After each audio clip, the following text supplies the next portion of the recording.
All right. Well, we are live. Sorry, a little bit of a delay in getting rolling today. Let's go, Ethan.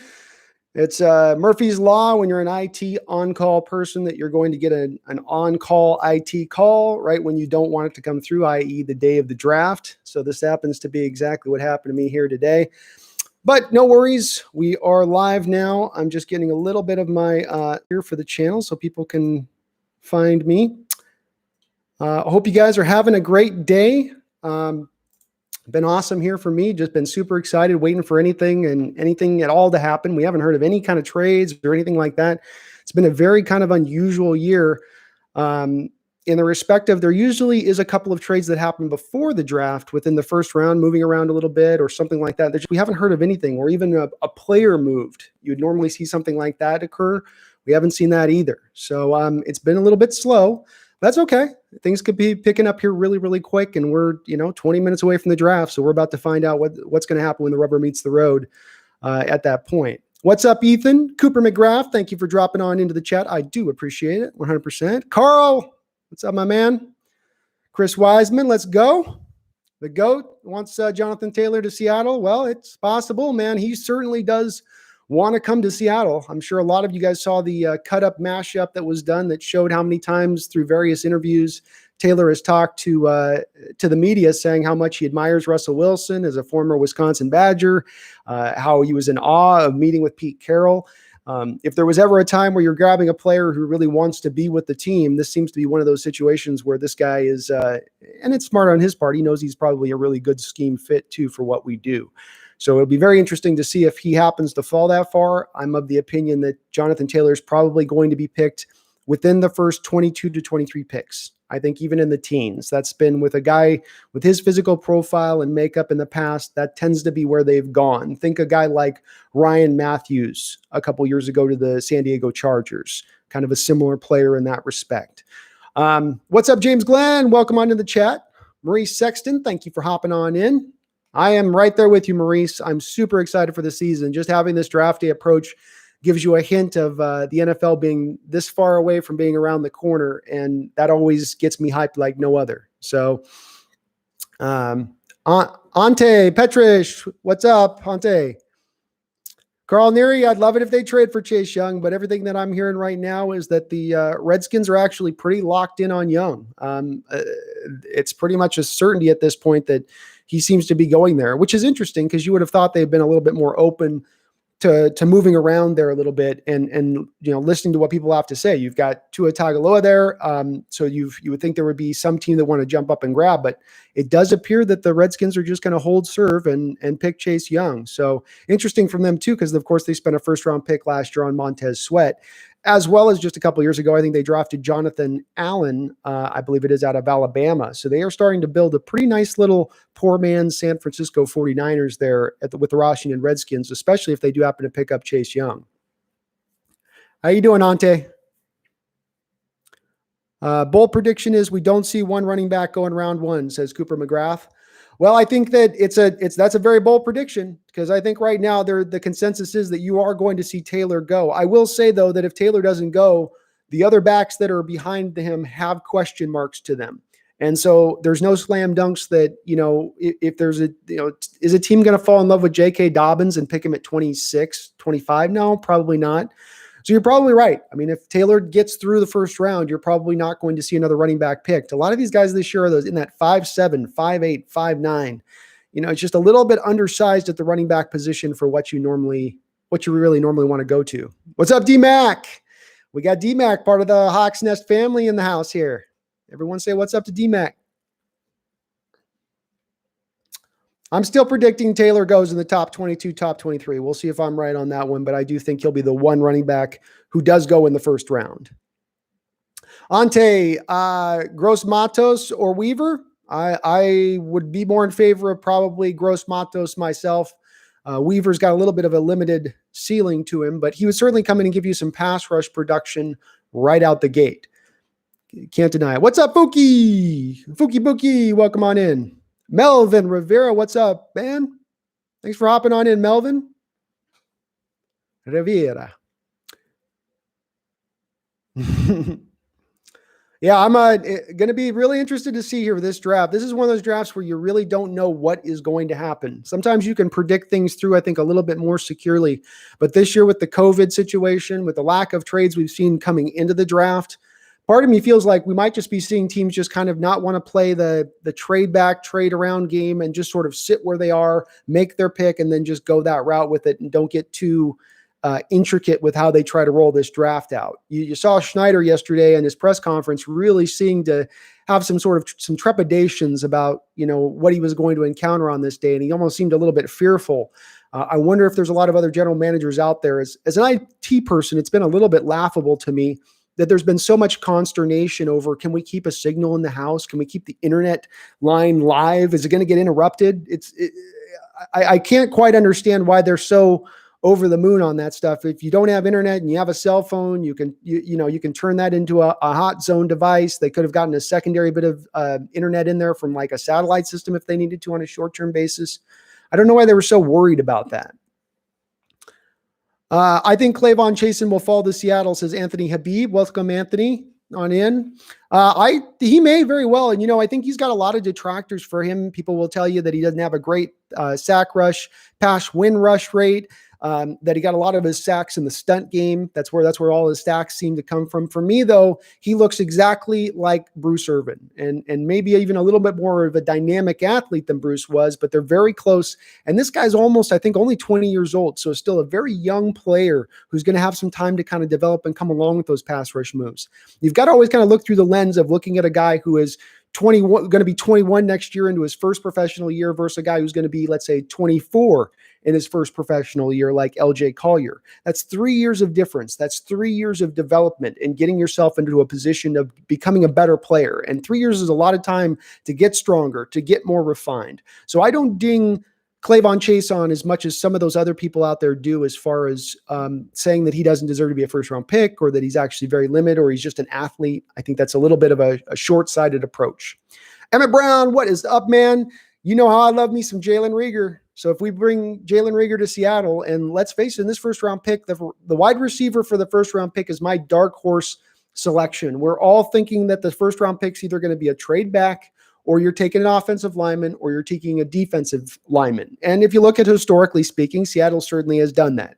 Bruce Irvin, Russell Okung, James Carpenter, Jermaine Ifedi. They've tended to go to their lines in the first round when they make the pick in the first round, which we know they've had, I think, 3 years where they actually haven't even made the pick in the first round. So they certainly do tend to go to the lines when they do make the pick. But I would say the dark horse candidate here could be a wide receiver, because you're going to get a really talented guy there at 27. And this team could use another dynamic wide receiver. It really could. Harry P. Ness, thanks for the donation, man. I really do appreciate it. Odds on Hawks trading first round pick, I'd say 70-30. I'm going even more, so I say 90-10. Honestly, Harry, if you look at them in recent years past, we've had 3 years we didn't even select in the first round. Every single year they're looking to trade back. You have to think and wonder, and this is what they've done in the past. They did this with Teddy Bridgewater, where they knew there's a team that wants to come up from the top of the second round into the first, get that last quarterback on the board, because you want to take the quarterback at the end of the first round so you get the fifth-year option on him. Then that one extra year you don't have to potentially pay him. And as we know, you want to hold off on paying those rookie quarterbacks as far out as you can. So the guy that jumps to my head is Jordan Love. Does a team want to come up into 27 to pick up Jordan Love if they're willing to flip us an early third-round pick? And there always seems to be one of those teams out there that's willing to do that. And I think Schneider would be all over grabbing an extra third-round pick to drop, let's say, to the fourth or fifth or sixth selection of the second round.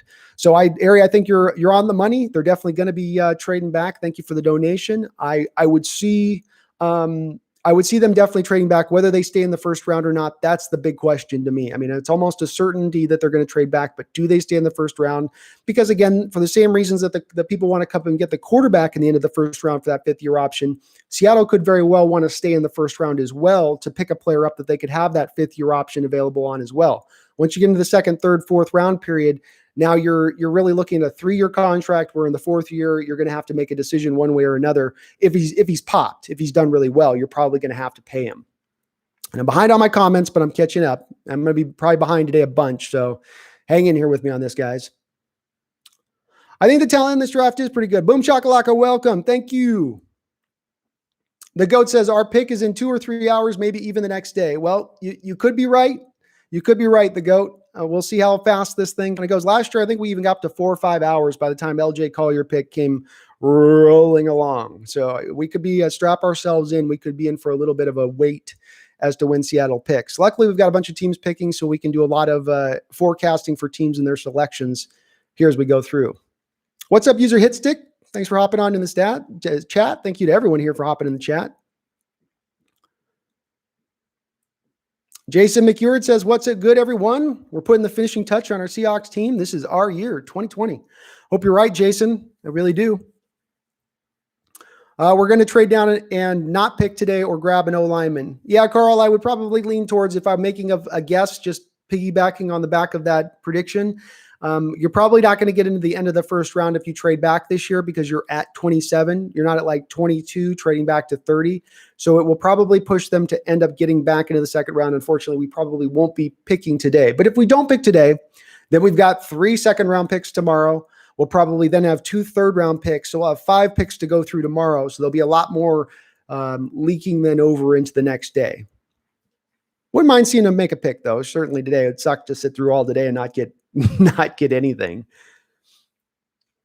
Getting both Hunter Bryant or Trey Adams, who are both local UW players. Yeah, I like both of those two guys, Ante, too. I've waffled back and forth on Hunter Bryant. There's a couple of guys in this draft process that I've liked and then not liked or not liked and then started to like a little bit more after I watched more film on him. Hunter is in that realm for me where the more film I kind of watched on the guy, the more I liked of him. And then when I think of it through the lens of not trying to view him as a traditional inline tight end, but as that move joker tight end is what they call it in this offensive system, the joker tight end. He's the little bit undersized tight end who can really move and who can really catch.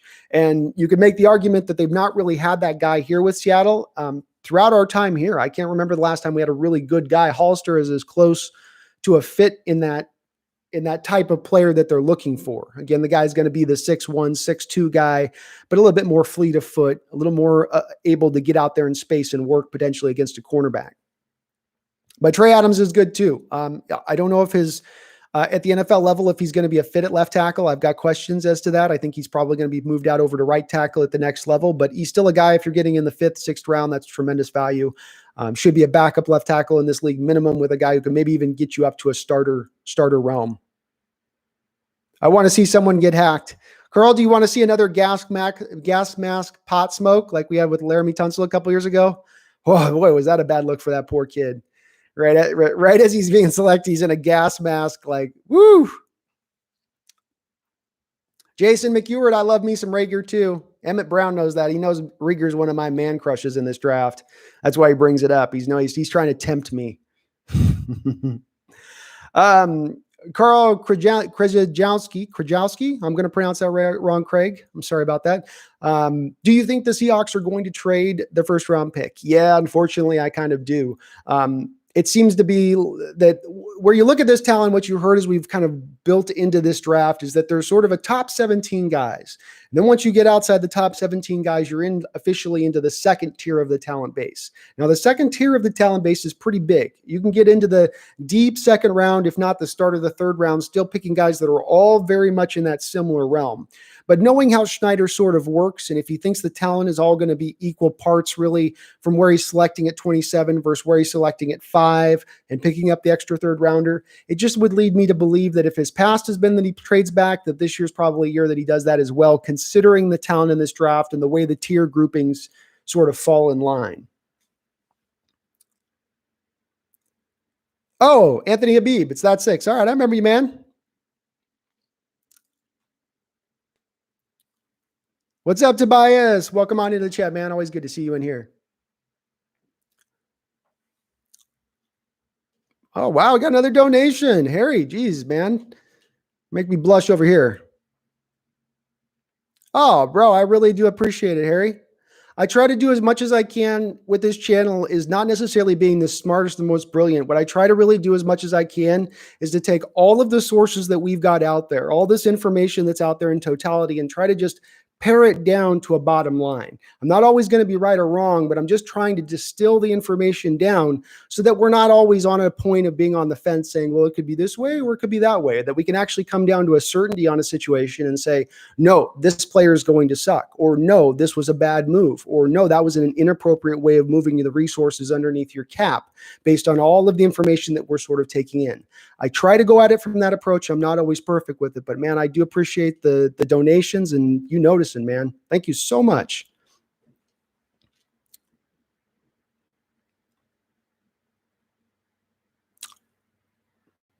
Pete Carroll has given 2 hints, according to Boom Shakalaka. Yep, one of Pete Carroll. So, if those of you who know, of course, Pete Carroll does songs that are hints to the draft picks that we're going to make.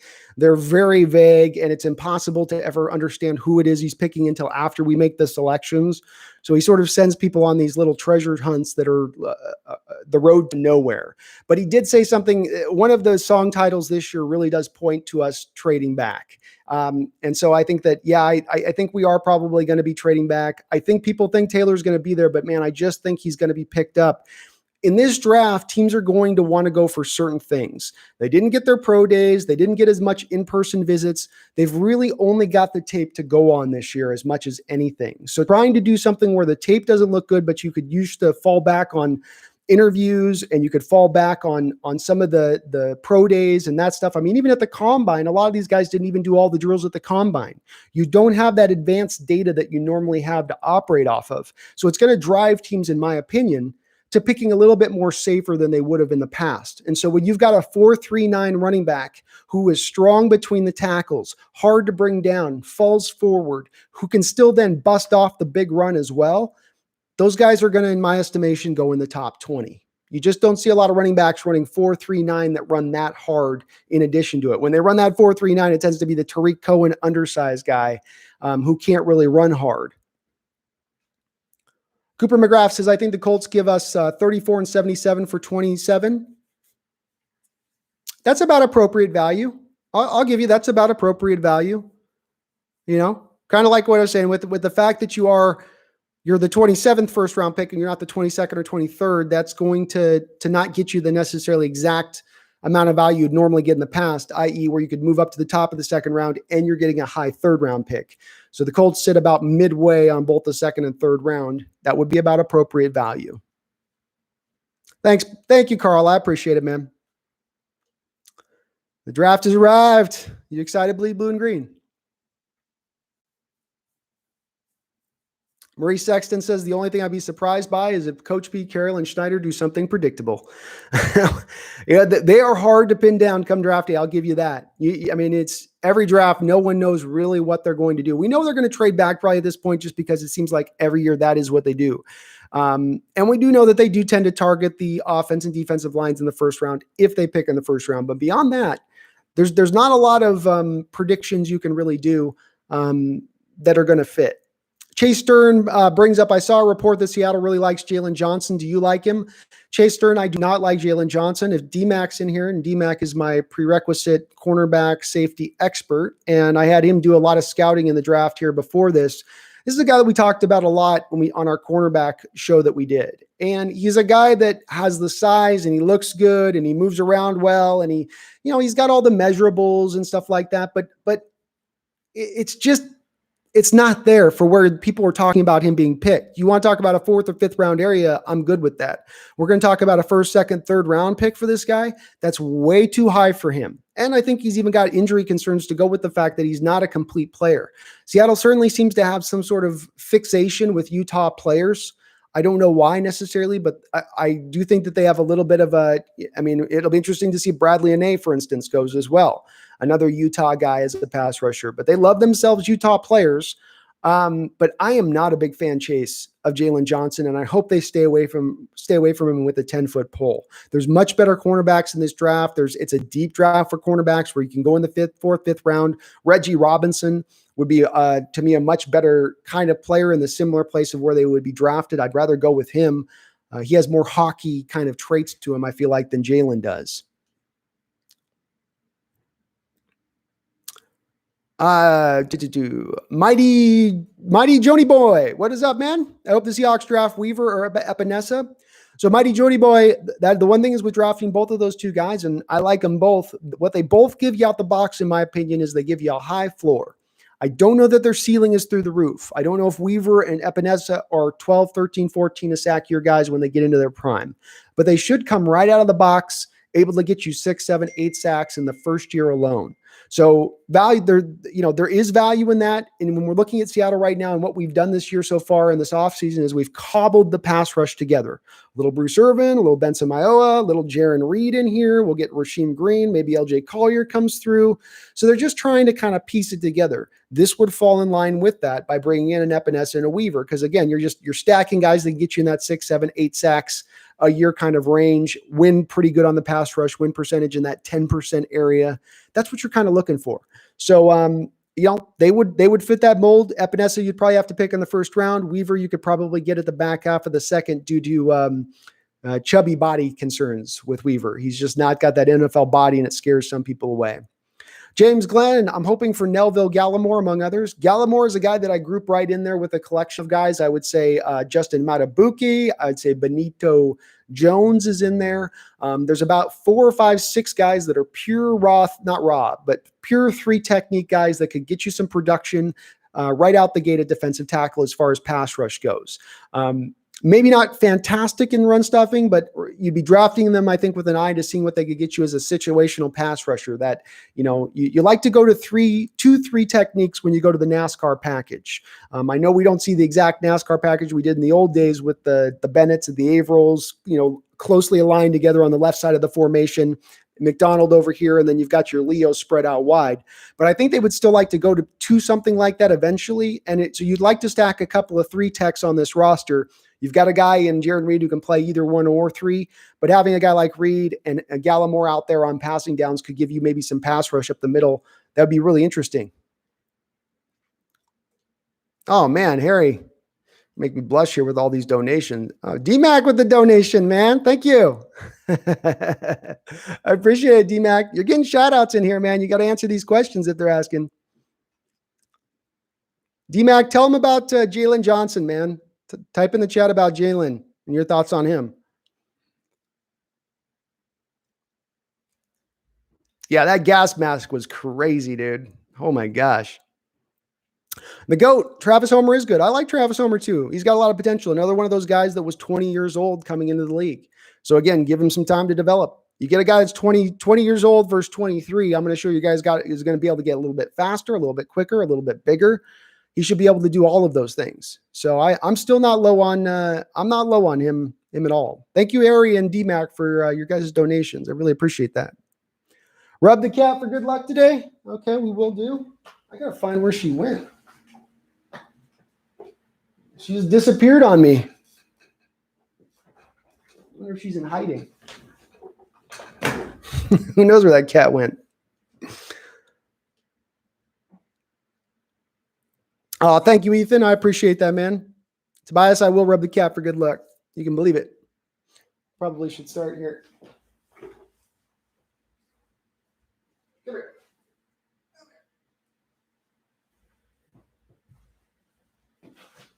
All right. Everybody blow on the kitty. Blow on the kitty for good luck here. Okay? Look, she's super, you can see she's super shy. She's just buried her head. She's not having it. I'm rubbing her for good luck, though. It's now a certainty. This is going to be an awesome draft. Thank you for reminding me there, Tobias. What's the difference between Unch and Shaquem Griffin? I don't get why we want another tweener situational pass rush. He's got buzz dust, and it scares me. How does the kicker practice in quarantine? I don't know. Not very good. Maybe they bring one of those kicker nets indoors, the GOAT. Like the kicker nets that they use on the sideline, then just have them just constantly all day and they're just hitting off a tee. The difference between Unch and Shaquem Griffin. Well, it's interesting you should say that, Emmett, because they are very similar players. I'd probably say that Griffin with that 4.38 speed that he busted off at the combine might be even a little faster than Unch. I think Unch is probably a little more quicker side to side. But you're right in the respective again, too. Both of them are kind of raw pass rushers. When I reference Unch, I reference him as far as, and I'm probably mispronouncing his name, by the way. I just can't pronounce those words together. But when I watch Unch, the thing that stands out to me is he just finds a way to get to the quarterback. With guys like Weaver and Epinesa, they're technicians. They use their hands, rip, swim, set up tackles, use the first quarter to set up secondary moves that they'll use in the second quarter. They're playing on kind of an advanced game in the way that they pass rush. Well, a guy like Unch, a guy like Clavon Chason, it's like those guys are just pinning their ears back and trying to go as fast as they can to get to the quarterback. And they'll run around a guy, they'll flip around a guy, they'll do whatever it takes to kind of get around the guy blocking them, but they just find a way to get to the quarterback. Now with Unch, he only has 1 year of really great production. He's been kind of a self-made player, building himself up to the place he has been, or the place that he's kind of gotten to. But I think it's as well that you think maybe with Unch that maybe you can, if you pick up the early third round pick, that you can get him in the third round, and he comes in right out of the gate, able to give you the 5, 6, 7 sacks. Again, it's in that mold of the Bruce Irvin that I was talking about, where they're looking at a pass rusher who's not going to take a long time to develop, i.e. a Rasheem Green or an LJ Collier, but a guy who comes right out of the box, right from day one that you bring him in, in that first year, he's going to be able to give you some pass rush. It's not just going to be a guy that you're putting out there. I think that they're trying to probably look at going in that direction with this draft because they've not been able to accomplish taking care of this pass rush with free agency like we had all hoped they kind of would have done. Davina, the God 69, are we trading Clowney? Unfortunately, Clowney's a free agent, and based on Schneider's press conference from yesterday and everything that I'm hearing, it appears that he will be going to the Titans when it's all said and done. If Seattle stays at 27, who do you think we select? I know it's not an imaginative pick. It's one that's been mocked to us very often, but I'm going to go with one of two guys, Yetur Gross-Matos or Isaiah Wilson. Those are the two guys I keep coming back to because, again, historically speaking, it has shown that if Seattle does pick in the first round, they do tend to go with defensive linemen, defensive ends, or offensive linemen. And so understanding that if they do happen to stay there, I say you're probably looking at one of those two. Ante, Jake Hansen, the center from Oregon to us. I did like Jake Hansen a lot. Oregon has kicked out some pretty darn decent centers into the NFL. In recent years, this is a pretty darn deep draft for centers too. So I liked him pretty good. There's a couple other guys I think I liked a little bit more than Hansen, but if you're talking about able to get Hansen down in the 4th round, 5th round range, the value is awesome there if you can pick him up there. Have you looked at James Lynch? Tobias Larson. Yes, I have looked at James Lynch. And this is, by the way, you guys can kind of see here, this is my thick book of all of my scouting reports here. Now, I did not get to everybody, okay, guys? So I hope you understand that I'm not going to have thoughts on everyone off the top of my head, but I tried to do and go through as many of these kind of prospects as I could. And so looking at James Lynch, I just want to make sure that I'm speaking right on this because I'm not going to be able to do this stuff off my head, unfortunately. So James Lynch, he's a 3-4 end out of Baylor. The one thing that jumps out to me with Lynch is that when you look at him, he really does look like a 3-4 end. He's got that kind of size and movement to him. I think you could probably push him over to a 4-3 end. He'd have to be over on that strong side. He'd have to be that 5 technique kind of guy. I don't know if he has as much explosion as you would need in the 4-3 guys, because it's going to be very important in this draft when we're looking at players to understand just because one guy's really good in a 3-4 as a defensive end does not mean that he automatically can transition into a 4-3 defensive end and still be just as effective. There's a reason that those guys play in the scheme that they do, and there's a reason that the 4-3 guys play in the scheme that they do. This guy maybe has a little bit of that ability to him where he bends really well for his size, which was the thing that stood out to me is he's got that big bodied 3-4 defensive ends. Those guys tend to be 275, 280. Their job is normally to take up blockers, not to rush the passer as much. They can rush passer a little bit, but it's usually the linebackers that are doing the work in the 3-4 as far as providing pressure goes. So with a guy like Lynch, that's the one thing I wonder with him was, is he nimble enough? Does he have enough bend in order to make that transition? I think he could, but I think that there's going to be a 3-4 team that more highly values him fitting into that more natural scheme fit that will draft him so much higher than where he would fall to Seattle. He just seems ideally suited to me for a 3-4, but he's a brutish guy. He uses his strength well. He really jolts the offensive lineman right off the snap. I like Lynch's tape quite a bit. I just can't come back. I keep coming back to the fact that I can't buy into him over as a 4-3 guy. Cade Kinter, thank you for hopping on in here. And if I'm behind on the chat, I will catch up. So don't worry there. Or you guys feel free to re-ask a question if I happen to miss it. These are going to come fast and furious today. What's up, Cade? Thanks for hopping in the chat. Kirk Poff, please draft Taylor. I like Taylor too. I don't think he'll last there to 27, but I like him a lot. I understand why you guys would want him. What do you think about center Cesar Ruiz? Buki asks. I think center Ruiz, center Ruiz. Wow, there's a Freudian slip for you. I think Cesar Ruiz is one of the more bulletproof prospects in this draft. I think he's going to be a Pro Bowler. He fits in the same line that I put a guy like Antoine Winfield Jr. Just a guy that I think is going to be a Pro Bowler, probably an All-Pro. His game is very refined, but then he is also very talented. He can do everything you'd want in a zone scheme. He can combo block. He can get down to the second level. He could probably even do some pulling from the center position if you needed him to do. He didn't do a lot in Michigan with that, but I think he has that ability. He's not another guy like Taylor, who I think is, because of the way this draft plays out, because of the COVID-19 situation, because of the lack of pre-draft meetings with the NFL ball clubs, the lack of pro days, and only half of the prospects participating at the combine. Teams are going to be more apt to go for the safer picks, more apt than taking a shot on the moon, especially early on in the first round. So he's a guy that, with the limited amount of few questions that are surrounding him, I would think he'd be the guy. If the Cowboys are smart, to me, with the way they've built their offensive linemen through the years and kept that offensive line strong and even reinforced it throughout the time, they would go and grab him with Travis Frederick having retired, because you could slide him right on and get the same kind of play we got with Frederick and still keep that offensive line fairly dominant, which has been a big part of their success, in my opinion. James Glenn, I understand where you're coming from as far as the fumble issues go with Taylor. He's got an issue with fumbling. We've just been having to deal with this with Chris Carson, who's got the worst fumbling problem in the NFL. So it's understandable where you're coming from on that. The thing I'll say with fumbling is this: it doesn't always tend to be a problem that has to sit there and last forever. It's a problem that is fixable. I brought this up on the last live stream. You got a guy like Tiki Barber, started out his career, had all these fumbles. It almost derailed his career completely. They finally taught him the high and tight approach. Instead of the ball being out here, he went to this. If you go watch the old Tiki Barber highlights, he's doing a lot of this kind of running. It's because he's trying to keep that ball high and tight and really overemphasize it. And he was able to stop his fumble problems and become a great, great player. So I'm not going to let it ding me off my board or scare me away necessarily. Yeah, Chris Carson, Anthony, is not going to be re-signed next year, in my opinion.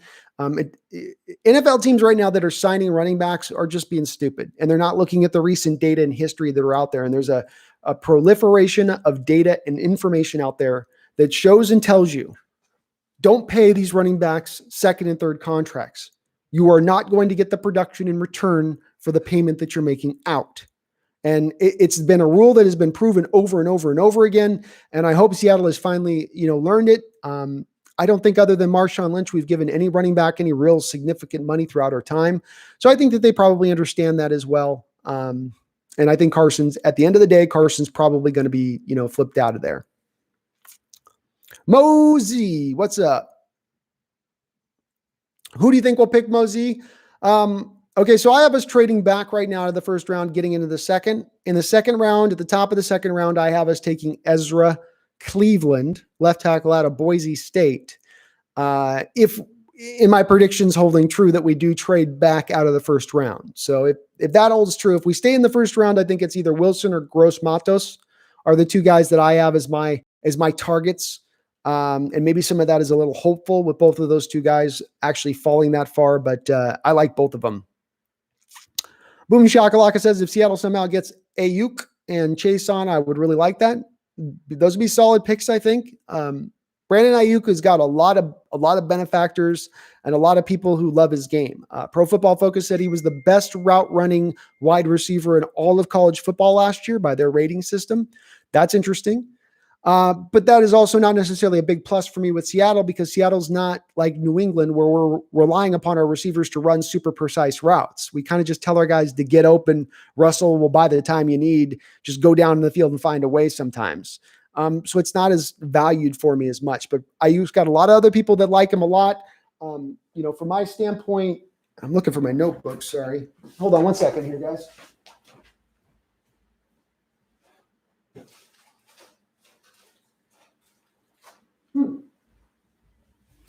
Okay. I lost my notebook. One sec.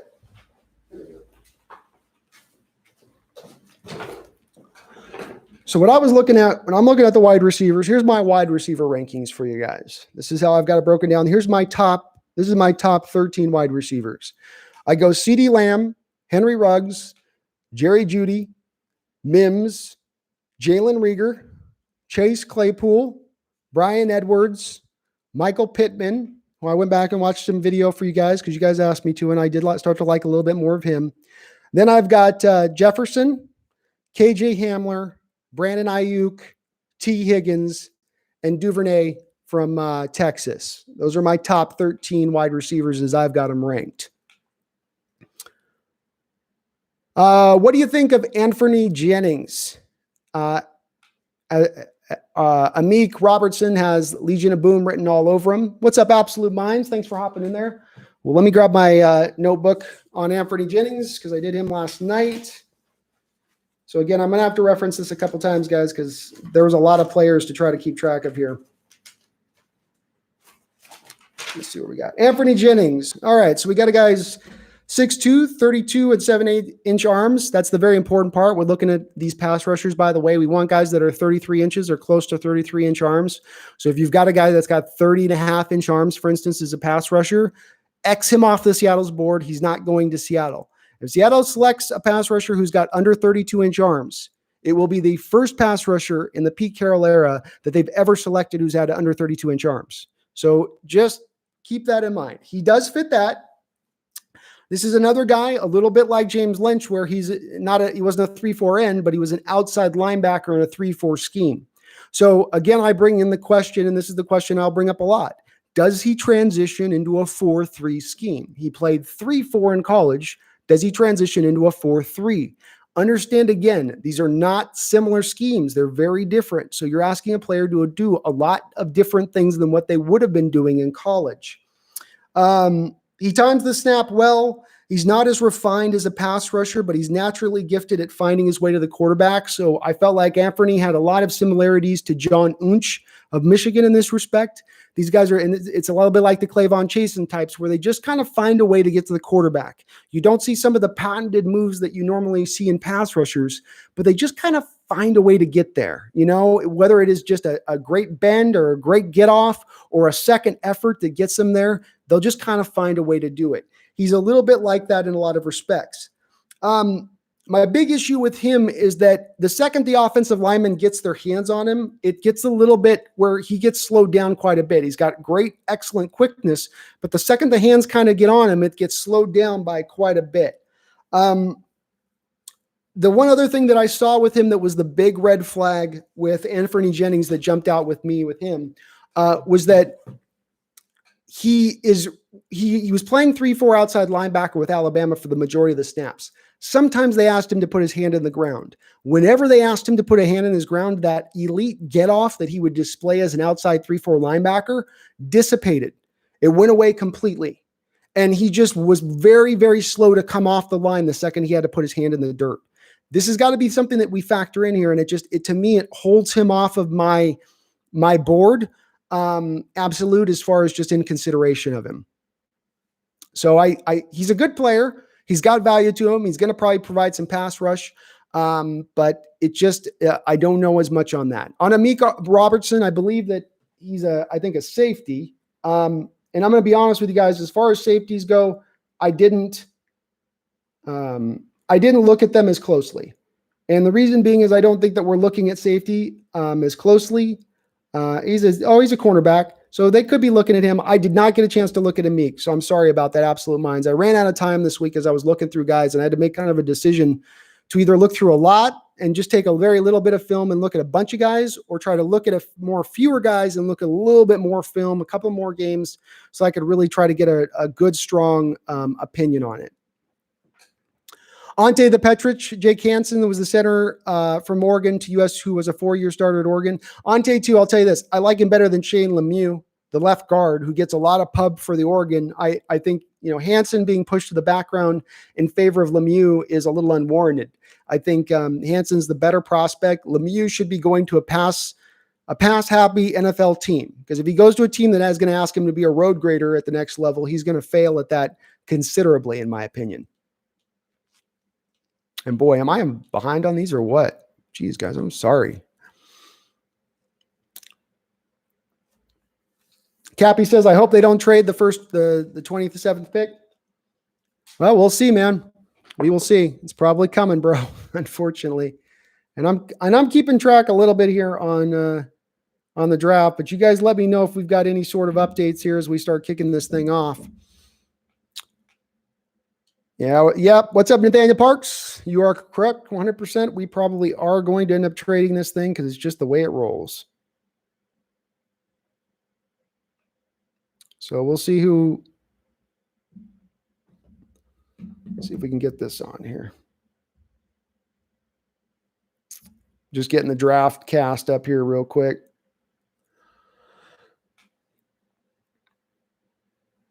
The great Drudini. What's up, Drudini? We do need someone strong. You're not wrong there. Carl Neary, DMAC might answer you on this one, but I'm going to answer this with this. I think there's a little bit of a weird thing going on between the Seahawks front office and the Miami Dolphins. And if you watch recently, you had the whole situation go down with Gary Jennings getting pulled over to Miami. Then you had the whole Adrian Colbert situation last year where he got pulled over to Miami when Seattle was trying to, I think, sneak him onto the practice squad as well. So a little bit of that, I think, is a little bit of a tit for tat going on, where Seattle saw an opportunity to go grab a guy that Miami might be valuing.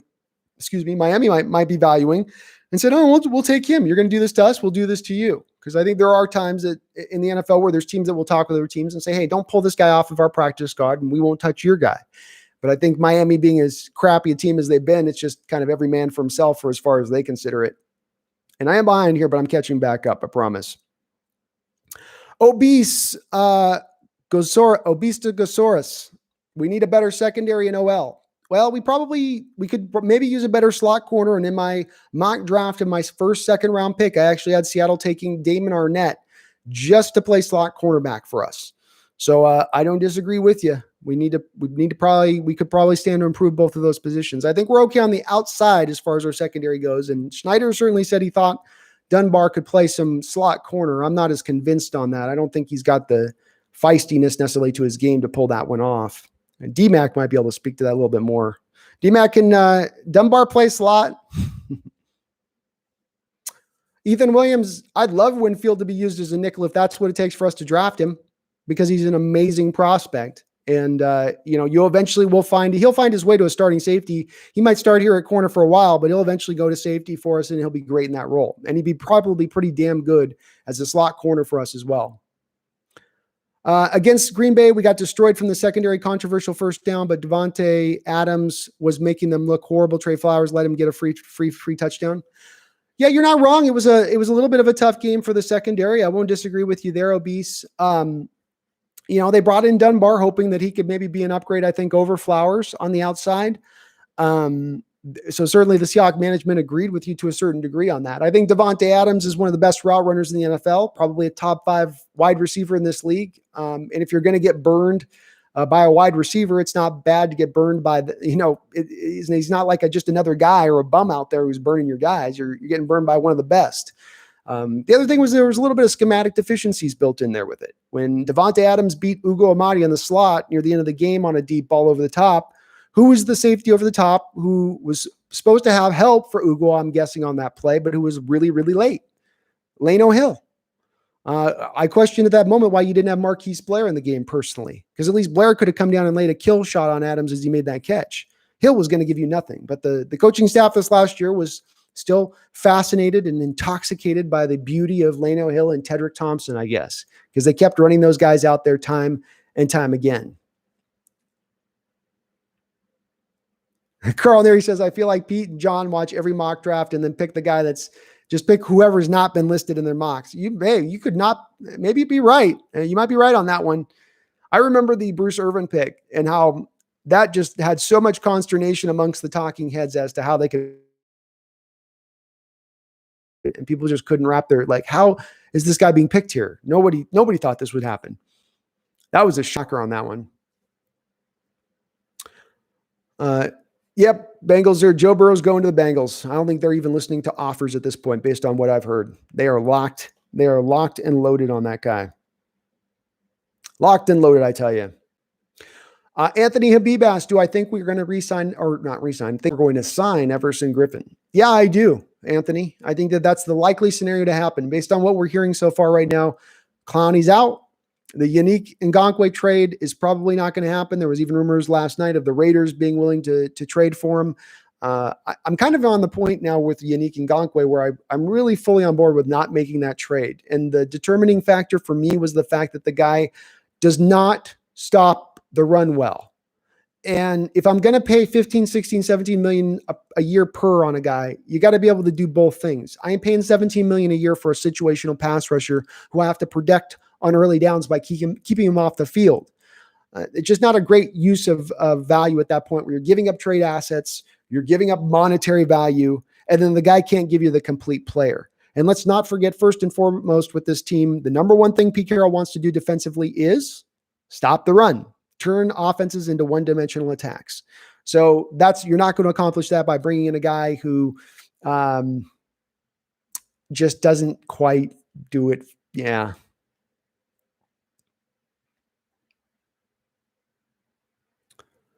Is there a third Griffin? I only wish we draft him, Christopher, if there was.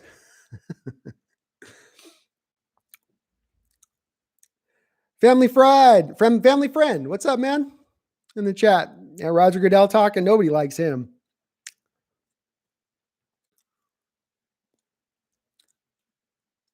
I don't think there is a third Griffin brother. I think they were twins and that was it.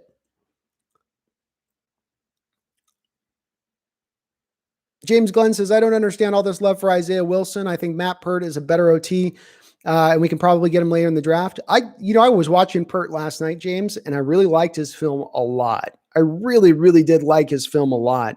I think what it is it comes back to me for this as far as Isaiah Wilson goes. And it's about the what type of offense you built, not the offense we want built, not the let Russell cook crowd. Okay, because I understand there's a bunch of us out there want to see Russell Cook, want to see him throw the ball, but it ain't happening. We're going to be a running team now, next year, and into the future. So understanding that you need guys up front who can move guys off the ball. And whereas Pert might be more of a complete offensive lineman, probably better in pass protection than Isaiah Wilson, I don't know if there is a better people mover in this draft at tackle than Isaiah Wilson. So if what you want to do as a team is move the football, this guy will help you do that. And we need more of those guys on the offensive line who can do that. Right now, we've got a lot of bargain basement places and little okay talents, aging players.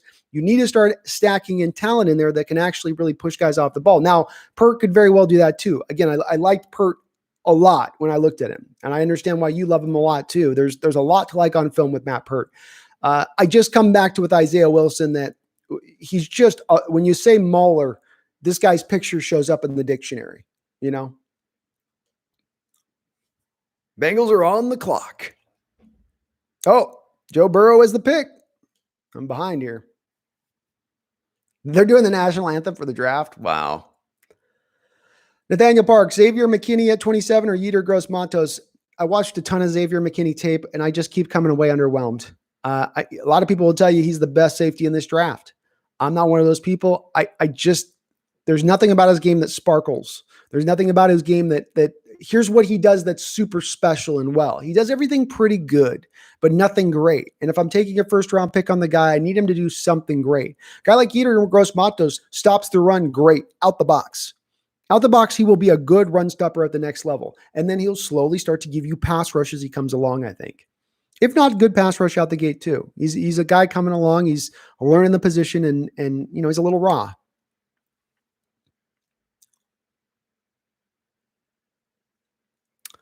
Yeah, Shaquem Griffin would have been, he'd be a really good player with the other hand. He might be a cornerback, frankly, if he was had the other hand, like his brother.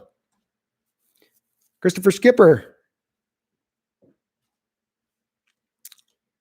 Slim God Mills. Let's go, Hawks. Let's go. Rashad Penny is a good running back. If he wasn't injured, they should have been our starter, fast and elusive. A beast of good source. I'm one of the guys that is a big backer of Rashad Penny and feels like some of the hate he receives is really undue. Now, he's a pudgy-bodied guy at times. He doesn't always look like he's, when those guys, running backs, don't look like Chris Carson types, like they're a gym rat, they're into it, people do question the work ethic. And it doesn't help that the guy talked about his McDonald's, addiction last year either, where you go, really, you're a professional athlete, dude. A professional athlete should not be putting McDonald's into their mouth at any point in time. With that said, Seattle has not used him appropriately. And even with Seattle misusing him, hammering him up the middle with inside zones far too often, he should be an outside guy, outside zone, flip, that type of thing. He still has averaged 4.9 yards per carry. During that same span, Chris Carson's only averaged 4.2 yards per carry. So all of you who love Chris Carson, always keep that in mind. I still think if they don't trade him, which there are some rumors he might trade him, I still do like Penny and think he's still got some upside for this team. Slim God Mills asks, could the Ngakoue trade happen right now in the draft? I don't see it happening. The impression I'm getting here with the Jacksonville Jaguars is they want to secure another pass rusher in this draft before they're going to let Ngakoue go, because they're so thin a pass rusher beyond that first round pick that they had last year. So I think that that's what they're doing, is they're going to try to go through their picks now. If in their first pick they get a guy, maybe with a first round pick, maybe they go with a, Yetur Gross-Matos guy or something like that. And then they feel like they can move him then at that point. You'd see the trade then. But I think that it was more likely you would have seen it happen before the draft if it was going to happen, or after the draft.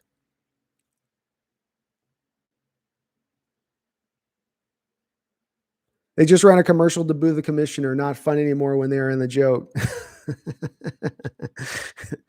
What's up, TJ Wilborn? We got the Redskins up currently right now. They are on the clock, as it does appear. See what they say. Don't worry, TJ. We'll be here all day, all tomorrow, all next day. You know how that goes. I'm going to be on this thing 24/7.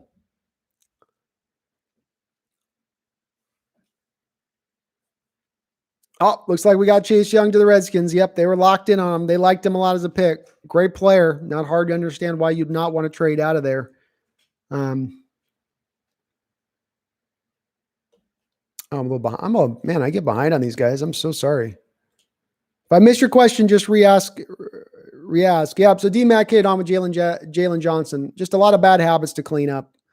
And I don't want us to be the ones to have to clean it up, especially, again, he's coming off an injury, I believe, as well. Didn't run at the combine, didn't perform at the combine. You've got no advanced statistical data to go off with this guy on top of some of his poor film.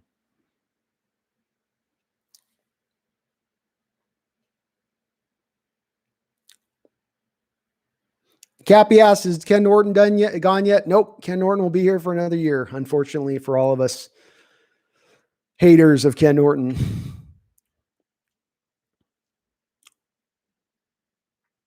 Emmett Brown says we're rumored to have only 17 players with round one grades. Since we usually trade back, doesn't that mean we haven't traded a round one prospect? All the more reason to trade up. Emmett, it is an argument to be made to say that, look, if you want to get a difference maker player, then get up in the top 17, John Schneider, at that point. So you're right there. I mean, there's a way to work that logic in that direction. Unfortunately, I think because Schneider already leans in the direction of wanting to trade back and wanting to collect picks and wanting more shots at the prize, so to speak, he's always going to lean into that mentality. He's always going to bend back in that direction to a degree rather than wanting to trade up. I'd love to see them trade up for once. I really would. We've got to start stacking talent on this team, not depth. We don't need more bodies. We need a quality of bodies. But what the 49ers did shut him down. But again, I think if I'm not mistaken, a Beastosaurus, didn't Devontae Adams beat Richard Sherman on a deep ball in that 49er conference championship game though too? I mean, and Sherman's the number one rated Pro Football Focus cornerback this year. So, it's, Devontae Adams beat a lot of guys, man. He beats a lot of guys. And it's not to say, again, I don't disagree with you that the secondary can be upgraded. It's just that, to me, the bigger issue is the pass rush. Get more pass rush. What do you need for a deep ball to happen? Well, usually a 7-step drop by the quarterback. You need time for the play to develop, for the receiver to get down the field. What does a great pass rush do? shortens the play, shortens the quarterback clock. Now you can't get to 7-step drops. There's been times in games we've seen with Russell Wilson, they can't get past a 5-step drop because we don't have the pass protection in place to do that. Remove the 5-step drop because of your pass rush, and you don't have to worry about the corners having to cover for 5 and 6 and 7 seconds. Blair was hurt in the Green Bay game. How the F did he get hurt? He didn't even play. Was our whole goddamn team injured last year?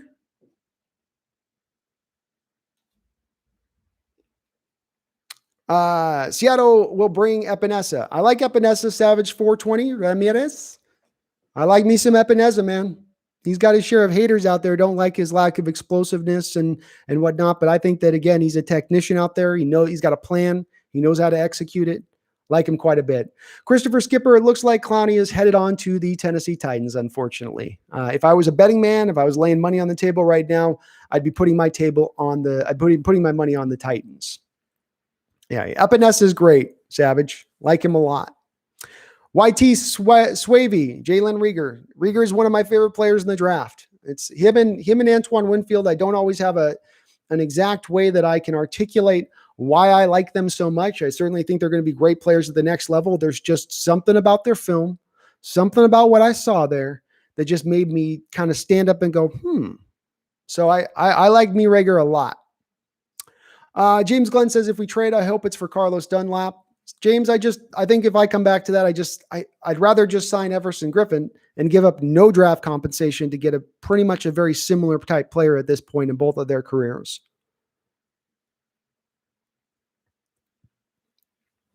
Pick is in. So we got Chase Young has gone out. If you had a choice, would you rather draft Cam Akers or Jonathan Taylor, says Sean Wright. Sean Wright, here's how I'm going to answer that question. And this is not me standing on the fence because those are my top 2 running backs, I think, on my board. Yep. Those are my top 2 running backs on my board. So picking between them is very hard. I would say that I probably go to Taylor because Taylor is more of the pure scheme fit. Akers could work within the scheme just fine. I think he can flourish within the scheme, but Taylor is a pure a zone read, put one cut, put your foot in the ground and go. That's the kind of player that Carroll wants at running back. He doesn't want dancers. He doesn't want a bunch of jukers and spinners and guys that are going to jump cut all over the place. Make your read, one cut, come downhill, bring power, bring force, and bring it every single play. That's what he wants. And I think that Taylor does give that. So I would go to Taylor over him. Yeah, there's always going to be delay here. Hang in there, folks. They're going to stretch this first round out as far as they can go. Think about it. There's no other sports on right now. They're the only game in town, and they know everybody's going to be watching. So you're going to have everybody all in on. They're going to stretch this thing out as far as they can. Every last inch they can get out, they're going to try to get out. Cappy McCappy thinks Burrow will be a bust. He could be. That's possible. 1 year of production. He had an assemblage of talent around him at LSU that was probably one of the most talented college football teams we've seen in the last 10 years. Is he going to have that talent in Cincinnati? No. So we're going to get a real good look at him at that point. Let's face it. He couldn't beat out Dwayne Haskins at Ohio State. So, there's a possibility here. There is a possibility.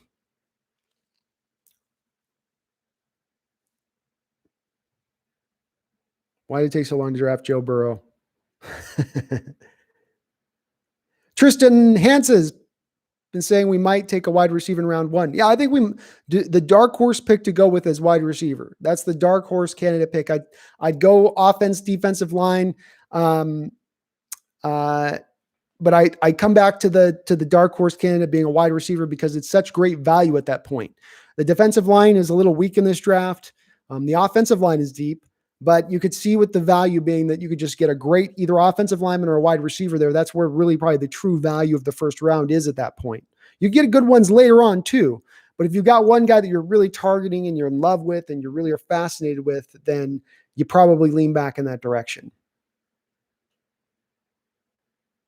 Shakeem, what's up, man? I've been doing great. I have 2 cats, Cappy McCappy. I've got I got a black cat and I got an orange cat. I'm not superstitious.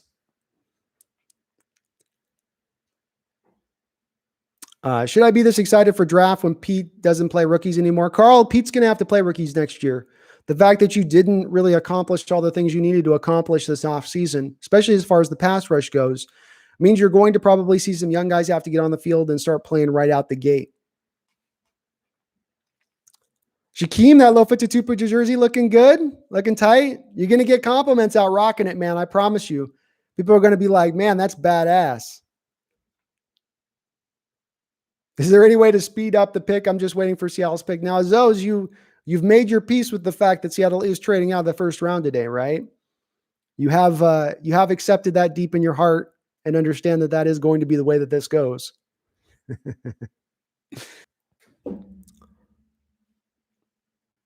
We need some horses, not colts. That's right. I agree. You need some prime talent. Again, this isn't me just saying this, by the way. Russell Wilson said at the start of this offseason, we need more superstars.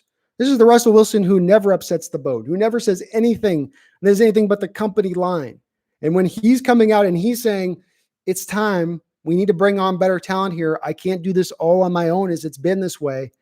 And yet they don't really address that. It's been a sort of an interesting thing to watch. Azos, I have downloaded the footage. I'm just starting to watch through it as far as the 1983 Chiefs Seahawks video is going.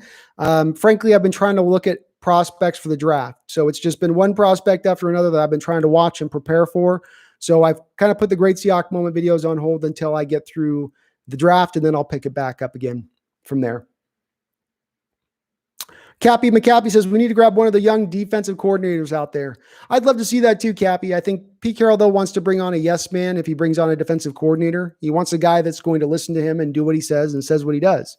And so I don't think you're going to do that if you end up running into a situation where you're bringing in a new guy with his own ideas and who's headstrong and young and who's going to challenge Pete Carroll. Does Pete Carroll want to be challenged at this point in time in his career? I just don't think he probably does. No, it just doesn't lend itself. Rusty Memes, thank you. I appreciate that. I'm going to try not to blush.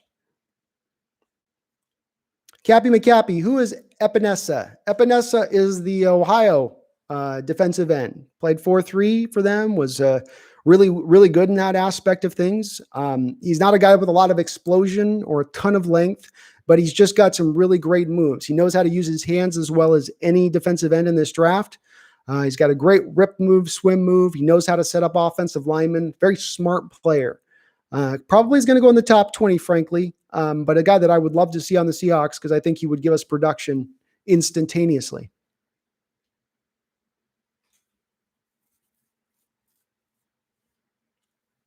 Yeah, Tristan, I wouldn't mind seeing a wide receiver in the first round. So it looks like we got Jeff Okudah goes to the Lions. No surprise there. Everything's kind of holding serve so far. Oh, no. Yeah, everything's holding serve so far. So you got Okudah now at number 3. Doesn't sound like the Lions were trying to trade back. Doesn't sound like anybody wanted to come up there and get Tua, which is interesting. And so you're going to see maybe a little bit of again, I thought we're not going to probably see as many trades because of the COVID thing. Nothing right now out of the gates so far, and that's interesting to see. Okudah's a solid player, but I'll tell you, I didn't see necessarily a guy that I'm picking in the top 3. If I'm picking a cornerback in the top 3, I want Deion Sanders 2.0. I don't want just a very solid cornerback. And he is a little bit of that to me in my estimation. He's very solid. It's another one of those prospects that you're not going to miss completely on. He's not going to be a bust. But I just didn't get as much the hype for Okudah as everybody else.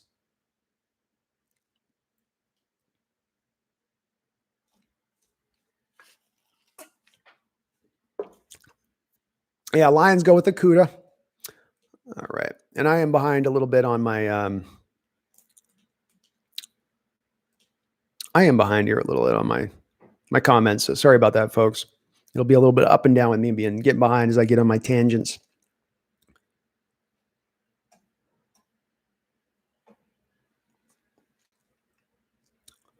Yeah, Tobias, I understand where they're coming with drafting the Chase Young. The thing I would go back to with the Redskins, though, and building this young defense up is that, right around the time that you're going to need to pay this defense is about the time that offense is going to get good. They've kind of mistimed how they're sort of bringing this team together. that's the one thing I wonder with that pick. And again, looking at it through the emblem of, you have been kind of hitting the defensive line pretty hard in the first round as far as the Redskins go in recent years. Jonathan Allen, Montez Sweat. Does there get to a point of a little bit of positional overkill? Certainly the 49ers did something similar and it worked out really well for them. But then they did have to then go out and trade a guy they really liked and still coveted in DeForest Buckner because they got caught in a little bit of a weird situation there with the timing of all the contracts coming up when they were coming up. All got thoroughbred too. Yep. Oh, he had an ankle injury, huh? Oh, that's brutal, Carl. That's brutal. It was so hard to see Lano Hill out there. Any of you who've watched this channel know I did never liked Hill and I never liked Tedrick Thompson. Rusty Memes, we need Clowney. It's the only pass rush. Our DBs suck. Either keep Clowney or get DBs or pass rushers in the first round. I don't understand the Clowney situation at all. This has been one of those he said, she said situations that continues to play out and continues to make less sense the more that I sort of follow it along. There was a report this week that leaked out that said that originally Seattle made the call to Clowney early in free agency, and Clowney's people asked for some stratus factor number, some just like 25 million per year number. And that they weren't very willing to work with Seattle, or, you just don't get the impression that it was a sort of like, here's what we want, pay it or leave it, which would then lead you to believe that Clowney didn't really want to be here at the end of the day. Again, this is speculation, but I don't understand how the Clowney situation played out kind of how it did. I can only go back to there being maybe he just didn't want to be here at the end of the day, unless he was going to be paid top of the market price. That seems to be what everybody's sort of saying through side of their mouths and innuendos and whatnot. Christopher Skipper, how close do you think we can get to the Legion of Boom? I don't think you can ever really get back to the Legion of Boom again. I think you've got to create the Legion of Boom is a one-time thing in NFL history. Not only are we not going to recreate it here, no other team is probably ever going to be able to create something like that again in NFL history. So I just don't think it's very likely to do that. That's one of the reasons I've gone away from, rather than trying to create a Legion of Boom-esque secondary, create a Legion of Boom-esque defensive line. That's what I'd rather see, is get the defensive line with that type of talent and that type of production. And I just think that in the modern NFL, that's the way you should probably go about it. But you could still get reasonably close in the respect of you can get guys that can cover and take the ball away and beat, Shaquille Griffin, while he's not, Mark or Richard Sherman, he's probably right in line. He doesn't take the ball away as much as Byron Maxwell, but he's probably very close to a cover corner as Byron Maxwell when he was at his height with us. So you've got some guys here and there that you could kind of play. Quandre Diggs is very, he's a poor man's Earl Thomas, I think, in a lot of respects. And Marquise Blair has a world of talent. You have 8 cats, Cappy? My goodness, you must be vacuuming your floor constantly. I got to vacuum mine like once every other day just because I feel like there's hair everywhere if I don't. Azos, I don't currently live in Seattle. I'm over in Spokane right now, and I'm trying to decide between living in, at the moment, I was going to be in Western Washington, but right now with this virus thing, I think I'm deciding between going and living out in a cabin in Montana or going over to Hawaii, living in Maui. I can't decide. I'm on the fence. Yeah, the black cat doesn't. So the reason the black cat doesn't make an appearance is the orange cat doesn't let the black cat up on the cat tree. The orange cat is a little bit of a bully, and she's decided the black cat gets to stay on the floor at all times. So if the black cat goes up on the tree, she gets attacked by the orange one, unfortunately. I'm going to go get some water real quick. Bear with me for just a moment, please.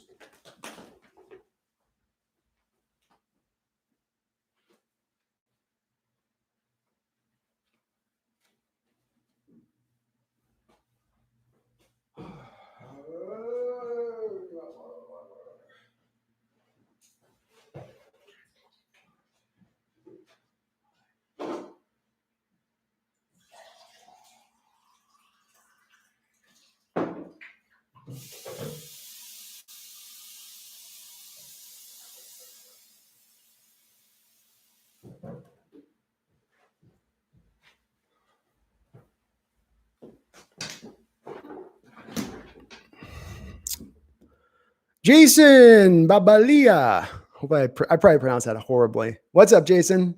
Y2K Ha. Yeah, she don't make appearances. She's low key. She's very shy. Cappy McCappy, I wouldn't take Tua either. Not when you're talking top 10. And not a player with that many injury concerns and risks with him. I mean, say nothing of the hip injury. He already had a bunch of other lower leg injuries prior to that. He's a guy that I think he's very talented, but the injury thing is a real situation. Can you talk about what player you think will be picked on each pick? Oh, I'll try if I can with it. I think with the Giants here, you would want to slide back into the Giants here and say that they're going to probably go with another offensive lineman to build up around their quarterback. That'd be my guess here would be that you're looking at the Andrew Thomas type pick, or for Wirfs, who seems to be getting a ton of heat around him.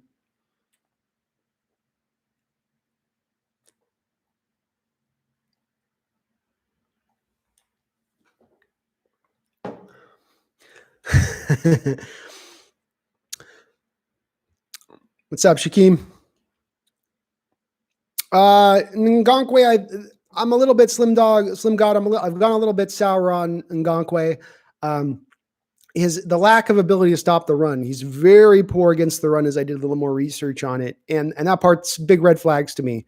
Again, it's not through the fact I don't like him as a player. It's just through the fact that you build this team to stop the run first and foremost. Bring on players you're going to pay $16, $17 million a year and then give up draft capital in addition. It's not a good way of doing that, because you want to stop the run first and foremost. You need more of a complete player if you're going to spend that 16 to 17 million per. So it just kind of, it has me kind of out on the Ngakoue situation, unfortunately. I'd like to get back to Seattle, Christopher. I would. It's just been, it's been a little bit weird lately. Hey, I was right. Andrew Thomas. Okay. First pick. I was right on that one on the prediction train there. So now we've got Miami on the clock. They need a quarterback. Do they like Tua Tagovailoa? I don't think they do. I haven't heard that they have liked him. And there was rumors that Tagovailoa was going to drop a little bit in this draft. We also know that the Dolphins desperately are going to need some offensive line help with Laramie Tunsil having go to the Houston Texans in that trade. Again, I'm going to go back to, I think here with the Dolphins, that they probably go for the offensive lineman. So I'm going to go with Wirfs here as my prediction for the Dolphins. I know Tua Tagovailoa's got to be hot to trot, but my first name is Brandon Kane. You think Miami, Tobias, do you think you're taking Isaiah Simmons? Oh, no. So you had Isaiah Simmons in the Giants. You had Thomas. They're going to try to protect that young quarterback. That's him. And I'm going to catch up here. Tristan says, people think our D-line is trash, but either Irvin coming back and that guy we signed with the Raiders, and especially if we have Shaquem Griffin more time, our D-line could be really good. Tristan, I mean, there is going to be guys that you're bringing on that have some production. You'll have no prime guy up front, really the lead dog, so to speak. I don't even know if you're going to get a guy that's going to get you into the double-digit territory, but theoretically, you could cobble things together. I made the argument on the last stream that Seattle was going at the cobble it approach, and that if you do the cobble approach and you look at the numbers last year, for instance, where Seattle had, sorry, I'm trying to get to my notes on this, where Seattle had 29 sacks as a team, which was 27th or 29th in the league. So my theory was that if you get up into the high 40s to the low 50s, that's going to put you in the top 3, top 4 as far as pass rush in the league. Now, that's not pass rush percentage, that's just sacks. But when I was looking at it, if you did cobble together the Mayoas and Irvin, and they have what basically would be their 6-7 sacks a year, what they had somewhat of last year, you bring in Everson Griffin with 7 sacks, Shaquem Griffin gets you 6 or 7 sacks. Suddenly now you can cobble that together to the 48 to the 49 sacks. It is a way that it can be done, but I'm not as convinced that it's going to work necessarily. There's not a lot of recent history of going that route if you're a Super Bowl team.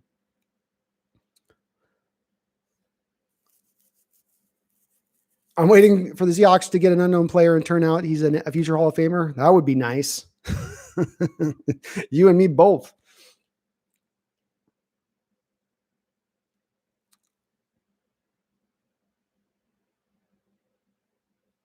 If Tua fell to 27, would you take a flyer on him for Russ insurance? I would, because I think in another year or two from now, you'd be able to flip him for 3 first-round picks, if not more. So it would be as much about investing in the future draft capital of return for him, because once he does get healthy, and on top of the fact that I think as Russell gets older, we're going to need to start taking the backup quarterback position seriously, unless we just want to totally say, if Russell goes down, the year is out, it's done, it's gone by.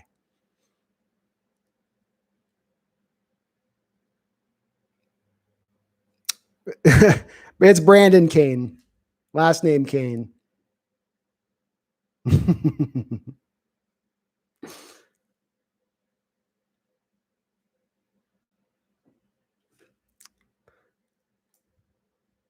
You guys give me shit.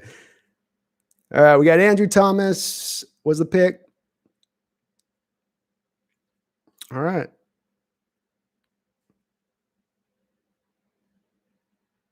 The Giants GM's wearing a mask alone at home.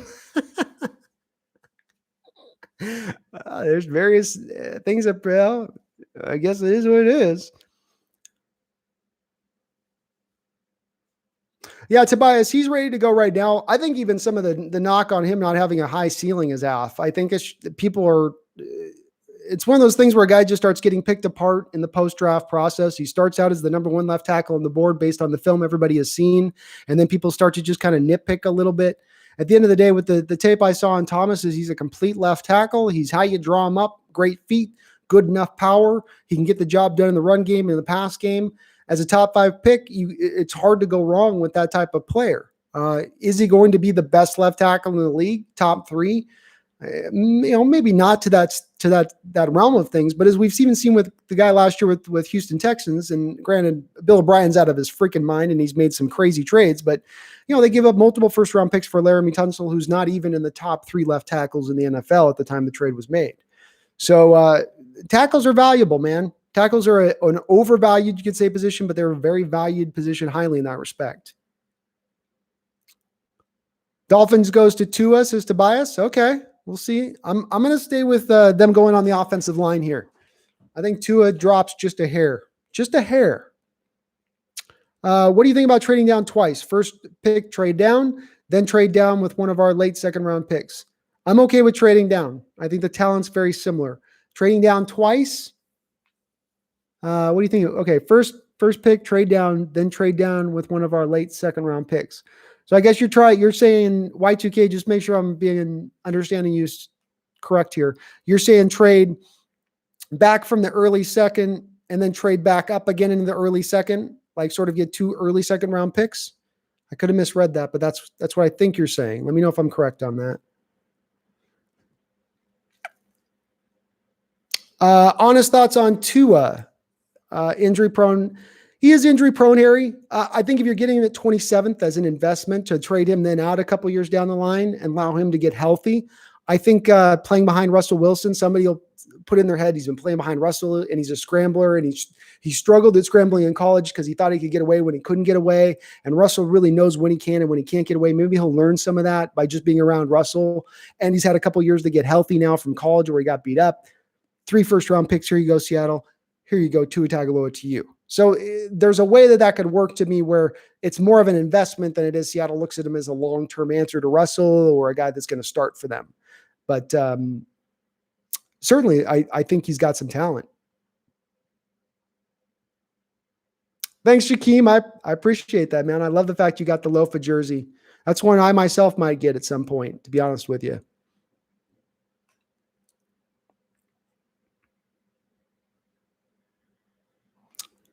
Tua Tagovailoa is the pick. So Dolphins win with the quarterback. Good call, Tobias. You had it right on the button there. So nice on Dolphins. They held their water. They didn't panic. They didn't jump up. They just trusted the process, let the picks play out, and it worked out in their favor here. So props to them for kind of, waiting it out for the guy that they, whether you love him or hate him, it's to be able to get him there at 5 is not the worst thing. And they can afford to maybe even sit him. They've got that kid they brought over from the Cardinals last year who they can have him start if they want, or Fitzpatrick starts. So there's not going to be any rush to get him on the field. And I like the approach last year of Dolphins going all in on the rebuild rather than catching themselves in betwixt or in between. They just said, we're going all in on the rebuild. We're going to collect as many first round picks as we can get by letting out the talent go that we don't want to sign. We're just let it go, get as much as we can and get back. That's what they've done. I really, really have I've liked what Miami's done in that respect, and I like that coach there too. So who do we got else? We got the Chargers up next. And so the Chargers are a team that could go a couple different directions here. Certainly they've got a pretty good defense. Offensively speaking, they're building things up around that quarterback they signed in free agency. Again, names sometimes slip me. I'm getting older now. But who would they would probably want to go to the defensive side of the ball, I think. And I would have to think that for them here, man, is Derek Brown in play for them here? Probably not. Probably, they could do another offensive lineman as well. So they've got a couple different directions. They did trade Russell Okung, so they need a left tackle. So I'm going to go with Wirfs here. I'm going to go with Wirfs at the Chargers pick. They made that weird trade with Okung and got the guard in there. I think they're going to go after tackle here next.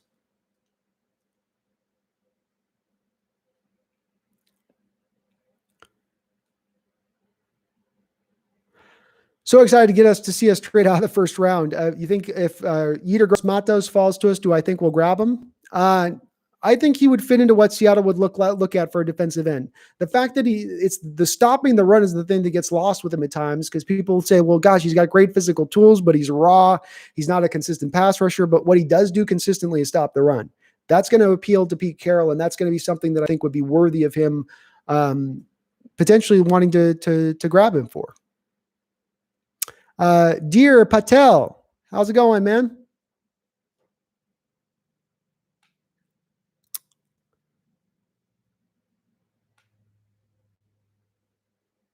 The Ravens almost got Hopkins, and there's a rumor they might trade up for a wide receiver. That would be interesting for them to move. They went and took Hollywood Brown last year at wide receiver. There's been some rumors they might try to dip their toe into the Antonio Brown train. They don't have a ton. They got the Willie Snead over there. They certainly aren't super strong at wide receiver. They're a run-based attack, so do they need a big wide receiver? But it'd be interesting to see them trade up for a wide receiver, considering they could probably get a very talented guy later on. And the difference in talent in wide receivers is pretty close to me.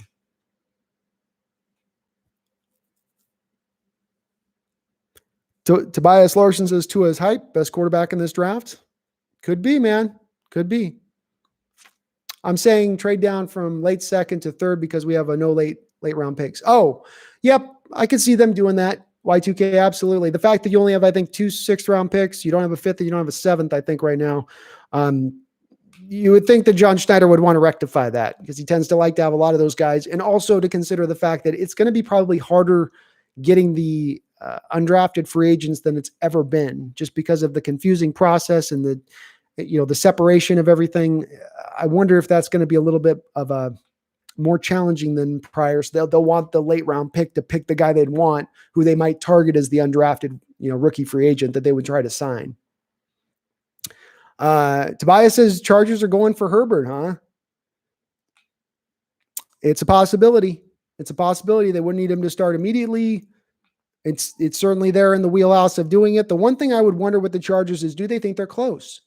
And bringing in a good offensive lineman at left tackle, for instance, and then kind of pairing him with the rest of that team that they built around. They're getting Derwin James back this year. Maybe they feel like they're in a place to potentially compete a little bit here.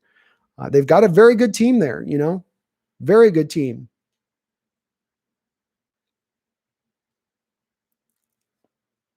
Shaquem Wagner. So the one thing I've heard Panthers potentially going for Isaiah Simmons. The one thing I've wondered with that is, what about, was it Shaquille there? I think he's the former Washington Husky outside linebacker that they just paid a ton of money to. He's their outside will. So are they going to draft Isaiah Simmons to be out on the field as the Sam linebacker then?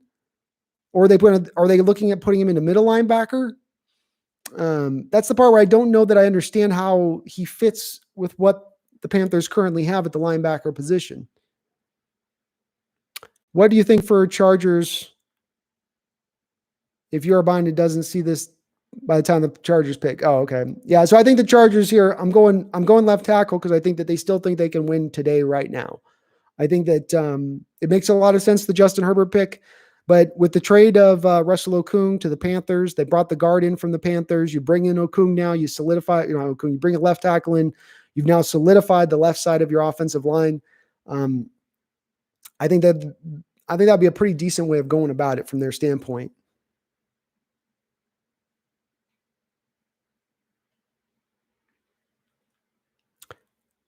Would you say Russell Wilson has a strong arm, but objectively does he? Or would you rate his arm top 10, top 5? What do you think? Russell is probably top 10 as far as arms go. I would say he's got a tiny little bit of a windup. He does not have the quickest release in the world, if I'm just being realistic about it. He throws the best deep ball in the league. The most catchable deep ball in the league, the most accurate deep ball in the league. And that's got to factor into his arm talent, which might put him into top 5, but on pure power and strength, he's probably top 10. There you go. Tobias is killing it.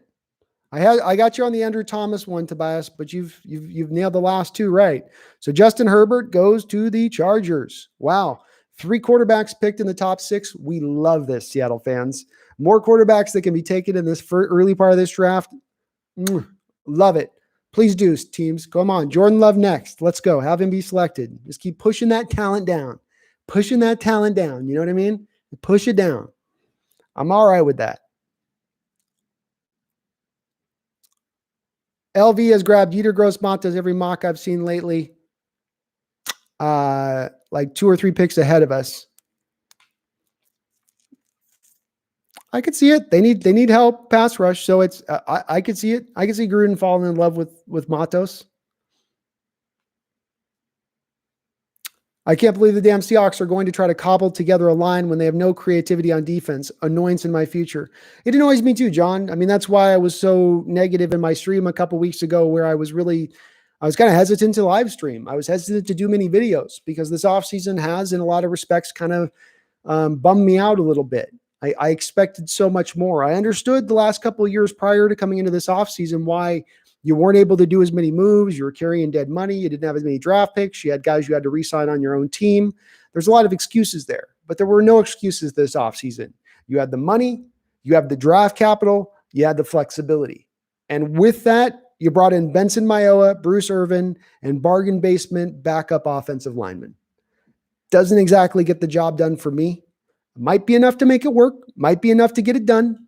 Just not quite enough for me as far as at first glance going, this will work. No Chase Young to the Hawks. My disappointment is immeasurable. My day is ruined. Go Hawks. I feel you, Rob. I would have loved to see a Chase Young trade. Yeah, nobody's on board with Cam Newton at this point. I think people realize and understand that, you know, when a guy is getting older now and he's going to start to lose some of that mobility and not be the runner he was, and the Panthers really used him as a runner throughout his career, he's just not going to be as effective a quarterback. He's not accurate enough. His footwork's not good enough. His decision-making is not upper level enough to be able to overcome when he begins to lose some of that athleticism. Carolina, Tobias going to Isaiah Simmons, no-brainer pick. So Tobias, you've got to explain to me what they're doing at the linebacker position if they take Isaiah Simmons.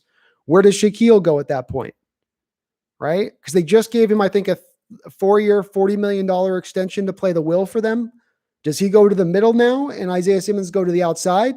Do you just have Isaiah Simmons as a floater kind of player who can do some pass rush, play some Sam linebacker for you, a little bit like Bruce Irvin does at that point?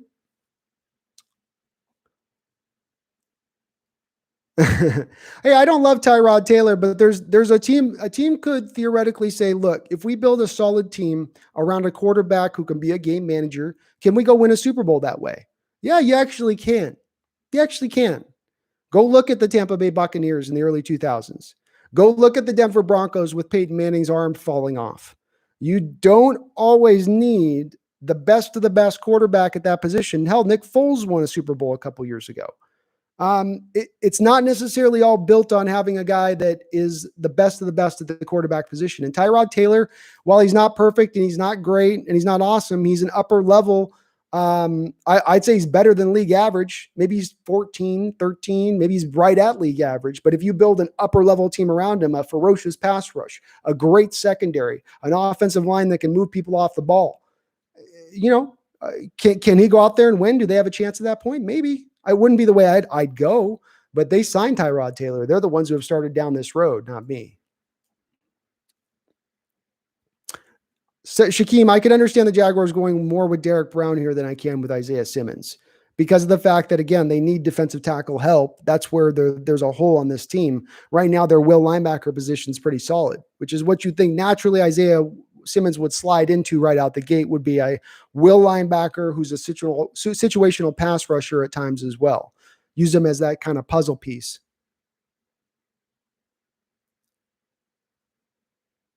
Do you see the Seahawks taking a wide receiver in the second round and a running back if we can get a 7th or 6th round pick for 6th round pick like Carson? I do see them taking a wide receiver in that 2nd, 3rd round area. I do feel like that Seattle's going to probably do that. There's always a running back available in the 6th, 7th, 5th, 6th, 7th round that's got some decent talent who can be like Carson. I feel like every year there is that guy there. So I'd prefer that they go in that direction rather than looking to draft a running back high. But I do get the impression that they are kind of potentially looking at maybe this year picking a running back a little higher than we would have thought heading into this offseason. Carson's injured. Penny's coming back from a major injury. They've not really addressed it in free agency. They brought Isaiah Cronwell in for a quick look and a cup of coffee, but nobody really yet. I really want us to play Barton over KJ. I do too, Y2K. I do too, man. I don't understand why KJ Wright's still on this football team. I don't know why he's going to count $8.6 million against our cap next year. You're not getting the production for that type of pay that you're paying out. It seems like one of those deals that's like a loyalty reward contract. You've been with us through all this year. You've been the good soldier. You've kept your head down and worked. Here's a final year at $8.6 million for you for doing that. It sort of seems like that to me. I'm sure it's not, but it just kind of feels like that. Tobias Larson. I have Derek Brown from Auburn, but I was going back and forth between him and Jedrick Willis. I like Wills a lot. Jedrick's great. Both of those two guys are really good. I kind of put in the same, in that same realm. If you've got the 4 guys defensively being obviously Chase Young is heads and tails above everybody else, but the next factor down being the Derek Brown, the Isaiah Simmons, and even Javon Kinlaw to a degree are all kind of right in there. And those guys have so much talent. They seem to be up in that upper top 17 tier we talked about, where Snyder's got 17 players that he's got the first round grade on, and then everybody else is kind of in the next tier. He would be one of those guys I would think would have that top 17 tier. Both of those two guys you mentioned, actually. But I could see the Panthers do need help now.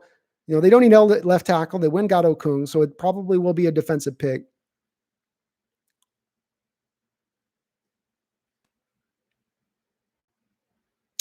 Tobias Larson says, doesn't Isaiah Simmons just step in and overtake Luke Kuechly's role? You can use him a weapon in other positions. I don't think you're getting the most out of Isaiah Wilson as a middle linebacker in a 4-3 scheme. That would be my initial blush on that, Tobias, is that he is not a middle linebacker. You really want, middle linebackers don't get matched up as much on tight ends like your outside linebacker. I want Isaiah Wilson shutting down tight ends like George Kittle. He's not going to be able to do that necessarily as much from the middle linebacker position. The GOAT, I'd love to see Javon Kinlaw fall to us. Seattle would snap him right up at 27. There would be no trading back.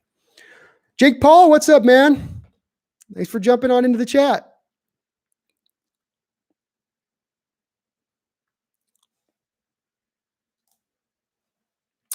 Seattle's going to go overreach like hell if they keep their first round pick. We'll all be scratching our heads like their choice to throw in the Super Bowl. We could try and get Homer better, and we could run him up the upside. We could run him to the upside and draft someone to punch up the middle. Yeah, I think so with that. I think Homer's got at least a likelihood next year that Homer probably sits as our third down running back. Next year, he seems to have a role there that they're sort of slotting out there for him. And I've got a lot of, I think he's got some upside to him still. Really young player who came to this team, 20 years old, coming out of college, 21 last year. He's just kind of coming along, So if we give this guy a little bit of time and let him just kind of put some water on him, let him grow, I think you're going to get a nice little flower out of that. Is he going to be a top end running back in this league? No, probably not. But a third down specialist who can catch the ball well for you, give you some juice from time to time when you need to give him a few extra carries. I think he's got that in him. I think they will pick Yeater if they pick 27th. I think they will trade back. I echo Tobias's thoughts on Yeater. Carl Neary says, draft Delpit, run 3 safeties with a nickel package, and put Shaquem over KJ on Lamar and Kyler Murray as a spy. You could. I think at that point, if you do draft Delpit, you're going to probably have to trade or cut McDougal at that point. You're running with 4 starting safeties at that point. You're asking 2 starting safeties to sit on the bench. It's never good to use your assets that way, where you've got 2 guys who could be starting on other teams having to sit on the bench because you've stocked the position up so thoroughly. Derek Brown it was. There you go. I see it just makes more sense, Tobias, than the Isaiah Simmons pick, just because of the fact that, like I was talking about, the Shaquille aspect. If they had a hole there at outside linebacker, you could see where that made a lot of sense. But with not having that hole there, it just didn't make as much sense to me. Now, here will be the interesting thing is if the Cardinals go, my prediction going in this draft was I thought the Cardinals would go tackle with this first round pick. And with a guy like Murray there, you've got to figure they're looking now between Becton, Wills, Wirfs is probably one of those 3 guys, but I'm going with a tackle here. I would be shocked if it isn't. If I missed any of you guys' question, Shaq Thompson, that's who it was, John. Thank you. Could not remember his last name. Too many Shaquilles, dude. Shaquille Griffin, I can't keep track of all the Shaquille, all the Shaqs.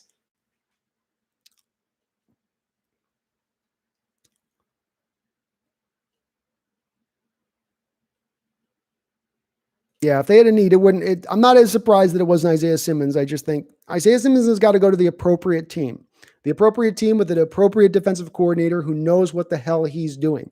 Because this is a guy that you can get lost here real easily. If you just go to a scheme and you put him out at the will linebacker and that's how you're going to use him and you just go, okay, he'll be a great will linebacker. You're not getting the most out of Simmons. He's got to be moved around the football field to get the most out of him. And that's going to take a creative defensive coordinator to do it. And not all the defensive coordinators have the stones to do that with a player.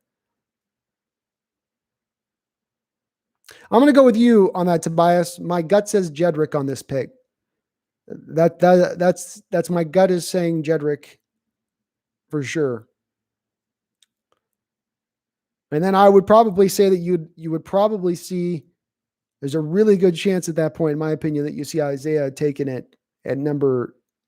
Well, I think Isaiah's got a great chance to go here to the Jaguars. They lost Telvin Smith a couple years ago to a sudden retirement. Based on what I heard with, I think it is their other linebacker there, I think is moving to the inside. I'm going off memory here, but I think there are other linebackers going to the inside. So they would have a hole there. Oh, the Cardinals took Isaiah Simmons. I was slow on this. Jeez, you guys. Oh my goodness. Fuck. Oh, shit. Well, the NFC just keeps getting tougher, doesn't it? Just keeps getting tougher. I guess the Cardinals don't value protecting Kyler Murray. Well, that's an interesting defense. That's an interesting defense. You could be looking at having at times Chandler Jones rushing off one side, Isaiah Simmons rushing off another. You're talking about a guy, if you're going to put him as a spy on Russell Wilson to keep Russell from scrambling around, he's going to be able to stay with Russell and run with him. We know that. That's a very interesting pick. A very, very interesting pick. I would say that I'm the number one shocker to me out of these first 9 picks has been we've only seen, I think, one offensive lineman taken off the board here, right? I thought we would have seen a lot more at this point, but man, Isaiah Wilson going there, Isaiah Simmons going there. Jeez, I don't like that. I don't like that.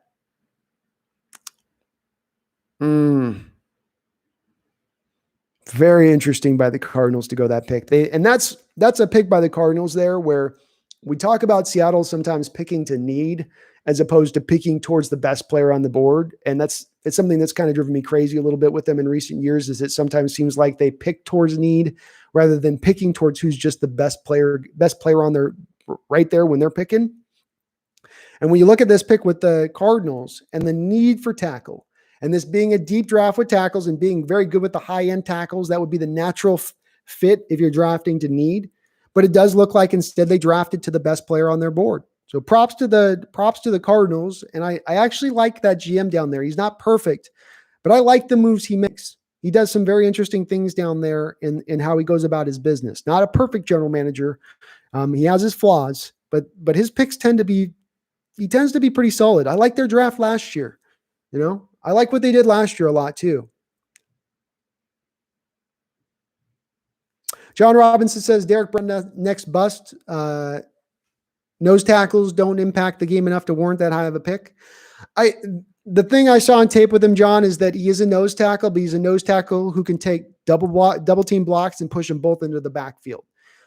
He's got absurd power and strength. I haven't seen this kind of power or strength from a defensive tackle since Ndamukong Suh. So is he Ndamukong Suh? Is he going to be that kind of player? Probably not. But does he have that kind of power and ability to, really and if you single him up, he's going to bend that guy in half, just like we saw with Joey Hunt at times. So I don't know if I agree. Maybe he might be, and you're right. Nose tackles do have a lot harder time to impact the game, and getting sacks and stuff is sometimes a secondary thing for them. But he is a one tech tackle. He's not a three tech. He is a one tech.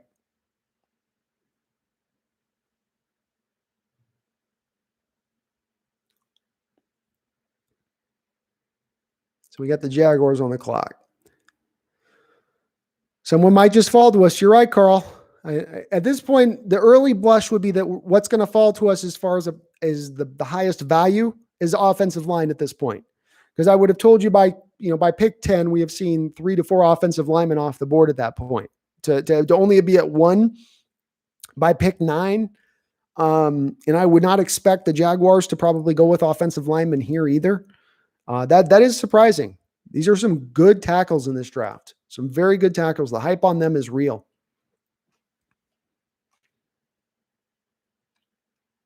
I know who you meant, Shaquem. Javon Kinlaw. You spelled it right.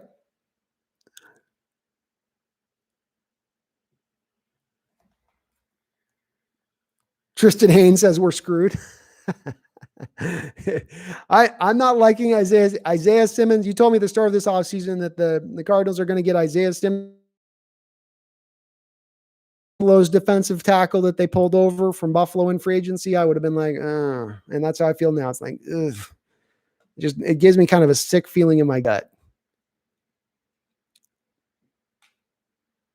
They really need defense, but it's going to be a reach with the players left. Yeah, probably, Tobias. I mean, they're going off the board quick and fast, right? It's guys that we would love to have in our deals. So yeah, I don't think you're gonna, at this point with the way these are being picked, you're not going to have Yeater on the board at this point. They could go with CJ Henderson, Tobias. That's absolutely a good possibility here where they look at CJ Henderson at 9. It'd be appropriate value. I love CJ's tape. I actually kind of liked his tape a little bit more than I liked Okudah's tape. So Henderson would be an appropriate pick for them too. They lost Ramsey. I think I'm going to lean to that. I'm going to make that as my guess. Boy, the tackle thing's got to be looking them in the eye here, though. They'd have their picks between some really good offensive linemen if they wanted to go that route. Yeah, Tobias, they took the best player available. Props to the Cardinals. That's how you wish your team. That's how you wish the Seahawks would operate. Is go get the best player that you can.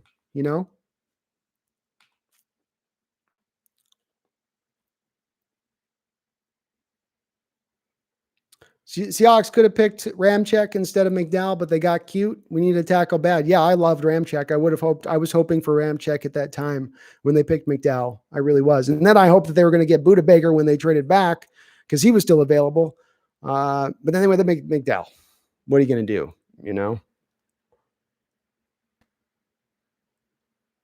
An OT here is W, especially like Mekhi Becton. Any fan party for Seahawks join like Zoom? What's up? You're on? What do you mean by that? Can you say that again? Seahawks are definitely going to get cute again, John. Let's not kid ourselves. We know it's going to happen. We know they're going to get cute. We know they're going to do something that's just going to have us shaking our heads. The Cardinals grab Isaiah Simmons.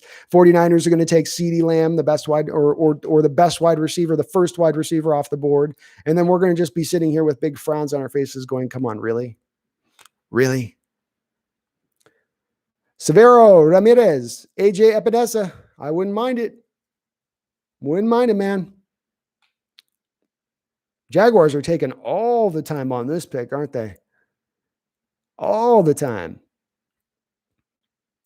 Who did the Seahawks get? Vicious asks. What's up, Vicious? Seahawks haven't picked quite yet. We're still about 20 picks away or so from Seattle selecting, unfortunately. We're not sure. It looks like right now, offensive line looks like where I'm going to lean towards because I think that's where the value is, and I'm hoping to God we just pick the best player available and are not reaching for, let's say, a defensive end or a defensive lineman just because that's such a need. Yeah, I am shocked, Tristan, that there hasn't been any trades yet. But I did say before the start on the stream, I said I didn't think we are going to see as many trades. These general managers are freaked out by technology. I think that's the thing that we can take up from this draft is that general managers are still very much not on the tech train fully yet because they were all so worried about their internet connection and things being, it's like, really? You can't get some redundancies in place? Really?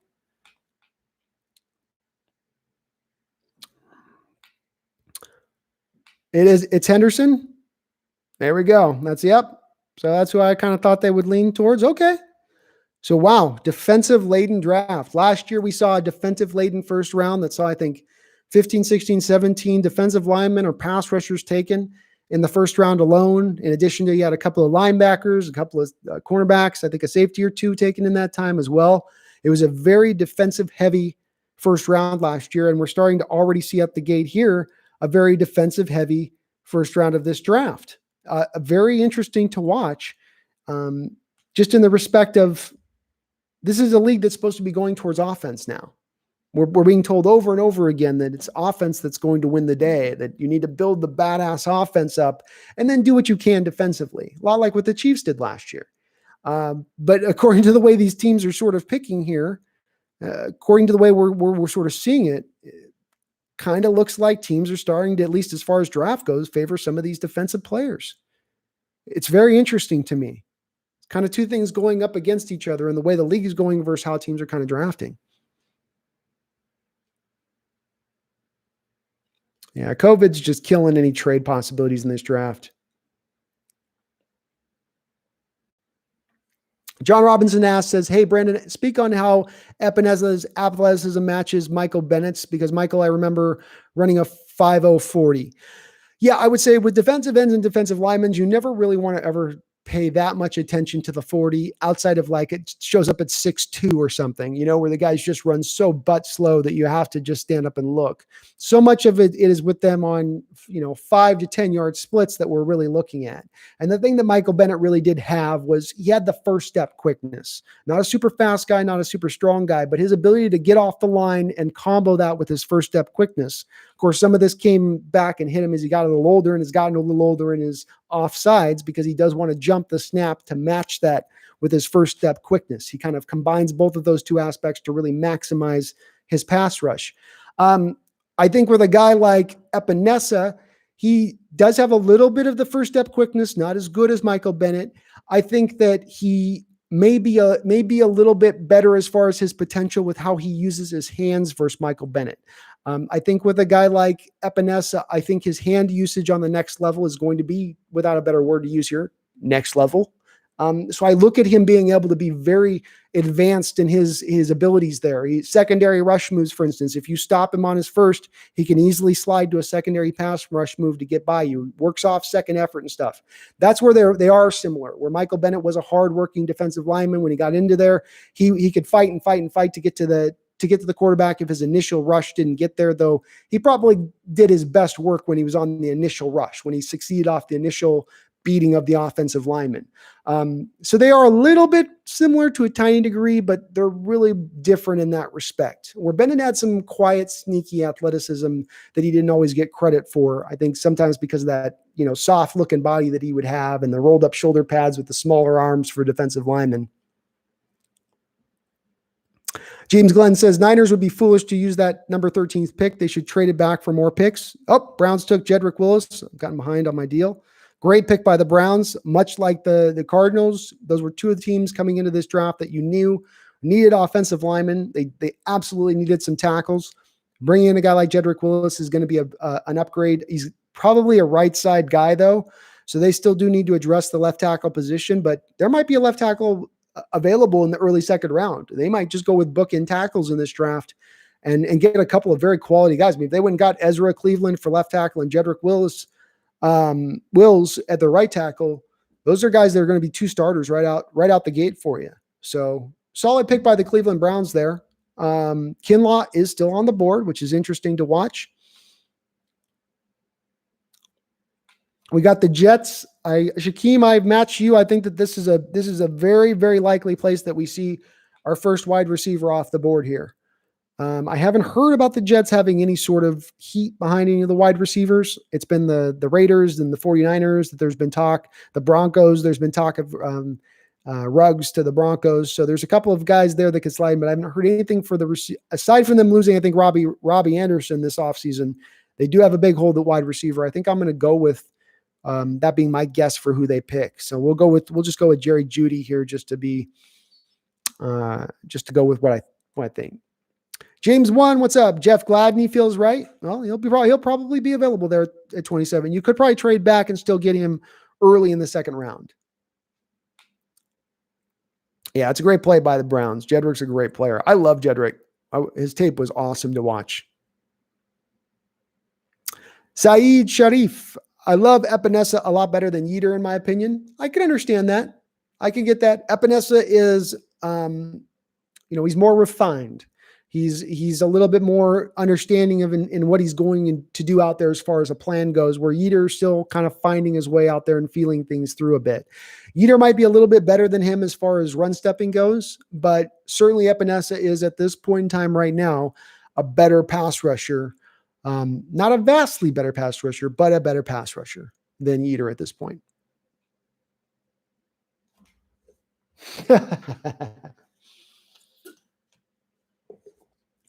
John Robinson, why did I listen to you?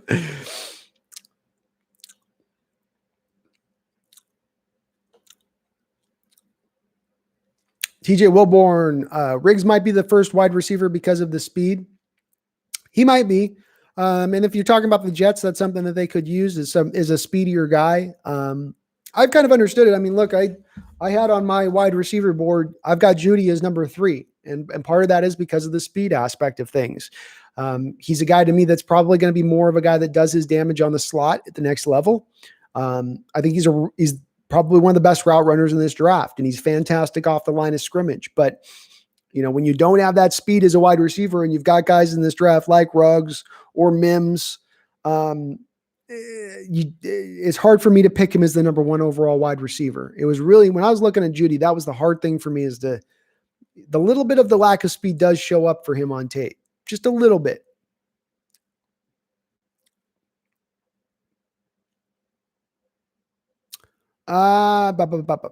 One second here. After seeing Carm talk about J.K. Dobbins, running back, I don't hate it. I watched a lot of D.K. Dobbins film. I like Ezekiel Elliott's tape coming out more than him. I like the previous running back that they had coming out who was playing for the Texans last year. I liked his tape more coming out than I've liked of that other kid, Dobbins. So I just, for some reason, look, I'm saying Dobbins is my number 3 running back. So I'm saying this is having him as the number 3 running back. I could recognize he is talented. I do understand he's very good. I just didn't see a lot of special elements to his game, or I didn't see one thing he does really special or good. Just kind of solid all around running back. Not a lot of pizzazz, Why would you get a guard though, Brandon? Left tackle is way more important position. Who did you think I was looking at guard?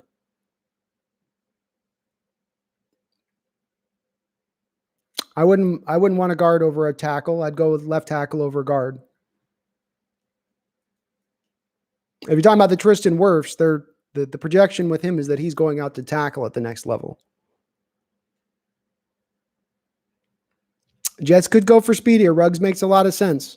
I haven't heard a lot of heat to the Ruggs to the Jets, but we do know the Jets do need a wide receiver. Jets do need a lot of help in a lot of different areas, though. John Robinson, I don't think Becton is that far off Wills either. I think Wills and Thomas and Becton, maybe you can squeeze Wirfs in there, but I think those three guys all have a very similar upside to what they're going to become at the next level. I do. I think there's varying degrees of it. One will be better than the other and all that, but I think they're all going to be upper level starters in this league.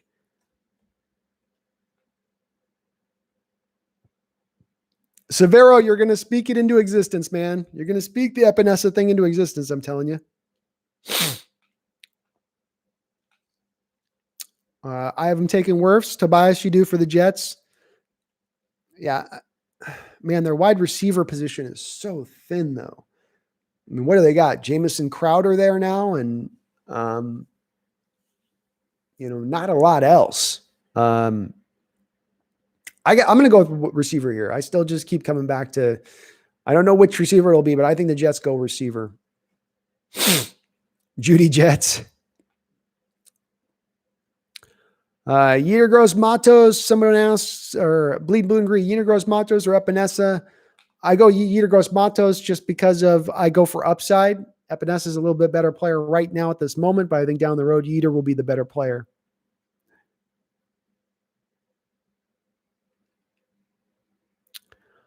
Yeah, I'd go with that comparison, John Robinson. Jerry Jeudy just reminds you of a better route running Calvin Ridley. I'd go with that. And I think Calvin Ridley's been all right, but I just, when you're talking about picking top 15, it's just about, am I picking top 30? Am I picking top 15? Where's the value at?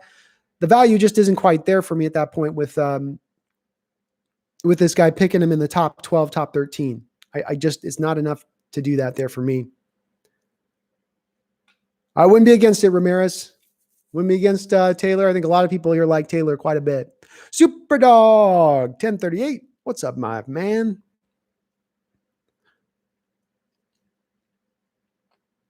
Well, Will's going to be a right tackle, John Robinson, in this league. Wills is going to be a right tackle. So he was a right tackle at Alabama.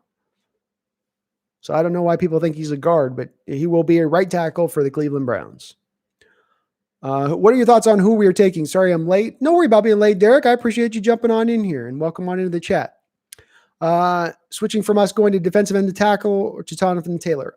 I'm going to, I still am on board with thinking that we're going to probably go offensive lineman or defensive lineman because historically speaking, when they've picked in the first round over the last 10 years, and then there's been 3 years in the 10 years we haven't picked in the first round.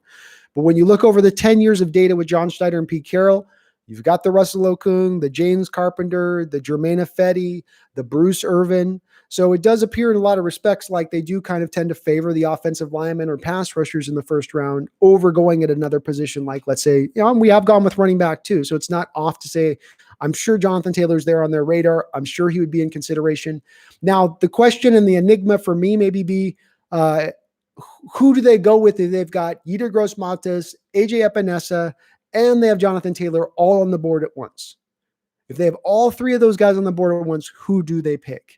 And my thought is they would probably go for the biggest need, which would probably be the defensive end at that point. But I think that'd be a damn tough decision to make on which route you'd go.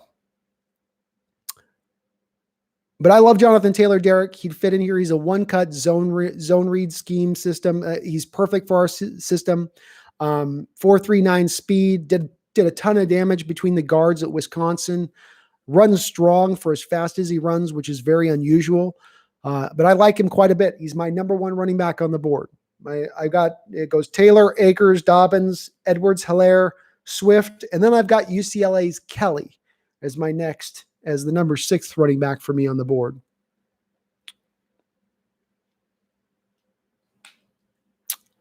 Yeah, right tackles, you can make the argument now, John, that right tackles have become as important as left tackles in this league. You can make that argument. There's a lot of these defenses now will push their best pass rushers over to the left side to take advantage of the weak link tackles. And so you've seen teams that have gotten really good about overcoming that by actually paying money to that right tackle. So I think the Chiefs did that. I think the Eagles have done that with Lane Johnson. It's sort of the way that this is trending league wide, is to value right tackles a little bit more than they have in the past. Oh, what's up, Derek? Little name change. Okay.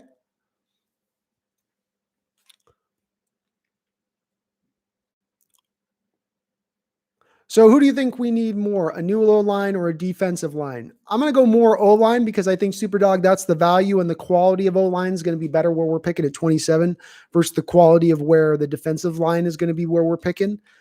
So I want to go to what we can get as the best value at the place we're picking, and I think that would be probably the best value. Jonathan Taylor, maybe to Seattle there. Maybe. We'll see.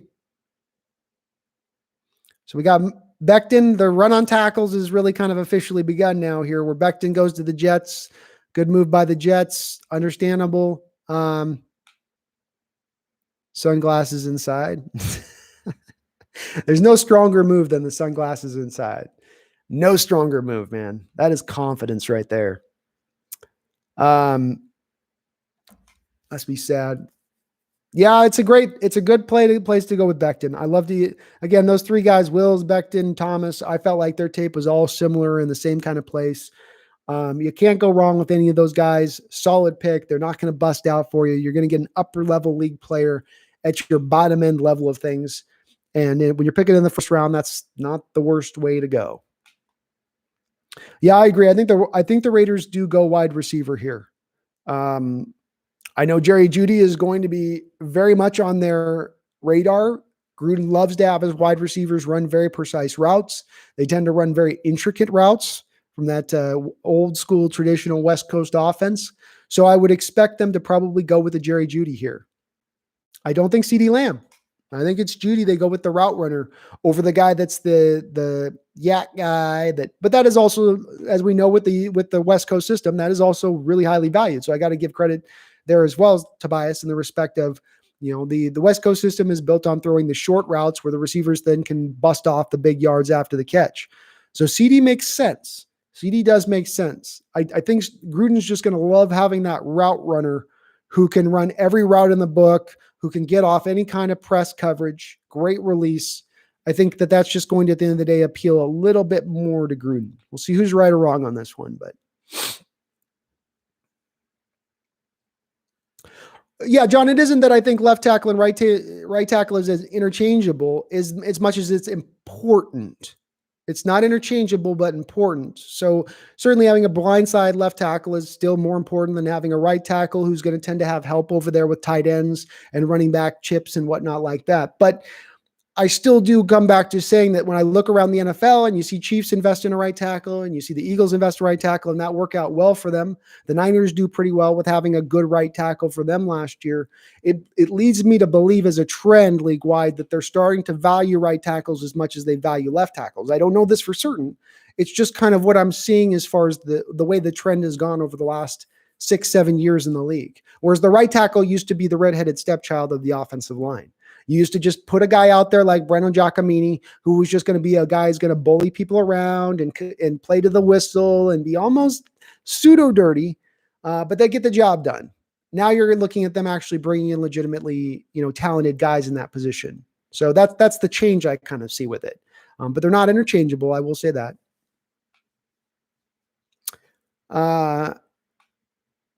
We went Penny because HBS was hurt just like this year, so we might be our first round pick. Yeah, TJ, that's my problem at times with the way they pick is they pick to need rather than pick to the best player. Chris Carson had gone down to a season-ending injury, so they said, we're thin at running back. We don't have anything else here. Let's get this Penny kid and bring in the guy because that's you now drafting for need rather than drafting, for talent. That's why I had a problem with the pick then. That's kind of why I still have a problem with the pick right now. Oh my goodness. The Raiders went with Henry Ruggs. Holy moly. So they're going. So Gruden is all in on the new model of speed kills. He doesn't need the route runner, doesn't need the yak guy. Give me the speed kill guy. That is, I'm going to say that's probably one of the more surprising picks for me right now. I would not have put Ruggs with the Raiders. They need receiver help, but I would have thought Lamb or Jeudy would have been a much better fit for them in what they do and what they're looking to do.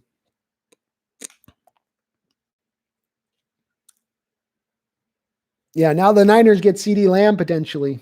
Yeah, I think the Niners are going to go CeeDee Lamb here. There's been a lot of heat to them wanting CeeDee Lamb prior to this draft. He would fit into what they're wanting. Man, he'd make their receiver called Debo Samuel, Dante Pettis, CeeDee Lamb, George Kittle. Pretty solid. James Glenn, Natane Mutai. Yeah, he's a great guard. He's got the most potential of any guard in this draft, but the injury concerns with him are so tremendous. It's such a risk with that guy. You got all the world of potential, but a complete bust too if you end up picking him too high.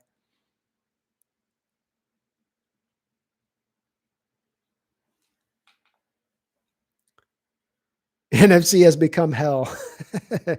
Yeah, the NFC is just too tough, man. I mean, look at the AFC. There's really two teams that you could say legitimately are going to push for a Super Bowl next year, or to be the representatives in the Super Bowl. And there's some decent teams, but just, every other team's got some holes or problems. Whereas the NFC, it's like, I could see the Saints or the Buccaneers or the 49ers, even the Green Bay Packers, if things worked out right, getting to the Super Bowl. Obviously the Eagles have been there before and they potentially could. Like there's like 7 or 8 teams that could get to the Super Bowl out of the NFC. I did get a haircut, D-Nugget. I can't let my hair grow too long. It's too thick, especially when it starts getting hot. I start sweating and it's not a good look for me. I need to stay clean and cool. I want out. I fucking knew it. Sorry for the good. Henry Ruggs. You can cuss anytime you want here, TJ. We ain't PC. Henry Ruggs is the first wide receiver because of the speed. Yeah, I had Ruggs as my number 2 wide route because there was times when I watched this film where it seemed like he was a little bit more than just your speed guy. He was running some routes pretty well. He was showing an ability to catch the ball away from his body, which a lot of those speed guys, they do tend to be body catchers. He had a little bit more of that to his game, which was a pleasant surprise for me and probably why he is being picked in the top 15 rather than sliding into the 20s as just a speed guy per se. All that being said, though, as a fit for Oakland right there, I would have thought they would have gone for more of the meat and potatoes pick as opposed to the guy that does have a bust potential here.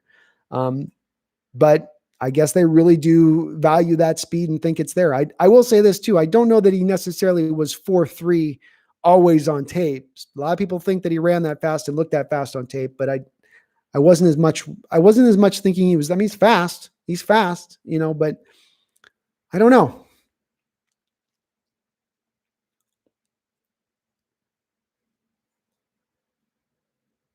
'49ers pick here and trade out of the first pick, 31st. They certainly could.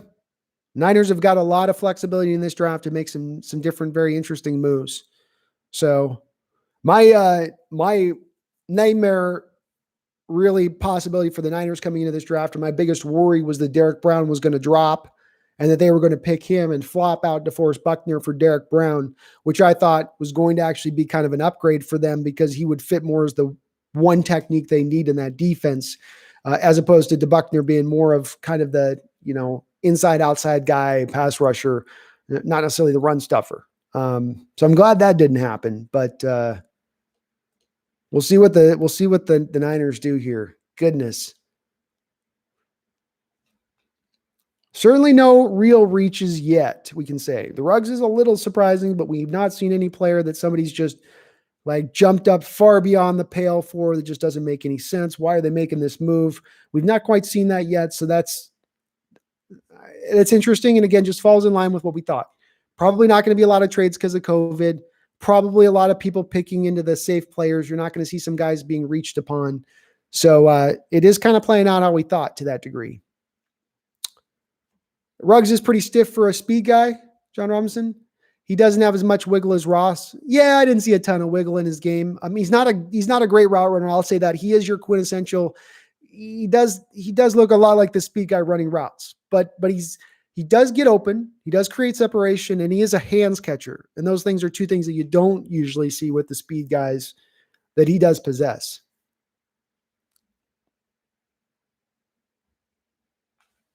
Oh, okay. So Tampa Bay flipped. Okay, guys, tell me what the trade is because I'm just seeing this.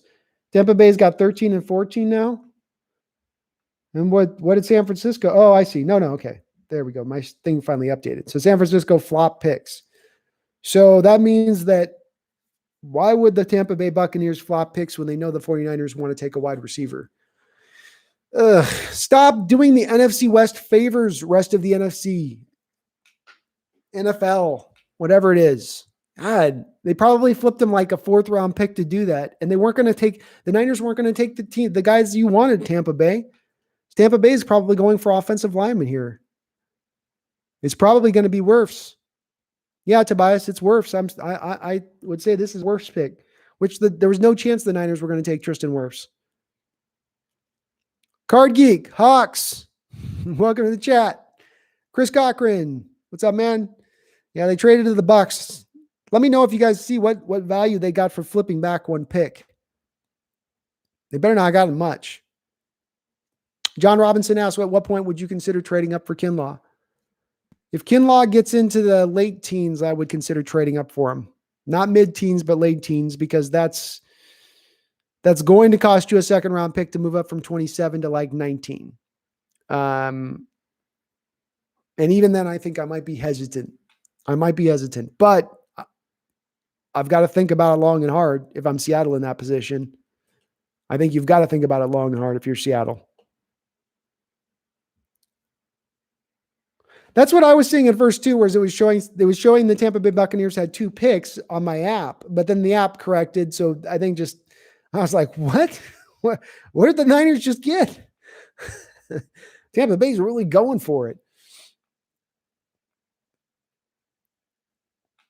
I don't know, Card Geek. It doesn't make any sense. The Niners are taking a wide receiver. They're not taking an OT. And the Buccaneers are not going to take a wide receiver here.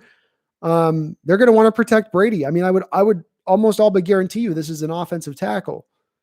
They know they need to protect Brady. They know he's not going to be able to move around back there. They've got to get him a better offensive line if they want to do what they want to do with that offense.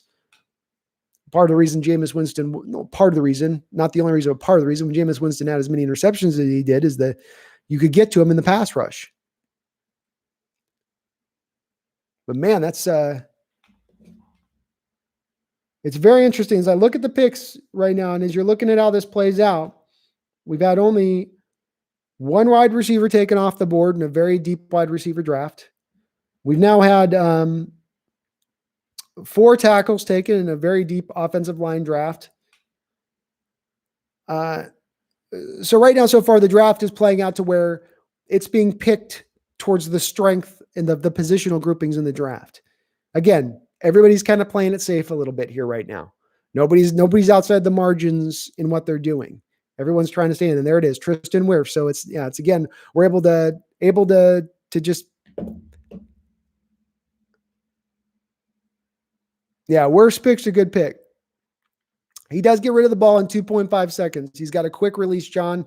But the one thing New England has always done around him there, even with that quick release, is they have usually put pretty good offensive linemen around Tom Brady. They didn't ever tend to go undersell it as much as Seattle's undersold Russell Wilson with his offensive line. So I think it's smart of them to do this. It's a good investment for them.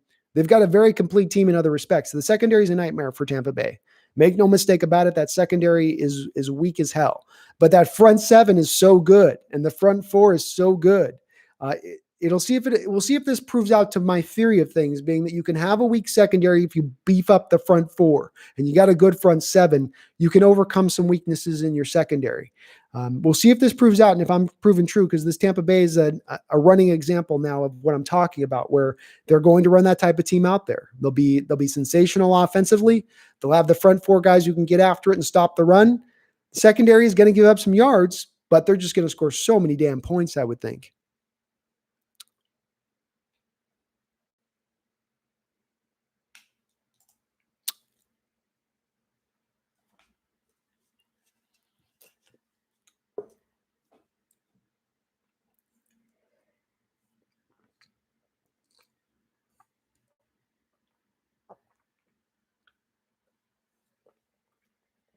Did anybody see what the Niners got as far as draft compensation goes for flipping back one pick? They didn't say on my app what they got. If they got some stupid ass second round pick for doing that, I'm gonna lose my shit. I'm gonna lose my shit real quick. Nice, Shaquem. Love it, man. Well, you guys have a beer. Tampa Bay you just found out Tampa Bay got Gronk. Holy shit, their 2 tight end sets will be hell, reminiscent of the Patriots when they had Hernandez and Gronk. Yeah, unfortunately, though, there was a report this week that came out that or today actually, that came out that OJ Howard wants out of Tampa Bay. I think his representatives leaked that out today on purpose in order to try to see if a trade could be facilitated with another team. So I don't think that he's necessarily looking at wanting to stay there in Tampa Bay as the backup tight end to Gronk at this point. And it seems like, based on what I've read from some Tampa Bay fans and kind of looking into it, it just doesn't really look like they've really utilized him the way they thought when they were going to draft OJ Howard out of Alabama. It's not been a great fit for him over there. A guy Seattle looked at the trade deadline last offseason. I'd certainly love to see if maybe, if there's a way I can pluck OJ Howard for, let's say, a 3rd round pick away from Tampa Bay, I would make that trade. And I would be on the phone with Tampa Bay right now, especially after you just gave a pick away to the Niners. How would you like to get that pick back? Why don't you flip us OJ Howard? Because he'd be a great fit for us as a tight end. Yeah, I'll take OJ Howard, John. I'll take OJ Howard all day long. I think Tampa Bay, Bruce Arians doesn't know how to use he doesn't know how to use a tight end. He didn't use a tight end all that great in Pittsburgh. Didn't use a tight end all that great with the Indianapolis Colts. Didn't use a tight end all that great with the Arizona Cardinals. He's one of those, no biscuit if you don't risk it guys, right? You don't get that by throwing short routes over the middle to tight ends. You get that saying by throwing deep all the time. And that's what Arians wants to do. He wants to go deep. They got 117th and gave up a 7th round for that trade. So 117 means they got a 5th rounder and they gave up okay. So the Bucks get the 7th, they give up a 5th to flip. All right. That's fine. That's not going to kill me.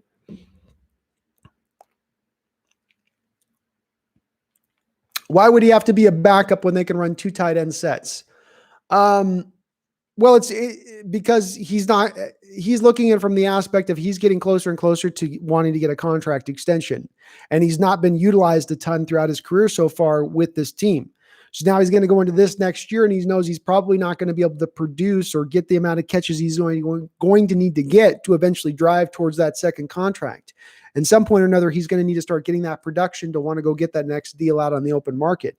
So I think it would be just more as he's looking at it like, how many touches am I really going to get? How many targets am I really going to get here? There's Godwin over here. There's Mike Edwards. Because remember, when the Patriots had the 2 tight end sets, they didn't have a lot of great wide receivers out on the outside at that time. You had a little Welker in there kind of used around. Brandon Lloyd's in there a little bit.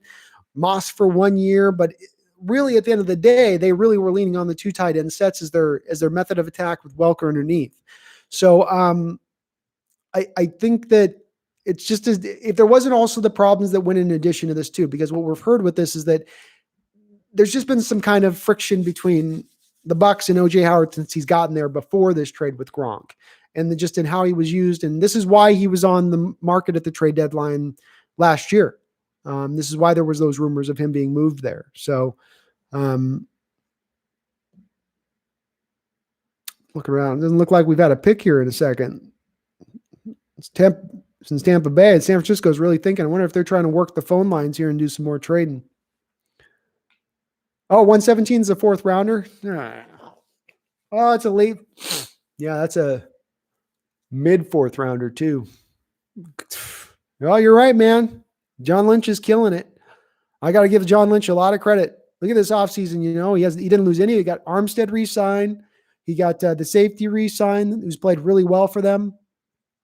You got a guy in DeBuckner that you were able to flip for great value at 13 overall. That's a fantastic trade from them in my respect, because you were going to lose one of those guys on that line at that point. They had to, one of them was going to have to go. So if you're ever caught in a situation where you have to let a guy go, but you're still getting back that kind of draft compensation with that reality of things, not bad. Not bad.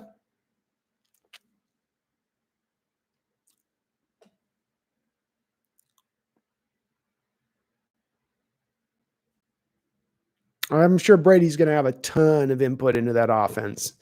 We're not going to see the quintessential Bruce Arians offense that we've seen in the past, which is 7-step drops, 3 out of 4 plays, and he's going to huck it deep. You're going to see a lot more of Brady-esque offense being implemented there.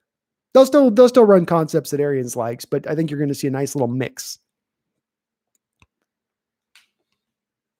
Yeah, I don't know why the Bucs would have made that trade, other than they value Wirfs in that same realm that they value Jedrick Wills and Becton and Thomas. They had him in that same tier, which a lot of teams out there have those guys all in one tier, and then the next tackles below them in another tier below them.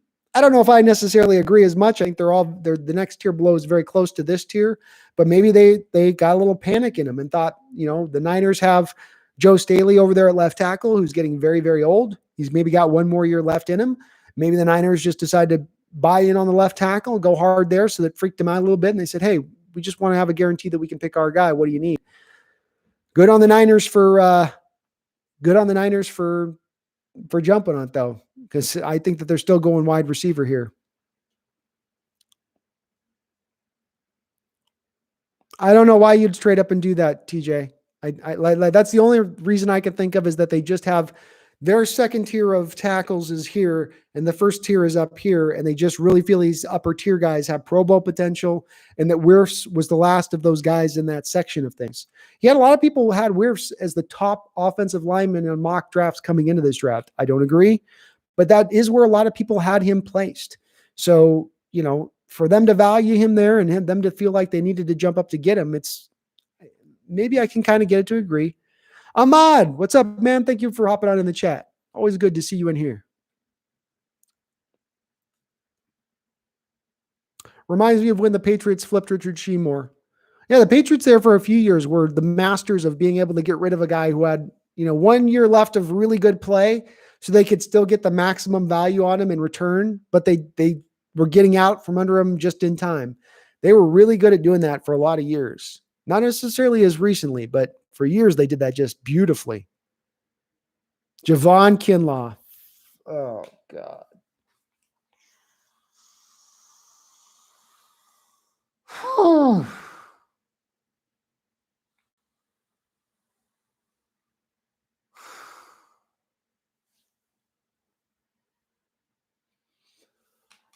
Oh, shit.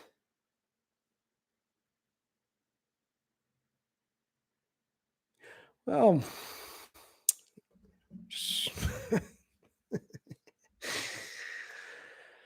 oh,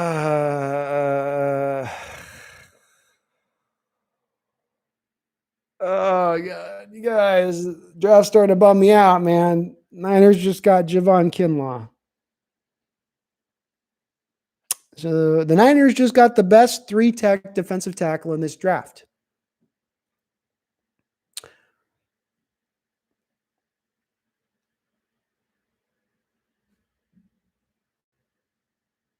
Oh, fuck. Oh. Oh. I need a second on this one, guys. I need a second on this one.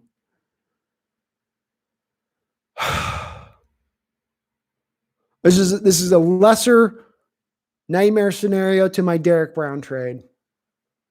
Because Kinlaw is not as good a player, in my opinion, as Brown. He plays a different position. But, they flopped out the Buckner for a guy that gives them a similar player in production. Oh, hell. Oh, well, John Lynch, who played in Tampa Bay with Warren Sapp,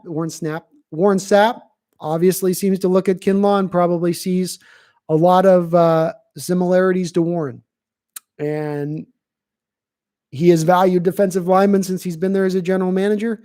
He continues to value defensive linemen. I'm very jealous because I wish our team would value D linemen in the same way, and understanding how important pass rush is and how it can affect the whole rest of the defensive squad. How an effective pass rush, how effective 4-down linemen, how no weak links can make you so dominant up front that you can overcome deficiencies on the back end. You can overcome deficiencies in your linebacking core. And he's wrapped his head around that, general manager for the San Francisco 49ers. He's embraced that fully. And this pick is an example of that. The Cardinals and the 49ers this offseason have done a fantastic job in moving around and doing what they've done. Their picks so far in this draft are amazing. I mentioned the Cardinals with getting DeAndre Hopkins for nothing, basically, getting out from under David Johnson's contract, who nobody was going to take on as a trade, who everyone in the league knew was going to be released, and yet they were able to trade him and get some value for him back. And then you got the Niners, as I just spoke about, with Eric Armstead coming up for free agency and being able to sign him to a multi-year deal, flipping DeForest Buckner when he was 1 year away from being a free agent in order to get maximum value back in return for him. And then turning that pick into Javon Kinlaw, essentially taking like a DeForest Buckner type player and resetting them back to their rookie contract.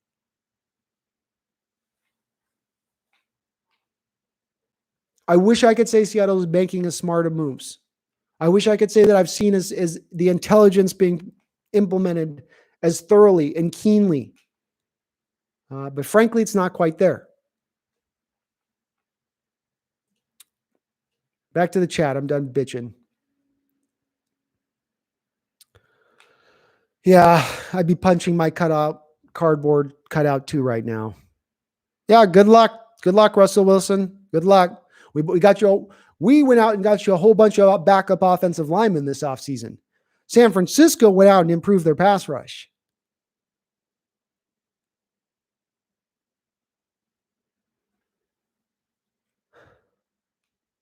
Yeah, Tristan, consider Russell's back. Yeah. Yeah. How are you going to protect Russell now? How are you going to keep him from getting injured? Why have you not valued putting offensive linemen out there that can handle these guys? Do you think he is that amazing front office? Do you think he's just going to be able to be that magical at 33, 34, 35 years old?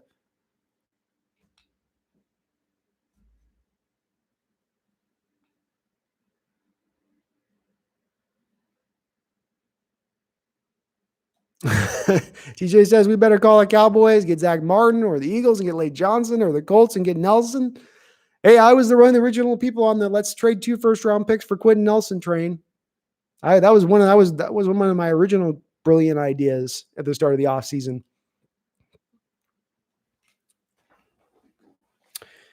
Wow. And the Broncos go for Jerry Jeudy.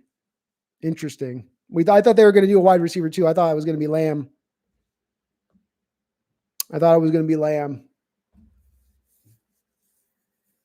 Yeah, John, that's what I'm saying. They flip Kinlaw now 5 years for cheap. He's not a top 5 first-round pick. He's a teens first-round pick. A couple $1 million is all that's going to cost every year. A few million. For a guy that's going to give you good production right out the gate. He's going to be a problem out the gate. Do I see a star? I don't know. But a guy with his physical tools and what he can do on the defensive line, going to be really hard to deal with. There's not another player like Javon Kinlaw in this draft. Not from a physical standpoint. There just isn't. Cappy, you don't sweat the Niners, whiners. I wish I shared your confidence in that respect.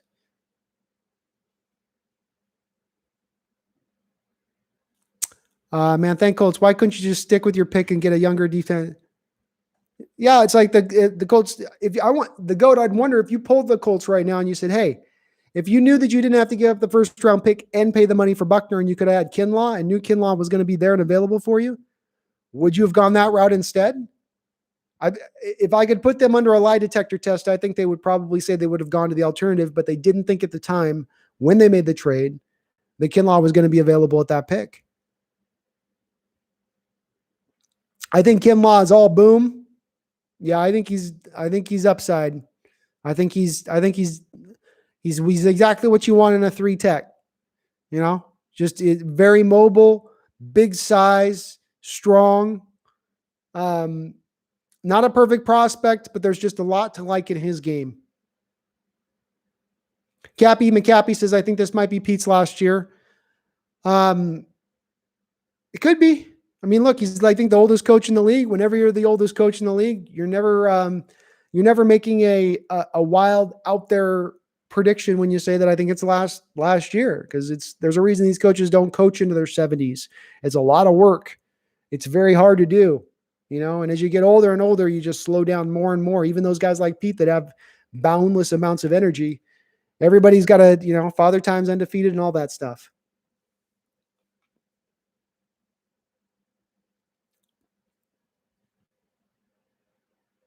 Yeah, he's really good. Look, Kinlaw's really good. Anybody trying to tell you that he's overrated or that he's good.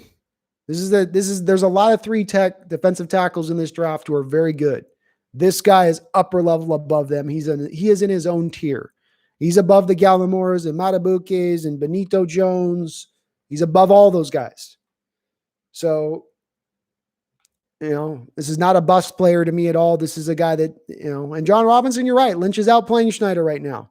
Outplaying him in his own game. Not only did he, flip a guy and get the value back, which I don't know that we've ever seen Seattle do at all. At all. Have we ever seen Seattle go out and move a player under the Schneider-Carroll era to get back value? They always want to reward their guys rather than do that, a little bit of the more kind of hardline approach on things, frankly. And Lynch is doing that. He is outplaying. Hell, he just picked up a 4th rounder, flip back, and got Kinlaw. I mean,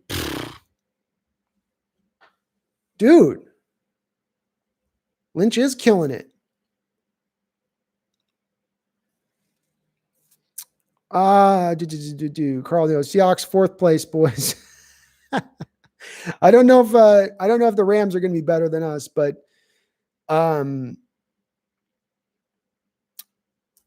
boy, is it scary right now. I'm not scared as a fan, but it's a little bit for a team that was this close to getting to the conference championship, was this close to maybe pushing to get back into the Super Bowl last year, despite all the issues we ran into, being the most injured team in the NFL, playing the number 1 rated schedule in the entire NFL. You thought off those factors, kind of throw those all into a hat, and what does it spit out? It spits out this team should be really close as you look forward to going to the Super Bowl this next year. But these offseason moves and watching this draft, it's like every inch of this offseason that's played out for us as we've had to watch it has been to take us a further step, an inch further away from getting back to that Super Bowl, rather than an inch closer, a step closer to the Super Bowl. And I hope I'm missing it. I hope I'm not looking at this right. And that's just, I'm too negative for my own good on this. And I'm just not clear-eyed with what's really happening, and that I don't recognize how good this team really is and how close they really are, and that the guys are going to develop and take that next step down the trek. And I'm going to be so surprised by it. But right now, it's hard to see. It's tough. Yeah, you got Mike Iupati blocking Armstead and Kinlaw. And Iupati, in his best version last year, was a road grader. He was a guy that could move guys off the ball, was still not good in pass protection, and he is going backwards as a pass protector. He was never really great with San Francisco at his best, at his highest of heights when he was a Pro Bowler. But now he's really those ankle injuries, a broken ankle and high ankle sprains, and he's just doesn't move as nimbly on those legs, and he's a bigger guard, so he is a little slower footed. What was that? Hold on one sec.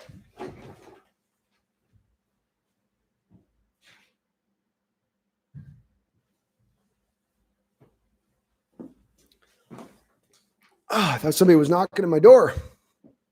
Somebody just opened the door. Dallas picks Lamb, you think? I don't think Dallas picks Lamb. I think they're going to go secondary.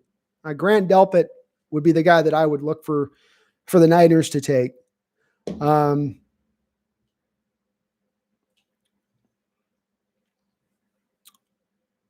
Steve Hutchinson for head coach.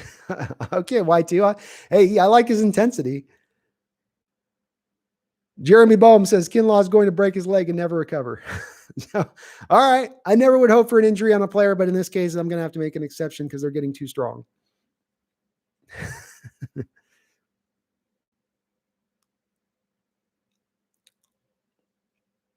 Best player available is CeeDee Lamb, but they might go cornerback.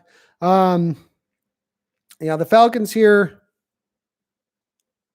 are definitely going to have to go with defense. It's interesting because the reports were that the Falcons were really trying to be aggressively trading up prior to the draft. So they were trying to talk to Washington about getting up there and getting young. They were trying to trade up and get Derek Brown supposedly at one point, pair him down there with Grady Jarrett. Neither of those two moves worked, as it looked like nobody was really willing to move around in this particular draft. So who do they take and who do they look at?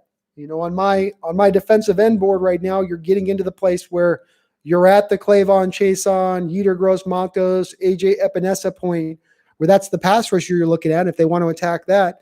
But somebody in the chat here just mentioned corner, Tobias, and do they look at Christian Fulton as a guy that they want to fit in here? AJ Terrell is a good zone corner who would fit into Gus's scheme down there. He'd be a good fit for what they want to do as well. So they could go a couple. It is AJ Terrell. Okay. Hey, I was right on the button. I talked my way through the Atlanta Falcons process, and I arrived right where they were at. Okay. Hey, I get some of these right. Shit. So that's a good fit for them. AJ Terrell was a guy that I really liked for the Hawks because he's what I would consider the best zone corner in this draft. He can play off coverage. He can jump a route really well. He understands route concepts. You sometimes get with cornerbacks in our zone where they just kind of drop into their bail and they don't have a real plan and they're just trying to protect against the deep ball at all costs, like it's been beaten into their head. This is a guy who can do that, but he also understands when to cut those routes short, come up, make a play. I really like AJ Terrell, a great feisty player, a very Seahawks player. I don't think it's any coincidence that he's going to one of our former defensive coordinators' teams because he would fit into their mold and their scheme. It's also just representative of the fact this is something I talk about a lot where, when Pete Carroll and John Snyder first walked in the door and implemented their scheme and this team right out the gate, there weren't any other teams in the league running this scheme. The 4-3 under. It's basically a 4-3 defense running gap control. It's a 4-3 with 3-4 principles in it. So it looks like 4-3, but they run a lot of gap control 3-4 principles. Not a lot of teams were doing that at the time. Not a lot of teams were running so much zone coverage, single high safeties and whatnot. Now it's become a lot more proliferated through the league. And so more teams are looking at players that they didn't used to look at who have the skill set to do those type of things in coverage, which has made it harder for Seattle to go out there and grab guys that fit so securely into their scheme. I mean, when you walked in the door and you're drafting 6-foot cornerbacks, when Seattle walked in 10 years ago, there was probably half the teams in the league would not even take a 6-foot cornerback. Like they would just X them off their board right from the start and say, no, too tall, can't change direction, can't flip his hips. No. Now we see every team in the NFL has a 6-foot cornerback.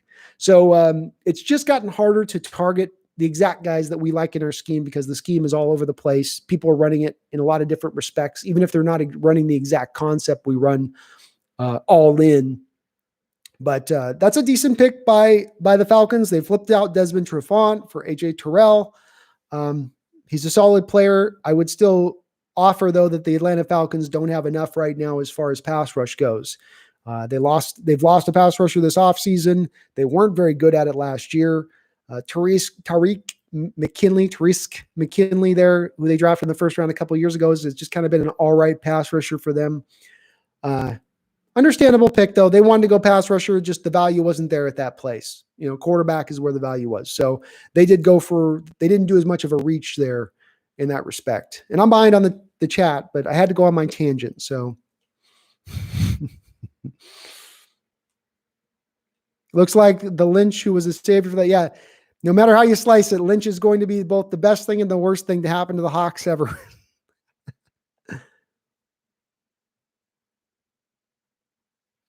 Yeah, John, I just don't see him. The forward movement, building on what you had last season. Even if you like the Mayo and Irvin signings, which I do like, they've come at the cost of losing Clowney and Quentin Jefferson and Al Woods.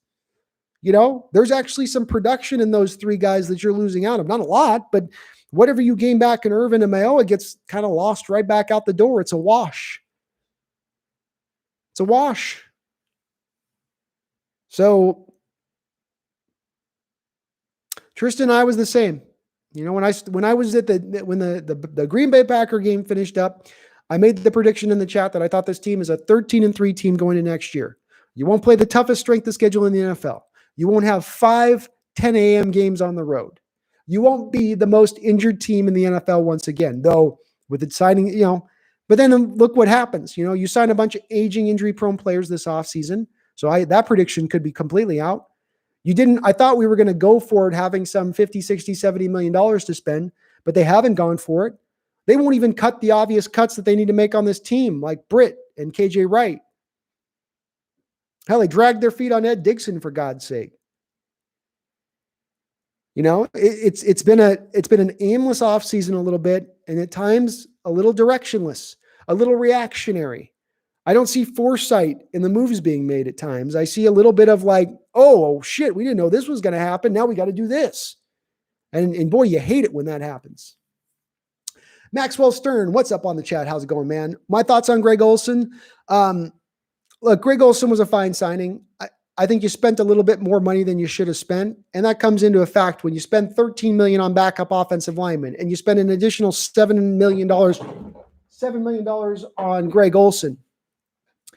That's $20 million out the door. $20 million out the door. Is there better value and a better way you could have applied that money? That's my question. And I think there probably was. I don't think it's the smartest way to put your team together. And I think it was a misappropriation of funds. Greg Olsen could end up being fine. The problem is, though, he's 35 years old. And I just referenced we were the most injured team in the NFL last season. So the way you fix that is not by bringing on aging, injury-prone players. Greg Olsen, I think, broke his foot a couple different times. He's had multiple lower leg injuries throughout his career. The thought that he's going to get healthier and that he's going to be able to give you the amount of games he's given you in the past at 35 years old with all those factors coming into play, I don't necessarily buy it. He's still fine as a talent. He had a good year last year. There's nothing terribly wrong with him as a player at this point. He's fine. But the injury process is big for me because we saw Pete Carroll in his post-game press conference against the Green Bay Packers say, injuries just caught up to us. We couldn't field the team we had in mind at the start of the year that we were forecasting to field at the end of the season.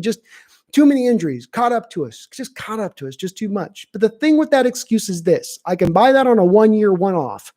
But then when you go into the next offseason after having that happen and you bring on the injury-prone players and you bring on the aging older players, that's when I'm going to get a little bit annoyed with it because I'm going to say, wait a second here. You're duplicating what you did last year. How are you not expecting the same results to then duplicate at the end of this?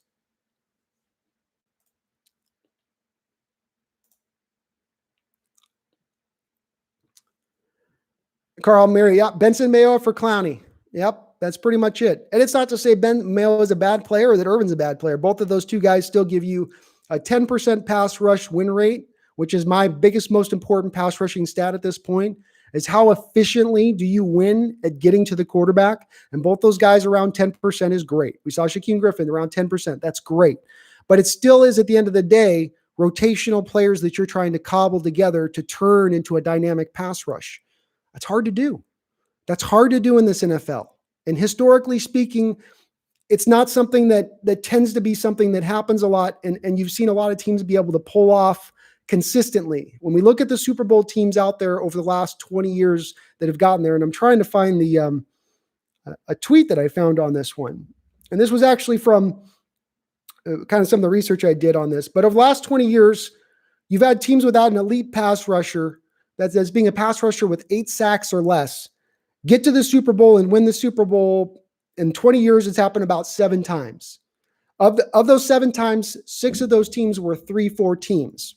So what that data tells me is that you tend to need to have a guy that's going to get 8 sacks or more to get to the Super Bowl, win it. And then if you're not going to do that and you're going to cobble it together, it's actually the 3-4 teams that can do that. Why 3-4 teams? Because their sacks tend to come from a variety of different areas. They tend to be more of a blitz-heavy scheme, so they can get the sacks from a corner, sacks from a safety, sacks from linebackers. It all kind of, in lack of a better word to use here, does cobble together that way. A 4-3 scheme, as we saw last year, doesn't lend itself well to blitzing heavy. We were top 10 in the league last year in blitzing, but we weren't very effective, as evidenced by the fact we were 29th in the league in sacks. So 4-3 schemes just tend to be tougher to blitz from because you can't be as creative. You can't disguise things as easily. It's just when you start to blitz out of a 4-3, it's so much easier for quarterbacks to pick up and read and see what's happening. What do I think about Clowney? I think Clowney at this point is probably gone, unfortunately. And the Cowboys went with CeeDee Lamb. We'll talk about that in a second. Unfortunately, he's gone. I'm sad to say this. There's a lot of back and forth, he said, she said, with the situation. We heard a report this week that supposedly Seattle extended out an olive branch to Clowney at the beginning of the offseason, said, hey, what do you want? What's your offer? We want to start negotiating here. He essentially came back to them with some moonshot request, like 25 million per year. And then he was very hard to deal with based off of what we heard off of one person's sources. We've also heard Seattle undercut him on the market. They offered him 18.5. And then after that, they lowered the offer down to 13.5 million, which would have seemed to have kind of cut him below the knees and been almost like a subtle, we don't really want you here unless it's at bargain basement price. So it would just appear at this point that both sides, for whatever reason, aren't synced up on the value or wanting to be there. I would guess that he's probably going to Titans. You're going to see it go down here on the 27th because that's the cutoff date for the compensatory system. So that essentially means that if you sign free agents before the 27th of April, they count against what you could get back as far as compensatory draft picks next year off of your own free agent losses. So if you wait after the 27th, you don't have it factor into your compensatory system. You can just get Clowney for what you pay him in contractual dollars. So it would just lend itself. That's why he hasn't been signed at this point. It's going to be with another team. They're just waiting past that 27th. That's my guess. Could be wrong.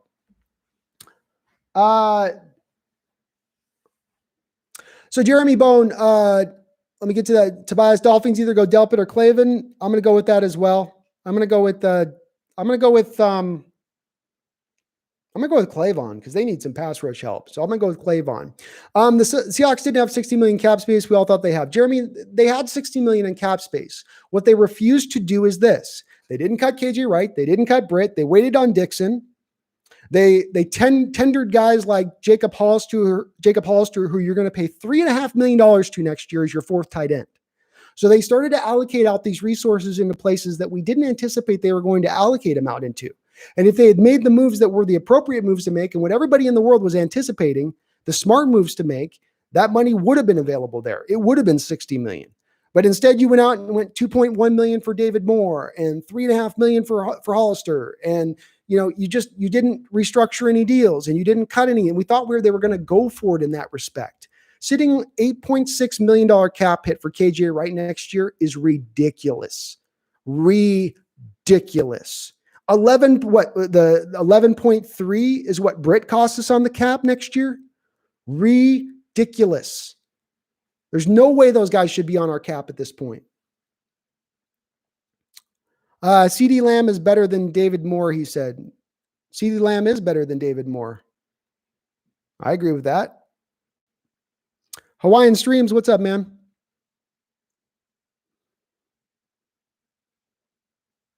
I'm a little behind on the chat, but I'm catching back up here. I'm shocked by the Cowboys taking CeeDee Lamb. Really surprised at them grabbing that pick. They went out and spent $20 million for Amari. They've still got the Gallup kid as their deep threat.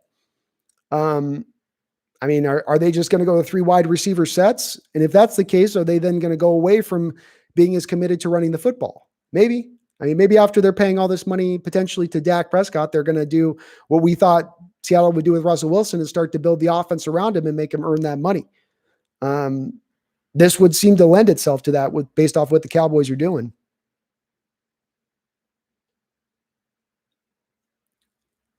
Shaquem, I would have loved to see them get Kinlaw too. I liked Kinlaw a lot. Again, my favorite 3-tech defensive tackle in this entire draft was Kinlaw. I thought he separated himself from the other 3-techs by quite a bit. Unfortunately, Chris Hunt, welcome to the chat. I just don't think we're getting Clowney back because of those factors I just spoke about where, it's just, it's, I don't want to say burned bridges, but I just don't think they could come together on the right value, neither the team nor the player. And I'm not as certain that Clowney necessarily loved being here as much as maybe was sold to us that he did. Who do you think we'll pick? At this point, I think Seattle probably ends up going for Yetur Gross-Masto still. I'm still going back to that pick because they have tended to pick towards need in the recent past. They've tended to pick towards defensive linemen and offensive linemen in the first round. So if I'm just going to try to take this as a logical experiment and go down the train as to what they've done in the past and what we can predict, that's where the prediction would go in my estimation.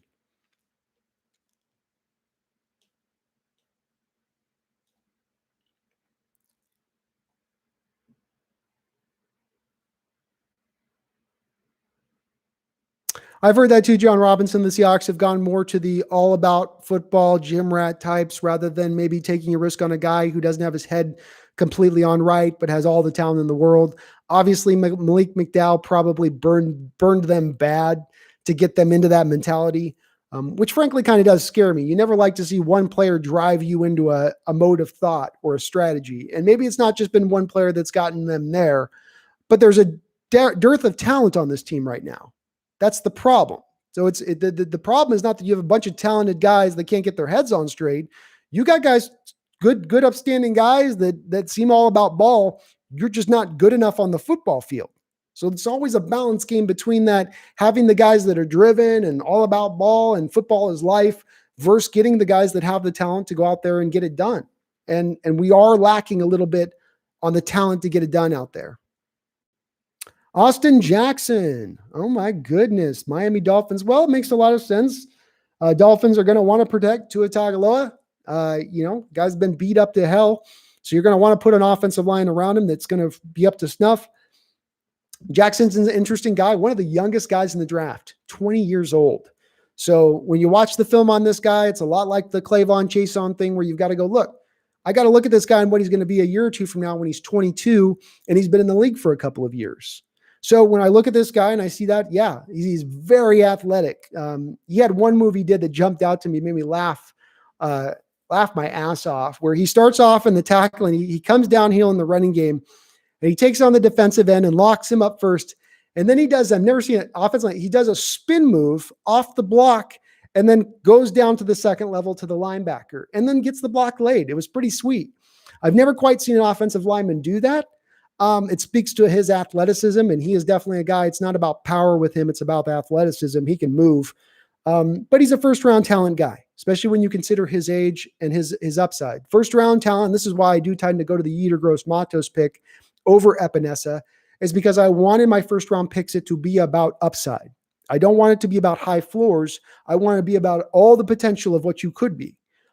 Floors are nice, but floors are what I go for in the second, third, and fourth round personally.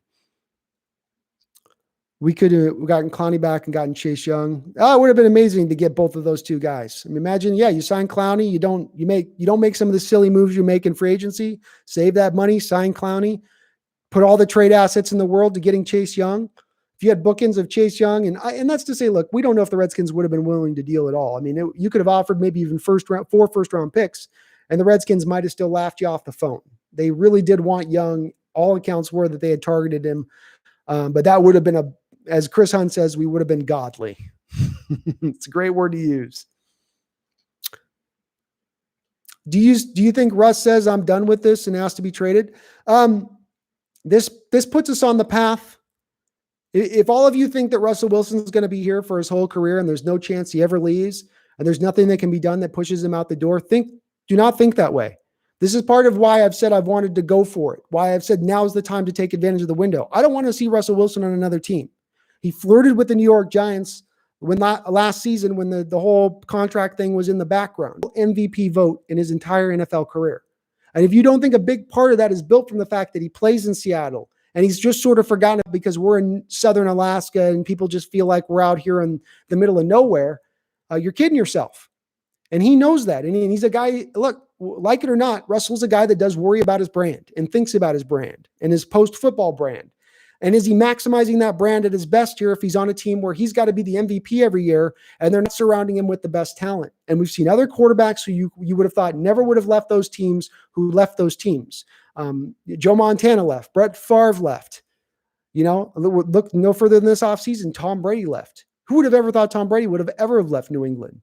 But he left. It can happen. You can get to that point where you start to piss your quarterback off enough to say it's to hell with you.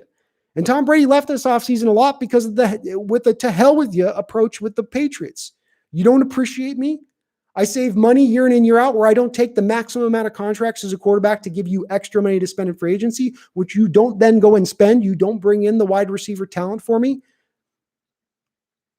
I don't get why teams do this. I understand you're paying a lot to your quarterback, and so you have to redistribute the resources appropriately, and it's hard to build a team around $33, $34 million a year going to a quarterback. I get it. But why make moves that are going to make their lives so much harder and put them in peril? That part doesn't make sense.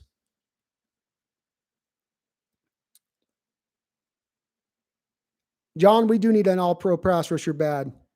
Kinlaw, Cortez, Kennedy. I'm good. I don't know why that made me laugh so much. Yeah, Mastos is looking like the guy to me right now. Damon Arnett. Wow. We got our first shocker. Well, hey, it shows you guys that I wasn't off on Damon Arnett. I really like Damon Arnett. I almost liked him more than Okudah when I watched his film. He's got character concerns. He's a little bit of a head case guy, but I saw a guy that on the next level you could put in the slot, and he might be one of the best slot corners in the league coming right out of college football. This is a little high for him. I had Seattle taking him with the second round pick in the second round in my last mock draft that I did for Seattle. But it is a reach. I would not have taken him in the first round at all because of those character concerns and the lack of testing that you had with him on the combine and whatnot. But with that said, his tape is legit, and he is going to be a very good slot cornerback in this league. So you got the Raiders taking Ruggs and then going Arnett. Very interesting. Very interesting for the Raiders. They're still kind of... Yeah, D-Mac, what do you think, man? Damon Arnett, that's a little early, right? I mean, that's a little early for Arnett. 19 in the first. That's... they've got to feel like he can play on the outside. D-Mac, with me and you talking, that's one of the things I didn't think we thought we were really pessimistic on, was the thought that he was going to be able to play on the outside at the next level, that he was going to maybe have some limitations to playing on the outside. He might just be a slot only cornerback. Yep, we did win our prediction on D-Mac's right. So D-Mac and me did predict there'd be more than 4 cornerbacks taken in the first round with the depth of the corners in this particular draft, how good they were. They're not sensationally talented guys, but there was just those. He's a first round talent, AJ Terrell, first round talent. Henderson, first round talent. Arnett's a guy that I didn't necessarily have a first round talent on, but I get why a team fell in love with him. Slot cornerback is a very important role in this league. A very, very important role. It's getting more important than ever. And we saw Seattle a couple of years ago with Justin Coleman. I think we ran 70% of our defensive snaps were run out of the slot corner. And we were actually a pretty okay defense running it that way. Much better than last year's iteration where we ran so much of it was 4-3 base defense with just trying to keep that third linebacker on the field, even when the opposition's offense went to the 3 wide receiver sets. So, I like seeing the Arnett pick. I want to see more reaches for more teams to push more talent down to the Seahawks. That's one of those picks where it's like, good, awesome. You just push that much better talent to us at the first round at that point. Amen. What's up, Super Dog? All we need is an O-line, and MVP will be and Russ will be an MVP, not even close to anyone else. I agree. Offensive, you give him a great offensive line. Imagine how much better Russell can be. He's been this good up until this point, getting hammered all over the place. I brought up this was one of my tweets this week that I saw. Not my tweet. I can't take advantage, but a guy put this on Twitter, which is that Russell Wilson is only 60 sacks behind Drew Brees right now in career. Like, he's only been sacked 60 times less than Drew Brees. Drew Brees had 11 years in the NFL before Russell Wilson arrived. He's been hit too much. It's just too much. Too many sacks. They've got to start trying to protect this guy. We got to start trying to value that and understanding that that's really important at this point. And you're not going to do that by buying backup offensive linemen. You're not doing that by getting also-rans or just a guy or an aging, injury-prone guy that can't move very well anymore. You know? Yeah, they didn't have I thought last year's draft, Tobias, was a little odd for the Raiders, and this year's draft's kind of showing a little bit of the same thing. They're kind of beating to their own drum out there a little bit. They've had some players I've liked that they've picked, but they've certainly not knocked these all out of the park in the same respect. Yep, Yetur Gross-Matos is falling right now. We're to pick 20, and he's not been tabbed yet. We've got the Jaguars took CJ Henderson. The Jaguars are also probably going to end up trading Yannick Ngakoue at the end of the day here, at one point or another. So this is a definite target here at 20. Unique services are for Yetur right there. The Vikings would be a one at 22, who I think that would be a possibility. 22 or 25. The Vikings have 2 first-round picks. Oh, that's right. The Buffalo Bills traded them a first-round pick. So there are still a couple teams that could. Vikings picking twice. They lost Everson Griffin. You know they're going to need to pick in somebody there at the defensive end position. They could certainly look at Yetur there. So it's no guarantee yet that he drops to us. I will say, though, when we're looking at running back now, and I thought that Taylor was going to be picked in the top 20, I got to admit, I did say that. And you look at it, the Jaguars are probably not taking a running back. The Eagles are probably not taking a running back. The Vikings aren't taking a running back with 2 of those 2 first-round picks they have, not with Dalvin Cook on the roster. The Patriots could potentially take him maybe. And the Saints, you'd have to think that they wouldn't because they got their one do-it-all running back kid. I can't remember his name off the top of my head, but then they also got Latavius Murray there, signed to a multi-year deal. So they probably wouldn't be a threat as well. So for those of you that like Taylor and would hope Taylor falls to us, it's starting to look more and more likely at this point right now at this moment that he would fall to you at 27. That does look like something that could happen. If I was making a bet between right now with the guys picking ahead of us as to whether Yetur goes or whether Taylor goes, you're probably going to see Yetur go with the teams that we're looking out in front of us right now. Kamara, sorry. I can't believe I couldn't remember that name. Yeah, Alvin Kamara is what I'm trying to think of. Did the LSU cornerback get drafted yet? Nope. Fulton has not been drafted as of yet. Yeah, Kuiper kind of got a little older all of a sudden, didn't he? That hair went from jet black, full head of hair, to that widow's peaks diving back. Not that I can talk because I'm heading down that lane myself here fairly soon. But yeah, he looked a little bit like Father Time's catching up to old Mel there, just a tiny bit. Yeah, I couldn't believe last year when the Raiders drafted Colin Farrell with the 3rd overall pick. That was last year with the run of defensive linemen was amazing to watch. I was in awe of how many defensive linemen and pass rushers were taken. I've never seen anything like it in my lifetime of drafts. I don't think we'll ever see anything like it again. And to have him taken 3rd with as deep and as talented as that defensive line draft was, it was like reaching for defensive backs. Are we Las Vegas? Yeah, I can only think that they're just thinking they're going to play slot defense a lot, have that slot corner out there a ton with that pick. D Nugget, yep, Clowney was the number 1 pick in 2014.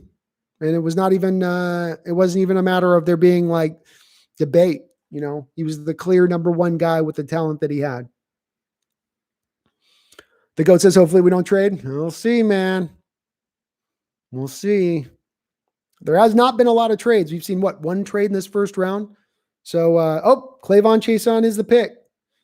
So, okay.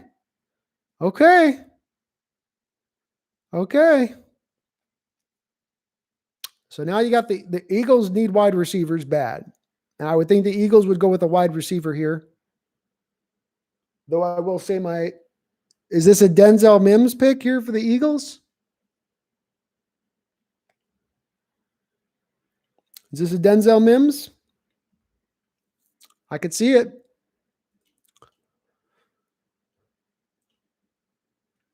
Thoughts on Clavon versus Matos and AJ? Clavon to me is really young, just like Green was, and I'm afraid it's going to take some time. We can't wait. Yeah, Tobias, that's a knock it out of the park comment right there. He's Clavon is really young, 20 years old, and the difference between being 20 and 22, 23, 24 is there's a big difference.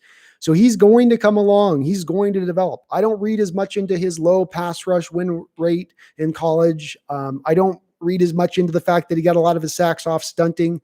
When I watched his tape, I came away impressed, and I thought he was actually pretty good against the run, which I thought he was just going to get eaten up in the run and blown off the ball. And he's actually really feisty, strong on the run. I'm not going to go as far as to say he's an edge setter over there, and that he's going to be able to just hold the tackle at bay, but he's probably even a little bit better against the run than Bruce Irvin was coming out. But I agree with you. He'll take some time, but he's going to be a good pass rusher in this league. But it's same thing. You're right with Yetur as well. Yetur Gross-Matos has got a little bit of that going too with him. Severo Ramirez says Kenneth Murray. I'm not as much on Kenneth Murray. He is fast as hell, man. Lightning. I just didn't love his instincts as much. He takes a little bit of time to decide where he's going to go post-snap. I'd like a little bit more pre-snap read recognition from Kenneth Murray as to where he's going, especially with his speed.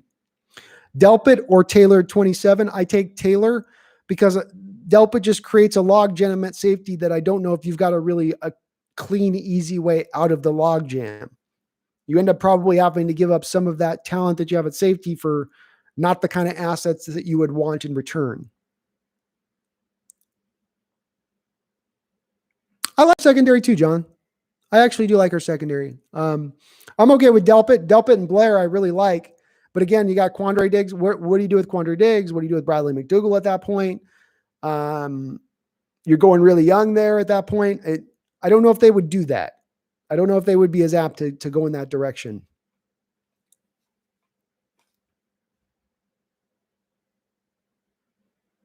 I think Clavon is another Markevius Mingo. It's a fair point. And again, I brought up his low pass rush win rate and the fact that a lot of his sacks came off stunts. He's a little bit more, I think, explosive than Mingo was. That's what really does show up on tape with Clavon is that, he's a twitchy athlete. Mingo was not as twitchy off the edge, just not quite. Do you think we sign him for $9 million plus? Eagles take a wide out, Justin Jefferson. That makes sense, Shaquem. I think they're taking a wide out here. I agree.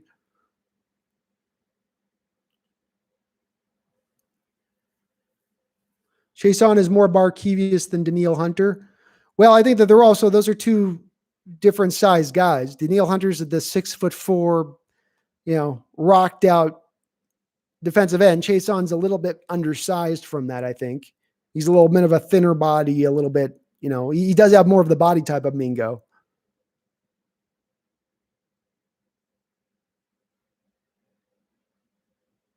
High left tackle will be available with our second pick. Yes, I do, because the tackle draft is so thick here. You got guys like Niang, Pert, Hunt, Ezra Cleveland. These guys will probably be in there in the second round. Where they're picked, I'm not sure in the second round, but they should be available there. I think you could move Diggs to slot corner, and how about Delpit playing sub linebacker in coverage? He'd be amazing. I'd be great with that. It's just the Seattle doesn't show a willingness in their scheme with their defensive coordinators to be multifaceted with their players and have guys with rotational spots. You're our rotational pass covering linebacker, Shaquem Griffin.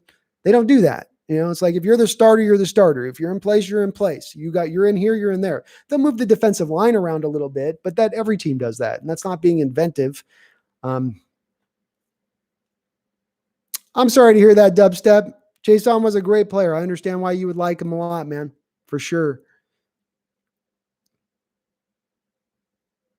He's very good. They're on the phone with Justin. Great. Because Justin Jefferson was not going to be a Seattle Seahawks. So perfectly happy with them going with him at wide receiver. I wasn't high on his Jefferson as much as a lot of other people were. I think he's a slot receiver at the next level.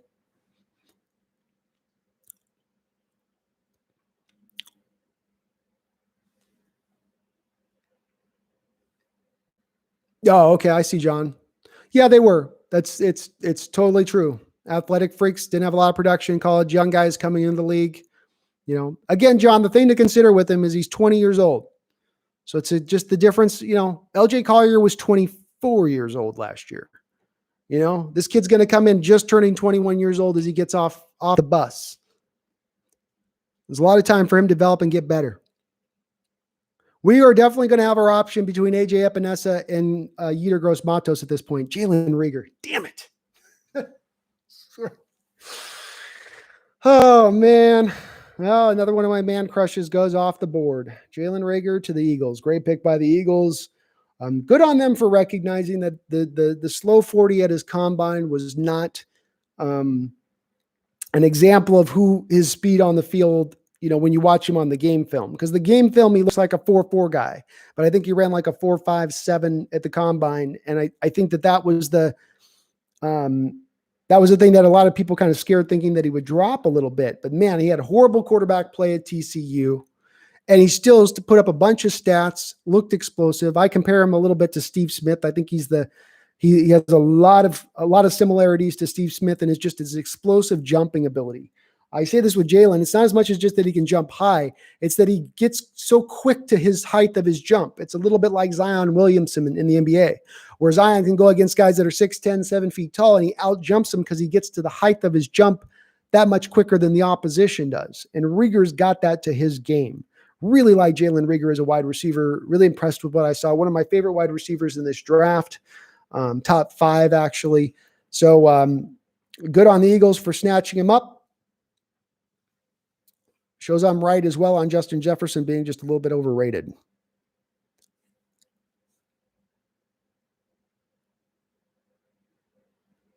I honestly think that Chason would be an amazing Sam. Yeah, John, he'd be great. That's why I said I said Chason was this draft's version of Bruce Irvin. And Bruce Irvin, that's just what we're doing with him next year, right? He's going to be our starting Sam linebacker, and then he's going to be our rotational pass rusher on known pass rushing downs, second and long, third and long. So I thought the same thing. He's going to be, I know he can set the edge. I know he can take on tight ends. I had no worries with Chason in that respect. Yeah, we're doing great, man. 60 viewers. Loving it. Welcome, everyone. Duvernay is still available. Duvernay is also still going to be available at the end of the second round, Jeremy. You don't need to pick him quite yet right now, but I do like him. He's my number 13th wide receiver on the board. So there's still a variety of receivers that'll be probably picked up ahead of him, and Seattle could look at him later on in the second round if they wanted to. But I liked his film as well. As hard a runner after the catch at wide receiver as there is in this draft, as good after the catch as nearly any wide receiver in this draft. Yeah, John, I had a feeling it wasn't going to play out that way as well. It was a hope and a prayer. And it was part of me like, it's like what The Secret tells us, right? The Secret tells us that we got to manifest our reality. So I was trying to manifest Jalen Reagor to the Seattle Seahawks. I guess my manifestation skills are lacking just a little bit.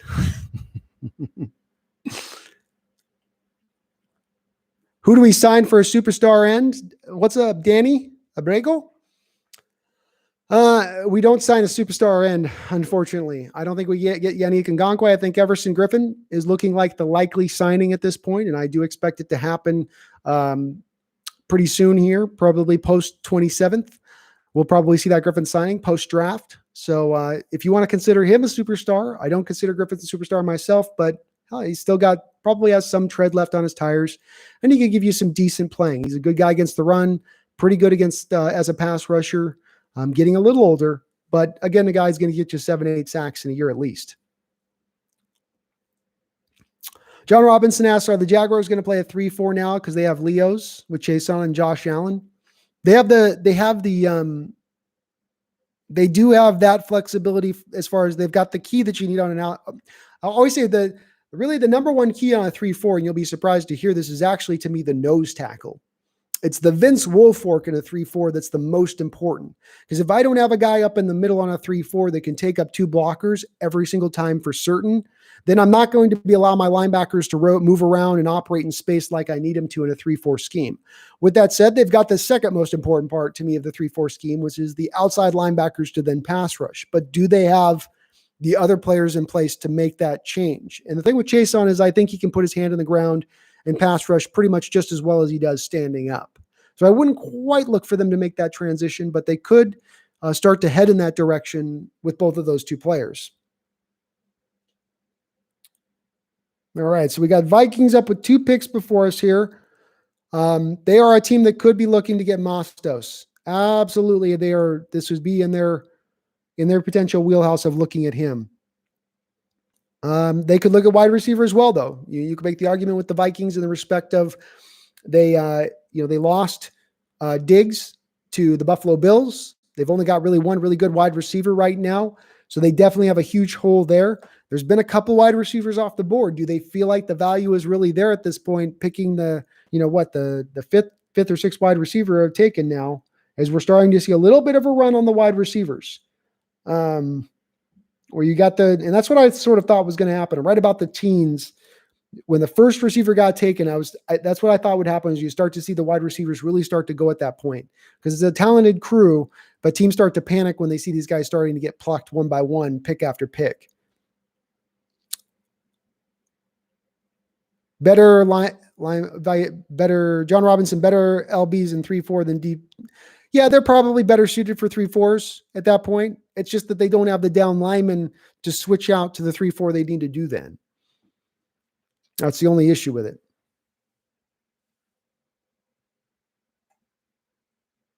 Secret, tell me I have something in my pants.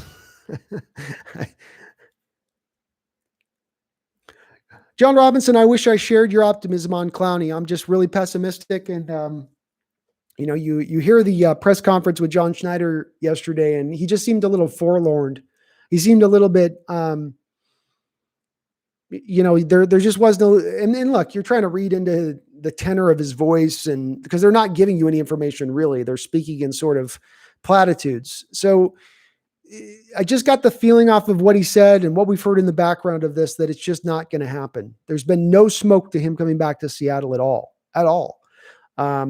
And I just have to think that they're waiting to that 27th compensatory cutoff point to really go out and do anything at that point. Yeah, I think all of our manifestation skills failed us, Rob, this draft. None of it's coming into bloom.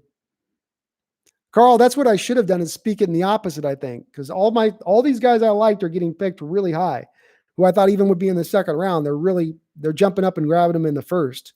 I don't know if that speaks to how well I valued these guys or just to how much these teams are reaching in this particular draft.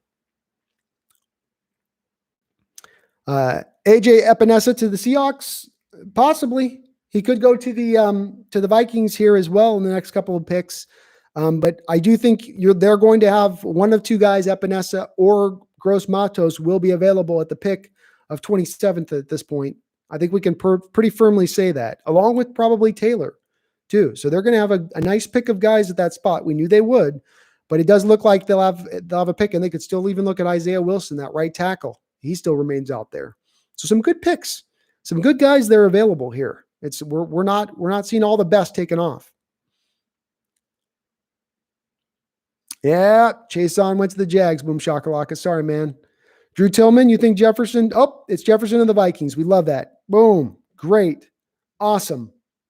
Vikings could still take a defensive end at 25, but that works fine for us. Again, a guy that we're not going to take. So we're really seeing a run on the wide receivers now. You got New England who needs a wide receiver. Are they going to go there, or do they go for value?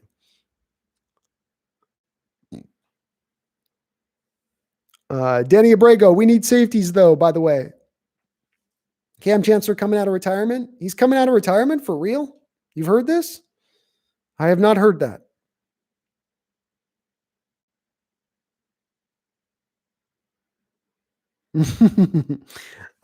Everyone likes to hear real talk, D-Nugget.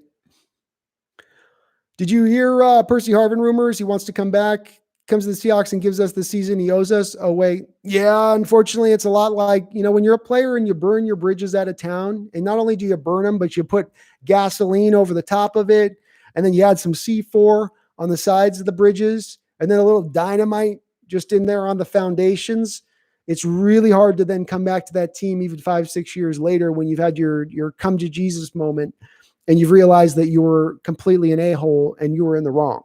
I just don't think Seattle's going to be as willing to bring him back in. And I think this is a little bit of why I'm a little skeptical of Michael Bennett coming back, because Bennett did, I think, a very similar thing on his way out. And I think Seattle's not playing that game anymore that they were playing with their culture at the time in 2014 and 2015. Shaquem Wagner, the Pats are going to take something weird like a center. Well, I'll tell you this, Cesar Ruiz remains out there also available. And that's a guy that's one of my safest picks in the draft at center. You know, if you want to look at a real, just the guy's going to work and he'd be an upgrade over what we got. Granted, we are spending right now, I think, $14 million on our center position between the $11.3 million that's allotted to Britt. I think we've got another couple million to Hunt now. You're paying what, $2.5 million to BJ Finney. You've got Ethan Posick on the last year of his rookie deal, which I think is about $1.5 million. So yeah, we're spending $14 million on our center position. Isn't that great? Not even getting a Pro Bowler out of it. Joe, they trade to the Chargers. Okay. Well, I think the Pats realize, the Patriots aren't close to getting back to Super Bowls anytime soon, and they need to start probably their drafts haven't been as great in the recent years either. So they need to definitely, add on the picks and start rebuilding there. You could say the Jets and the Dolphins and the Bills are all starting to get a little closer to getting better in that division. It's not going to be as weak. They're not just going to be able to feast on the dregs of the NFL anymore. Top of the fact they don't have Tom Brady. We're probably going to reach on some no-name guard. What do you guys think about, what if they didn't attain Mutai there, guys? They go Mutai. They're just like, we just really love this guy's game. Who do the Chargers want here? It's a great question. I'm actually kind of thinking about it. I'm going to go with offensive line. They drafted a quarterback. They've traded their left tackle away. There's left tackles on the board right now with some value. I would think that they're going to want to start to build that offensive line around Justin Herbert. They got the left guard in place. Get your tackle now. As I look out on the board, on you got Josh Jones from Houston, I think it is. Jackson's gone now. Wilson's there. Ezra Cleveland's there. Definitely some of the tackles are starting to get kind of plucked off the board. And if Seattle wants to take a tackle, I'll say this. If you're looking at getting a tackle, if you're Seattle, originally I thought that there would be a tackle at the back end of the second round in one of those 2 picks that we have. But as I look at this now and as I really kind of analyze it, I think you're going to be seeing the left tackles and the top end left tackles and right tackles off the board by that point. Even Pert, who someone here in the chat mentioned as having really liked, I think even he's going to be off the board by that point. So you better grab him now if you're going to grab a tackle. It will have to be with this first round pick, in my opinion. Didn't Harvin have to retire from concussions, or was someone else? Harvin had to retire supposedly because of that hip thing. I think the hip thing was it just didn't go away. Even after the surgery, it still bothered the hell out of him. But I think that was the thing that ended up kind of making it hard for him to practice and all that other stuff. Tobias Larson's Mims. I like Mims, man. Do I think he's going to be the pick here for the Chargers? No, because they have Mike Williams and they have the kid out of California there. As their other wide receiver who's really talented. So I don't think with other needs and other problems and things they need, I don't think they go with that. I think it's probably, Josh Jones would be probably the most likely based on what we've heard as far as where he should go. This is where he's supposed to go. So, Kenneth Murray.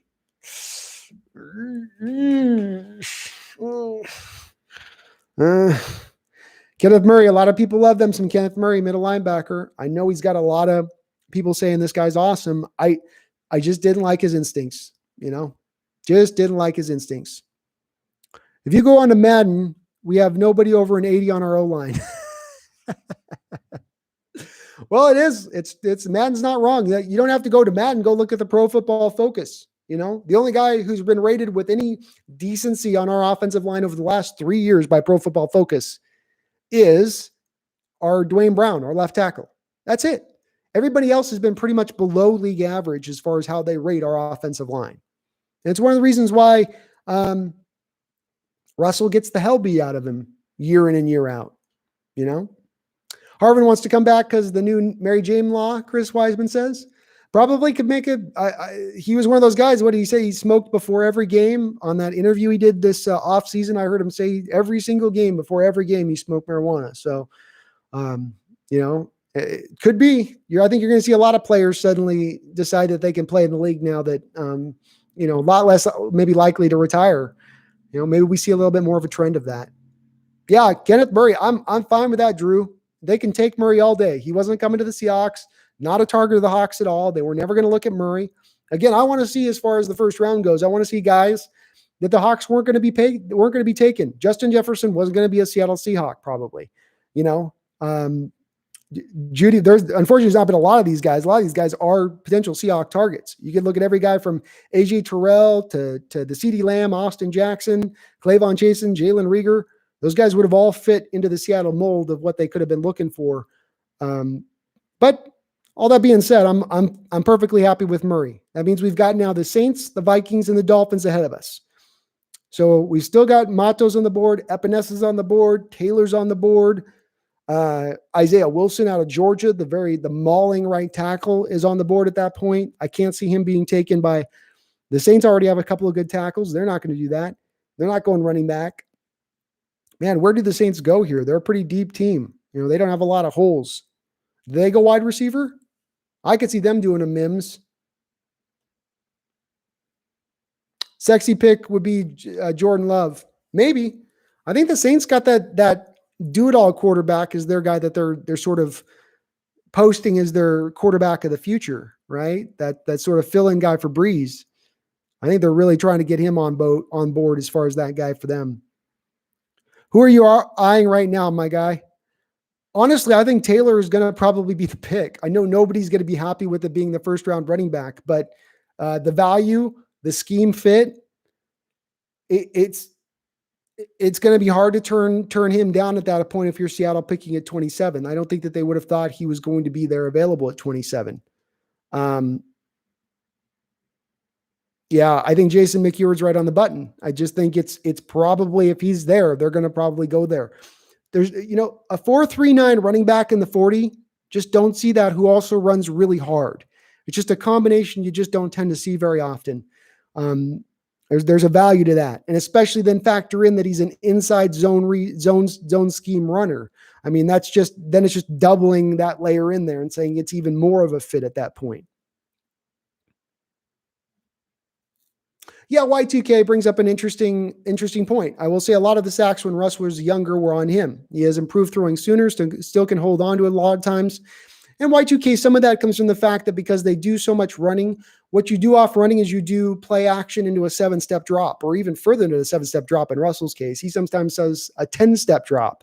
So when you do the deeper drops, it's a lot higher a possibility, a lot higher probability that you're going to have the pass rush get home more often than not, as opposed to being like Tom Brady's system, where he's, as somebody mentioned a second ago, gets rid of the ball in under 2.5 seconds. It's very hard for the pressure to get there in under 2.5 seconds. But we don't run a lot of short routes or quick routes. We run a lot of long developing routes, and we want to hit shots down the field.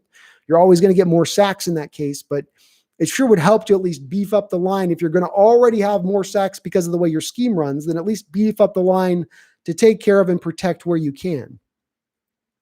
Taysom Hill is not a starting quarterback in the NFL, says John Robinson. John Robinson, are you sure the Saints feel that way?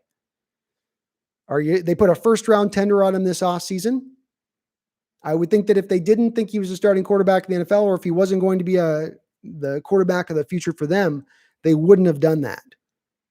You would have done like a second-round tender, where somebody would realistically go out there and sign him on a second-round tender, and then you get the compensation back because you don't think he's going to be your quarterback of the future.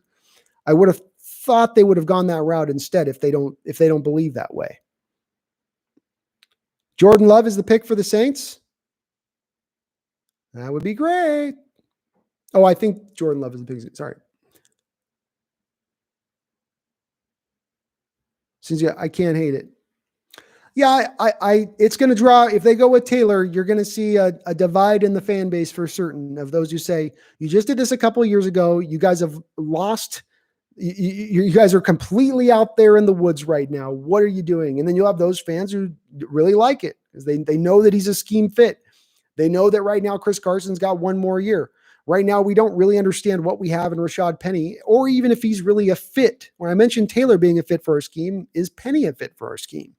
So it would make sense in bringing a guy like in that respect. It's hard for me to hate on it. I wouldn't be over the moon for that pick because, again, I don't like drafting first round running backs. I just don't. I think the value is so much better further out down the road. And I'm not going to suddenly talk myself into it just because they do this pick in the first round.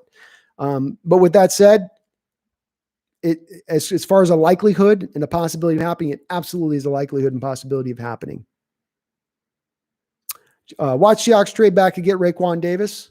Could be. We know Schneider for years talked about how he valued Calais Campbell. And he would say, we're always looking for that next Calais Campbell. Right after Malik McDowell pick, he mentioned Calais Campbell. And he's mentioned a couple of post-draft press conferences about how hard it is to find the next Calais Campbell. Well, obviously Raekwon Smith gives you as close a comparable value to a Raekwon or to a Calais Campbell as you're going to get. 6'7", one technique, holds up at the double teams. I don't think he gives you the type of pass rush ability or the pass rush ceiling that Calais Campbell gives, which has me a little hesitant to draft him. I'm not a big backer on Raekwon Davis, but I could see why Seattle would like him so much. Yeah, Jason, he's just such a fit. Taylor, like you can say there are running backs that are a fit. There is no running back in this draft that is more of a fit for how Seattle runs the football than Jonathan Taylor. Whether you value a running back in the first round or where you think like me that we should be picking a running back every year in the 4th, 5th, 6th round, just take a flyer on a guy every year and hope to hit on one here and there. Whether you think that way or don't think that way, the brass bottom line taxes, this guy is the best fit for this scheme there is at running back in this draft. Pete wants to hammer the ball inside all day long. Just all day long wants to wear defenses down and just bludgeon them. Well, that's exactly what this guy did at Wisconsin, play after play after play.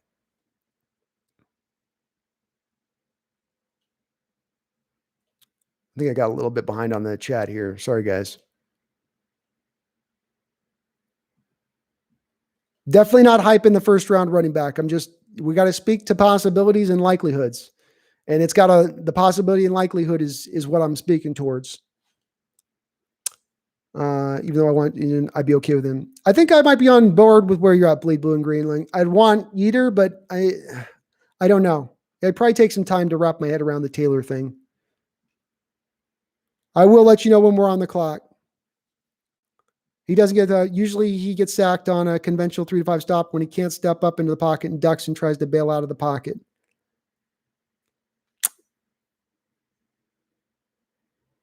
Well, it's not as much that he gets sacked from play action. It's about being under pressure and duress and not just being sacked. And I have seen them under sacked a lot off of the play action, which to me, the reason why I bring that up, John Robinson, is because you shouldn't have as much pressure off the play action, but we do because of the lack of talent on the offensive line. The run game should hold up those defensive linemen from their pass rush. But we see time and time again that they're able to actually get through on the pass rush. I don't think we run as much 3 and 5 step drops. So I don't know that I echo seeing that as much as you've seen it with how we run our offense. I think the Steeler game last year was about the only game I saw us consistently running 3 to 5 step drops in order to beat the blitz. But outside of that, here and there they run that. But more often than not, Russell's in the pocket holding onto the ball for quite a bit of time, and it's going to be on a little bit of a deeper drop.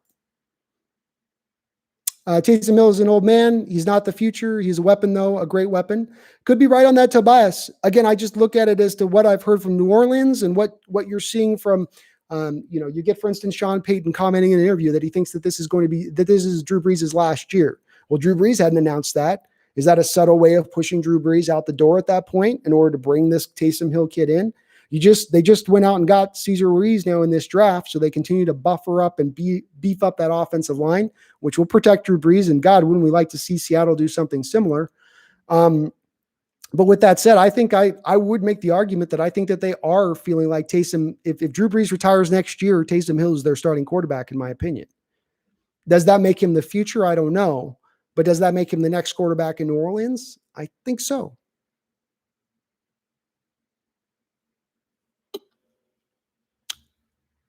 I don't care what they think. I'm telling you right now, he's not going to be a good quarterback. Okay. John, I get it. Maybe he's not, I wasn't speaking to whether he's a good quarterback or not. I'm speaking towards whether he's the future and whether or not New Orleans is looking him as a starter at quarterback. That's what we're speaking towards. Does New Orleans view Taysom Hill as a starting quarterback, or do they look at him as the next quarterback after Drew Brees? And by all indications, yes, they do. If you don't agree, then provide me the evidence to show that that's not the case, past saying he's old and I don't think he's good. The Saints have pointed in the direction of putting a first-round tender on him. Sean Payton's mentioned that this should be Drew Brees' last year. Those are indications and points to them wanting to get towards Hill. And certainly in that playoff game, he was the guy that was providing them the juice in that playoff game, not Drew Brees. Just saying. Taysom Hill is as old as Wilson. I think you guys are misunderstanding what I'm saying. And again, this is the same thing I say at the Seahawks. It's not what I want in Taysom Hill or what I believe Taysom Hill is a quarterback. It's what I believe the Saints think of Taysom Hill. So let's make that distinction, okay? The Saints, I believe about Taysom Hill is that he is their quarterback after Drew Brees. Does that make him the future? I don't know. Does that make him the great quarterback into the next 10 years? No. Does that mean that he's probably most likely the next quarterback for the New Orleans Saints after this season? Yes, by the indicators that we've been given. Maybe I'm wrong on this. But again, you guys have said you don't like him, he's old, blah, blah, blah, but you have not yet refuted as to why the Saints don't believe this. That's the thing I've asked you to do, is to find me some evidence that points to the fact the Saints don't believe he is their next quarterback.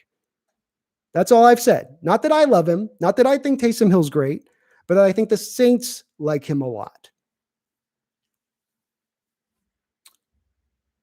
Yep, the Saints got themselves Cesar Ruiz. I think that's a great pick for them.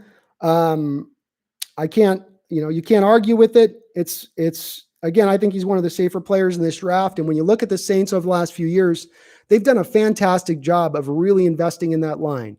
Armstead over on the left side has been great. The Ramczyk pick, where somebody mentioned that they had hoped Seattle would pick Ramczyk in that draft, they passed on him on. He's been very good for them.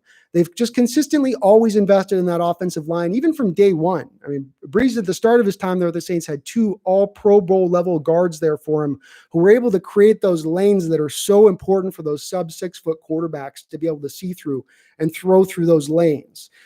He was able to really, they've always really, I'm a little jealous to agree of the Saints in that respect.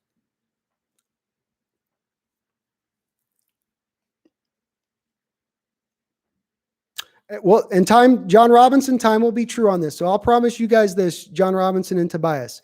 I will come on here and eat a ton of crow if Taysom Hill isn't the next starting quarterback for the New Orleans Saints. I will say Tobias Larson and John Robinson were so right. Will you guys do the same if he is the starting quarterback next year? Not this next season, but the year after. And yeah, he's turning 30, but is 30 years old for quarterbacks now? Did I just suddenly wake up and 30 years old is now quarterbacks? We have multiple quarterbacks there in their late 30s starring and playing well in this league, and now a 30-year-old quarterback's old. Again, I can't believe, I'm not even trying to back up this guy. I think you guys have tried to put, I'm not even a Taysom Hill backer here. I'm not in favor of Taysom Hill. I don't love Taysom Hill. I don't think he's going to be an amazing quarterback. I, again, just told you guys, we keep going around and around on this. Do the New Orleans Saints view Taysom Hill as their next quarterback? That's the question. And I've gotten so behind here on the chat. All right. So Brandon Ayuk. Okay. Nice. I'm fine with the Niners. Take Ayuk. Take Ayuk, Niners. You can have him. That's fine for us. That's fine. I got a much bigger problem with the Kinlaw deal than I do the Ayuk deal. I think Ayuk's just a little bit overrated. Not a bad player, just a little overrated. Saints took a center, 2 picks away. All right, I'm going to catch up here on the chat. I'm a little bit behind here. Sorry, guys. How do these guys have a hat already?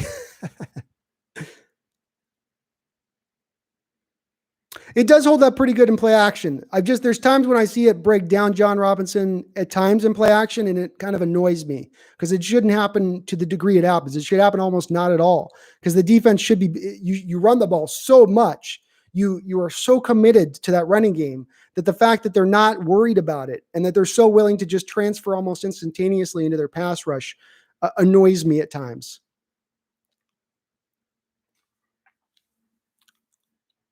Yeah, Russell has improved in his pocket presence. I think that's the one place Schottenheimer has really had an impact above Bevel is getting him to take his game to the next level as far as his pocket awareness is concerned.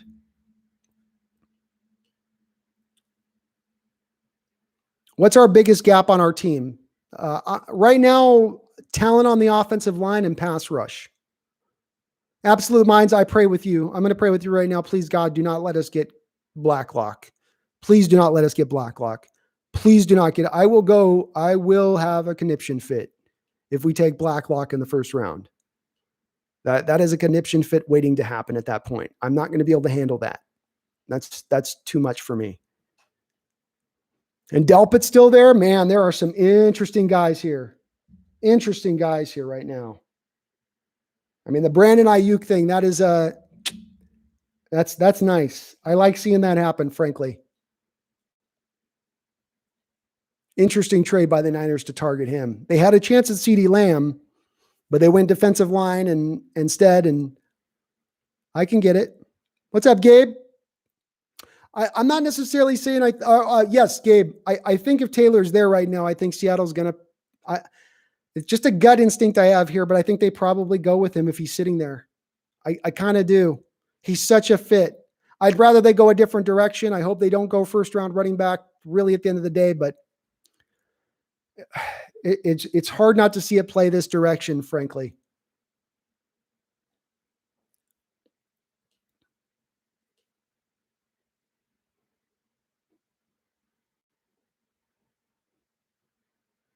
John Robinson, I agree with you. They'd have to change their offense up to do that a lot. There would be a lot of changes in the offense. Are they willing to do that? I don't know. And certainly Sean Payton's got a very advanced offensive system that is really relying on more probably a pocket passer than a mobile guy. But has Sean Payton become intrigued by the mobile passer over the last 10 years? Maybe. It's been in the putting the first round tender on him this offseason, which basically precluded teams from going out there and taking him on what they would have done at probably a second round tender level to go up that high. And again, that interview where he was pushing, kind of starting to suddenly push Breeze out the door into retirement, just kind of it raised a few little buttons for me.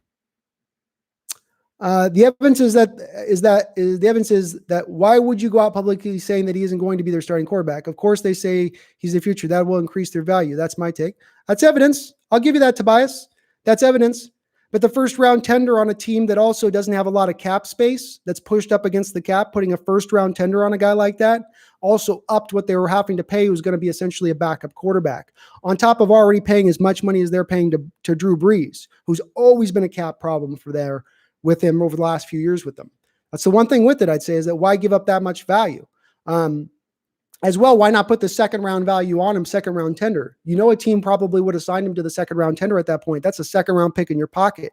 You're not going to get anywhere near that compensation back from him after next year because you can't put the tender on him next year. He'll just be a street free agent and you lose him for nothing then.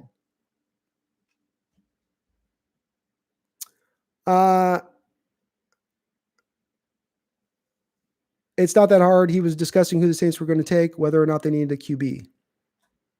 I could, on the Taysom thing, guys, this is not the trench I'm going to die in. Okay? This ain't the foxhole I want to die in. Taysom Hill is nothing to me. I don't care about him. Just my prediction on it was that I think he'll be the next starting quarterback. I can be wrong on it, but it's just my prediction.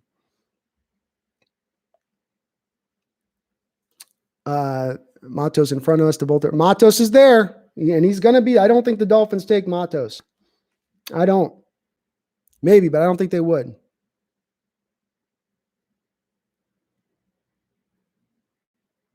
Sean Wright, you got to be fucking kidding me. Niners getting a reliever. That's funny.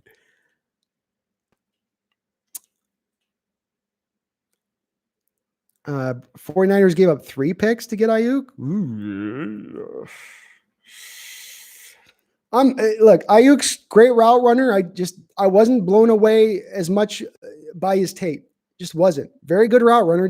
I didn't see a lot of other separating skills. I mean, you get the guys like the Michael Pittman or the Chase Chase Claypools or the Brian Edwards, who can, basically make any acrobatic catch in the game. They're falling away, falling down, twisting, turning. They can make the catch.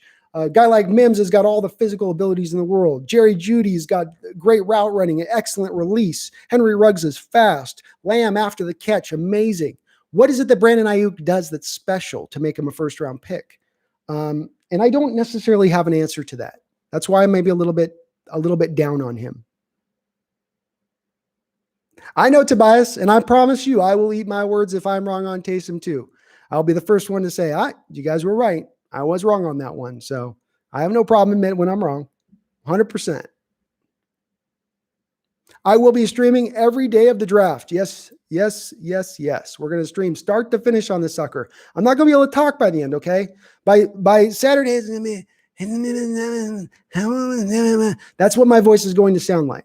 But right now, it's okay. We're strong. First day, first night, we're good. But yeah, I'm doing all the days. This is too much fun for me not to do this. We got to get Gross Matos or McKinney. Please not McKinney. Please not McKinney. If you took McKinney over Grant Delpit, come on. Not that I think that they're going to take either one. And it looks like Green Bay has traded up here. I don't know if anybody's seen now Green Bay, who are they taking? Offensive lineman, right? They lost Bulaga. Do they go Isaiah Wilson here? Nah, they're going to go for a pass protecting right tackle if they go right tackle, right?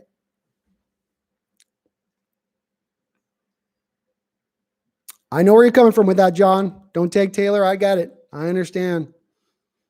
Well, it's going to be very interesting to see how this plays out if they go with running back with him sitting there. We're one pick away. Yeah, that's right, Ramirez. 4 minutes till we're on the clock. Miami got Swift. Oh, am I behind on stuff? When did Miami get Swift?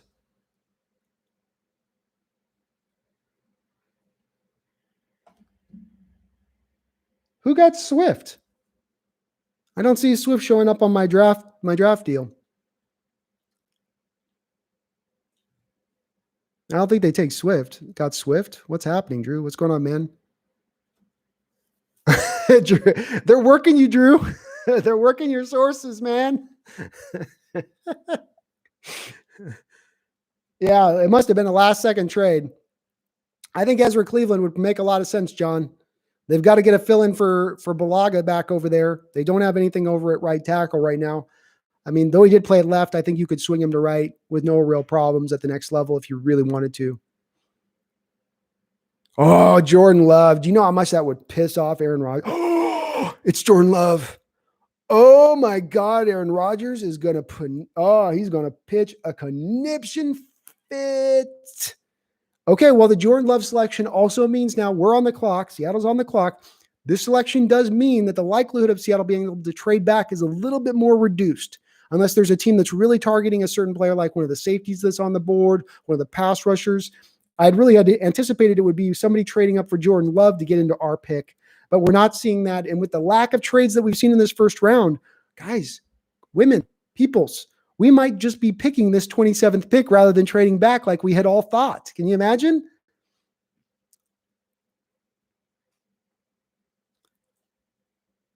We traded? Oh my fucking God. Did we trade? We're on the clock. We could trade back 2 spots until, yeah, we could, Tobias. They could be, if there's something that just one of these 5 teams at the end of the first round here that's still up. If you could just talk one of them, is there one guy you guys want? You couldn't trade back. You get that third to trade back the 5 or 6 places. Rub the cat? Okay, hold on.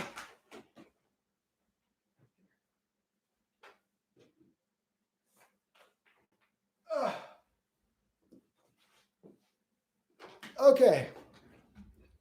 I am rubbing the cat. Good luck has been induced. Please let this pick be good. God, please. Please. We need this. We need this after this offseason. It's been long and hard. We've had no good news. Give us just a light. A little light. Just a little, just please. Rub the damn cat. There we go. I can already feel the good vibes coming off of her. You know, can you not see that? Look at how comfy she is. Come on. Come on. Let's get this. Let's go. Oh man, this is I cannot predict, you guys. I do not have like I don't know. I do not know where they're going right now. There's been a lot of years I didn't know where Seattle was going with their first round pick. I do not know. I don't even have confidence right now that we're trading back. Like I think we're probably making the pick, and I don't know who necessarily it is, you know?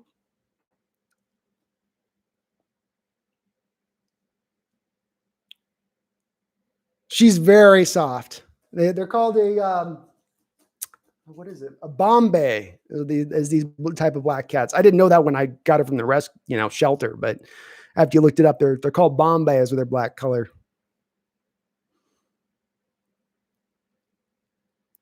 we get a different iteration of Chase Young with the good vibes. Oh, I'm getting a lot of chat. Something must have happened here. Oh, do not go. Emmett, do not say Laviska Shenault right before the pick, please. Oh, say it just to get it out there so it neutralizes the potential of it happening. COVID kitty.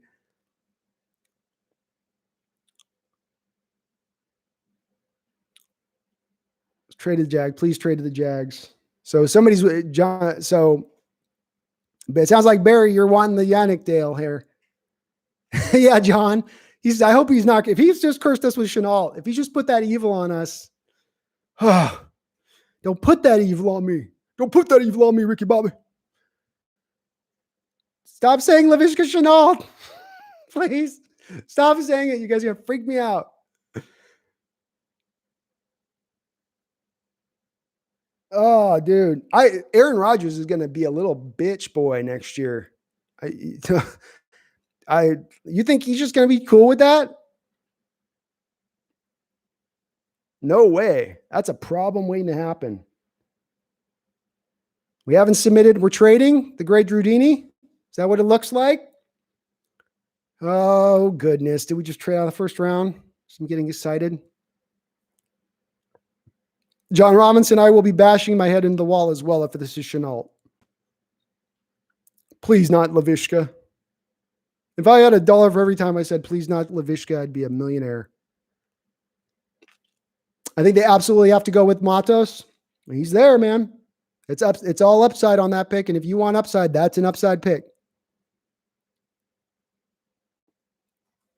Shaquem Cardboard Griffin is here, and we're going to get a good something good. McKinley. Jose, I wish I liked McKinney as much as you did, Jose Hernandez. I just like Delpit. I liked Antoine Winfield Jr. better. Just a little bit more. I wish I agreed, Anthony. Laviska, he's very limited. You got to find creative ways to get the ball in his hands. And he's a little bit like a poor man's Cordell or Patterson, and not as good as Cordell or Cordero. I can't say his name. Patterson from the Vikings formerly, drafted by the Vikings formerly. Pick is in. Pick is in. Oh, shit. Oh, God. I'm nervous.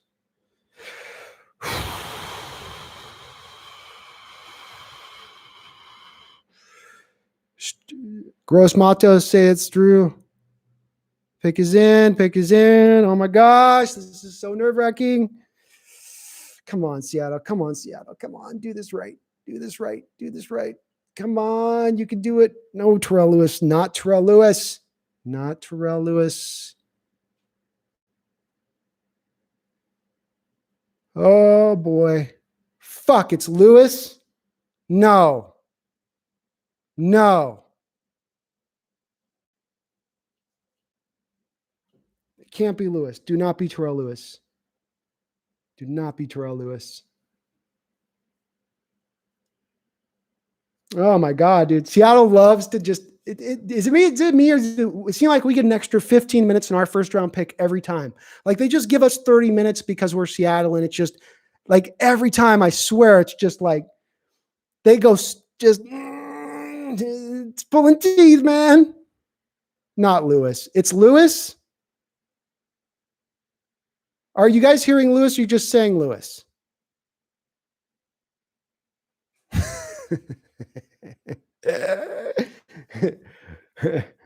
I okay, who's ever saying Terrell Lewis? Is it Terrell Lewis the pick, or are you guys just saying Lewis?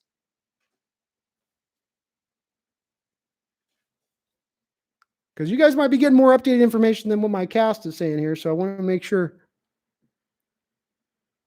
I'm hearing Lewis or Smith. Oh, they're trolling. All right.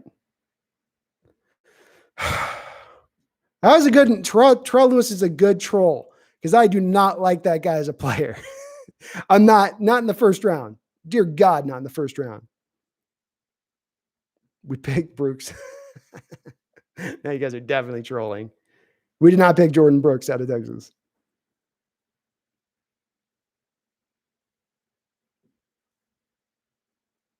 No, not Jordyn Brooks. Come on, guys. We got Brooks, Jordyn fucking Brooks.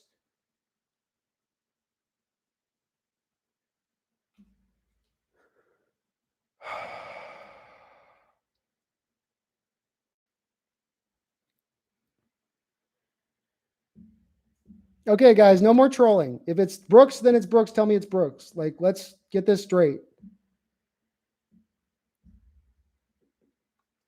Oh my God, it's Brooks.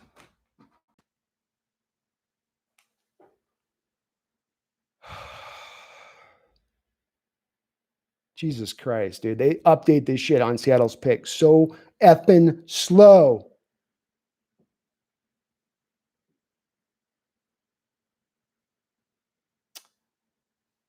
It is Brooks.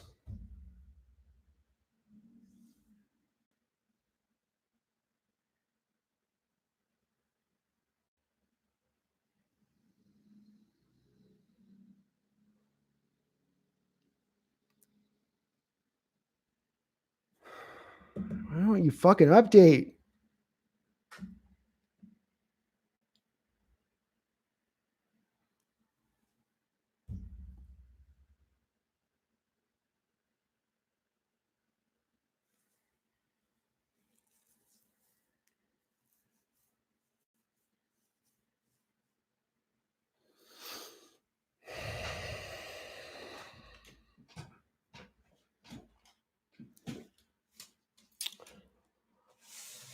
Let's grab our all deal here then, I guess, right? Jordyn Brooks, Texas Tech.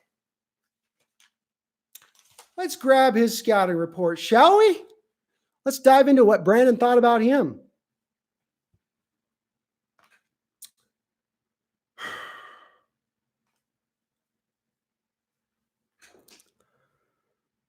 Not great at read and reacting, slow even, uncomfortable in coverage, impressive when the read is easy, struggling when the read is not. Maybe at his best, off-ball center, 3-4 middle linebacker, maybe. Bottom line, wows you with the speed and ability, not high motor, doesn't fight off blocks. You're drafting his athletic profile. 5th round. 5th round.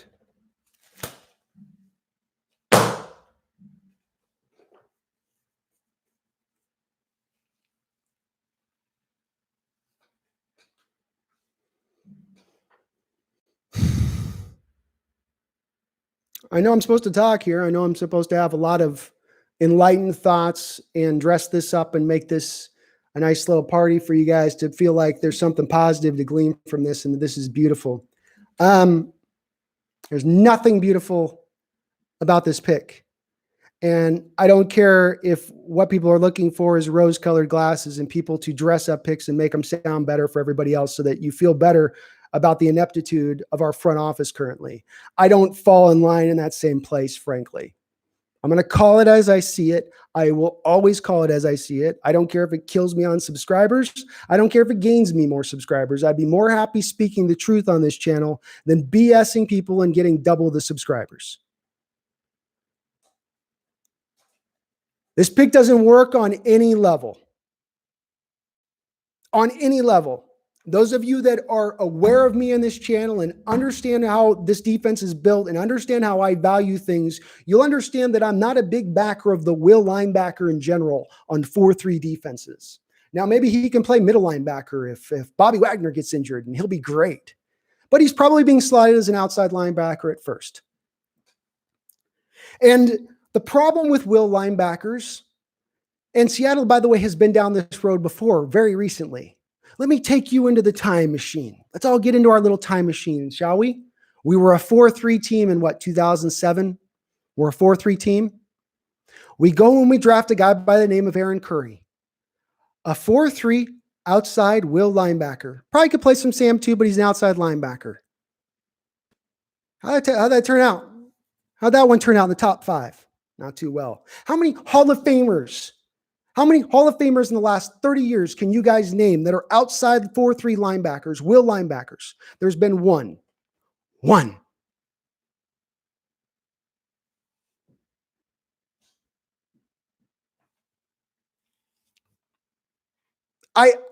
This pick puts me more in awe than the LJ Collier pick of last year. I am more disappointed. I am more shocked. I am more angry. I am more stupefied by this move right now than I was last year. And not saying something, because I was over the moon pissed about the LJ Collier pick last year.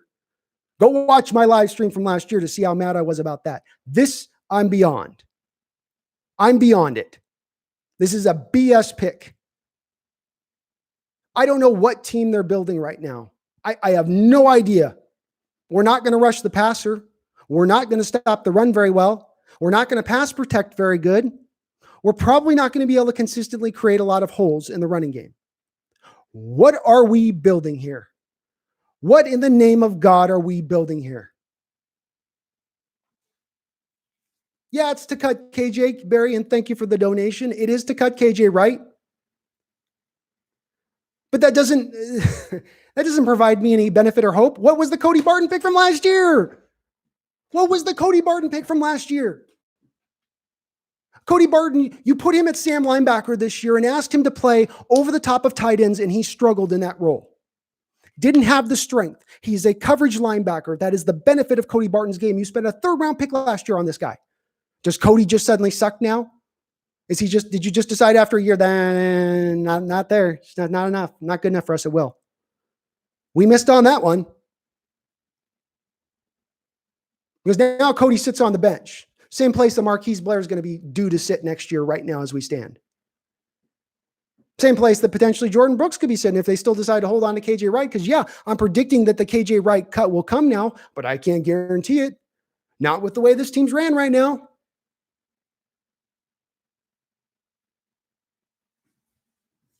I am in complete awe. This team is valuing outside 4-3 linebackers in this day and age.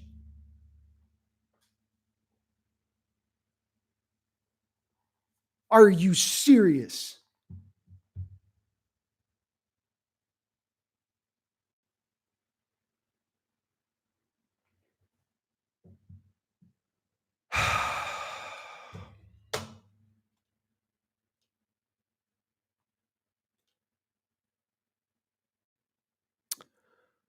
Oh, man.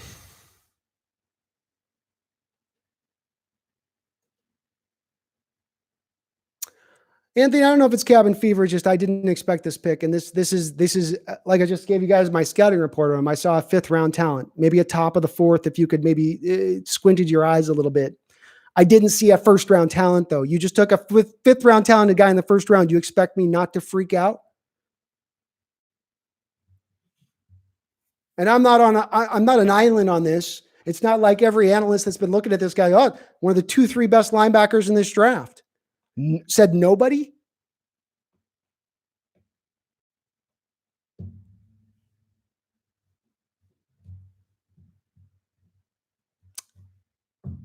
It's there's going to be people who disagree, and those of you that think this is a great pick, good. And we'll see who's proven right and who's proven wrong. I said the LJ Collier pick last year was shit. It's proven out to be shit. This pick is going to be proven to be shit. And if not shit, if he gives you league average play at the will linebacker position, the impact of that is almost nothing. He's not a guy in cover. The only way you could validate this pick is if you go, okay, we're getting the modern linebacker who is going to be able to cover these tight ends, sticking coverage like Isaiah Simmons, like we talk about with him, an ability to run with anybody and everybody out there. And certainly this guy can run with anybody and everybody out there, but he's not that big and he's not that instinctive in coverage. He's not that good in coverage. It's one of the weaknesses of his game. Have a good one, TJ.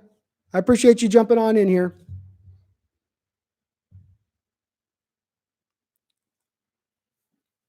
Anthony Bain, I think you're probably right. The more it looks with these more recent drafts, the more I watch how Seattle selects and goes about their business, the more it appears to me that they had a plan in place at the start of things. They executed that plan. They knew the players because Coach Carroll had recruited a lot of those guys out of college, and he understood very in-depth information about them, and it helped them pick those guys later on that they could really target. Your Shermans, your Cam Chancellors, all those guys. But we're just not seeing the same hits, and we're not, frankly, I'm not seeing a cogent philosophy at play here. I don't know what when I come back to what is this team's identity right now, man? What is this identity of this team? And again, if you love this pick, what happens to Cody Barton from last year? Because Cody Barton can't play Sam. He showed that last year. He's not strong enough to be a Sam linebacker. Jordyn Brooks isn't a Sam linebacker. Obviously, Bruce Irvin can play it next year. But does this now mean Barton sits on the bench? Does this now mean we're going to see Blair on the bench? Slim God Mills, I can't wait till he turns out to be into the Hall of Fame. Well, he'll be only him and Derek Brooks over the last, 35, 40 years have been the only will linebackers then to get to the Hall of Fame. And that speaks to the fact that you just can't, they don't tend to rush the passers. They don't tend to be, they got to be brilliant in coverage to really have the effect on the game that they need to have.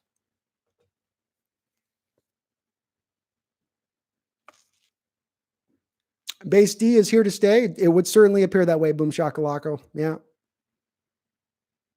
Yeah, Tristan, I wasn't down on Barton. I actually was pretty over I thought he did a good job considering he was playing kind of out of position. I don't want him off the ball on a tight end. I want him, off the ball at will. I don't want him over the top of a tight end where he was being placed. So I felt like he actually did pretty decent in that role. I was excited to see him over at the will. But those days are gone. They're evidently not as high on Barton.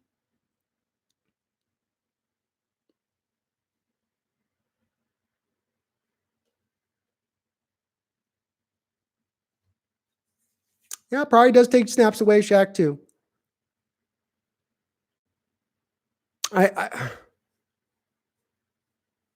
You had Yetur Gross-Matos, AJ Epinesa, John Taylor up on the board, or Taylor up on the board. Safeties galore up on the board you could have taken. You had Isaiah Wilson, right tackle for Georgia. Would have been a upgrade at your right tackle like that. And you didn't go for any of them. You didn't go for any of them. So I'd love to dress this up and say to you guys, this is amazing. This is a great start to the draft, but it's just not. And this is a complete left field selection. I thought you guys were trolling me. I thought I was being trolled there through even like 10 times people saying Brooks. I thought it was Tobias, I thought it was a joke.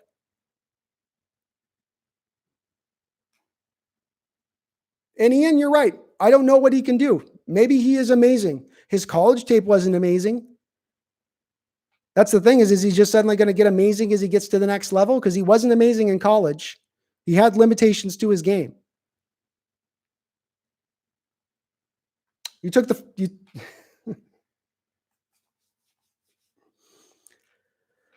I'm going to just read through the comments and talk here. This is beyond the pale, though. I'm beyond the pale, and I don't get it. I don't get it, and if you love it, you love it. Good for you. Great. It's awesome. If you think we need a linebacker, and that was the big hole. Did anybody at all last season watch our football team and say, you know what, we really need to do this next year? Upgrade the linebacker position. That's the hole on this team. Was there anybody out there saying that? Anybody?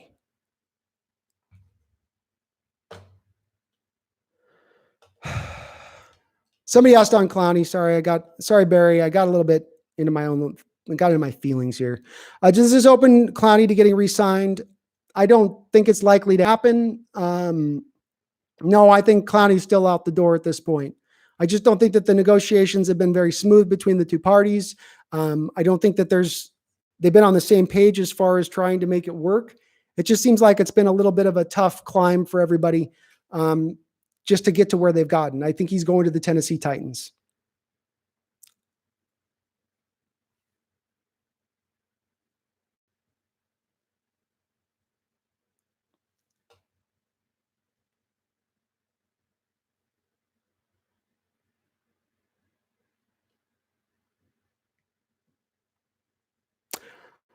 Yeah, it'd be sad if Russ leaves. I hope he doesn't leave. But you keep putting on players like this around him. Instead of stacking with the right tackle who could have protected him, you went for an outside linebacker. Do you think he's watching this pick right now and he's happy with it? Maybe you guys just don't care. Maybe it doesn't matter what Russell thinks, or believes in the situation.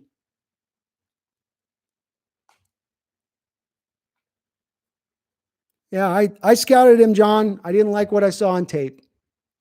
It took me all of, like, I think a game and a half of realizing that this guy was late fourth, fifth round guy.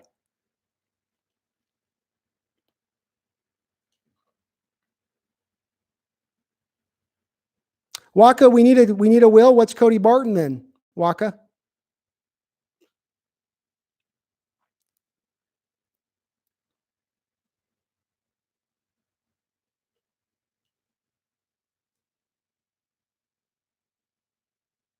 Yeah, he's 6 feet tall, as Oli Spiffy spot points out. Here's my issue with it.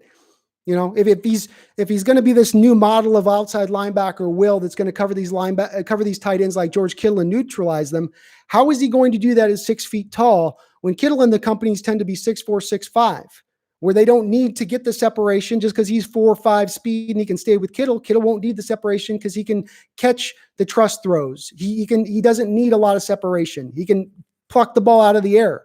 I don't think the guy didn't show the coverage ability in college to pull that off anyway.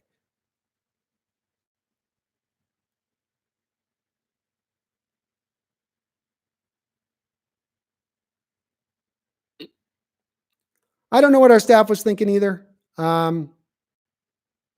Waka, I'd be more interested in trusting Pete and what they'd done if I'd seen more recent history to show that they've earned that trust. The Pete of the early 2010s, yeah, they earned my trust. They showed me that they were building something. They had a clear, cogent thought and a plan of action for how they were going to accomplish it. We're going to be a highly competitive team. There's no earned spots. Everybody's got to fight for their position. We're also going to churn through the roster like mad. We're just going to keep bringing in hungry players until we get the right roster that we want. And they committed to that process. It's just not been the same, in my opinion, since as they got success. Yeah, John Robinson, Willie Gay Jr., I think, is a better linebacker. Bigger, more physical.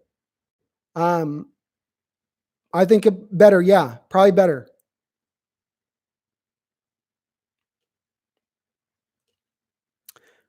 Pete Carroll's got to go 2020. Yeah, this move might firmly put me in the Pete Carroll I'm done with it phase, because I got to feel like Ken Norton drew this.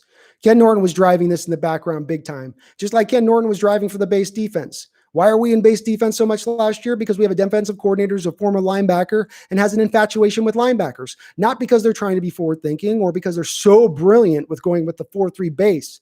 Putting a linebacker on a slot receiver is just terribly smart. Terribly smart. Nothing like watching John Ross roast Kendricks over and over again, helping Andy Dalton get a career high yardage and pass yardage for a single game. In Century fucking Link. Nothing like that, is there?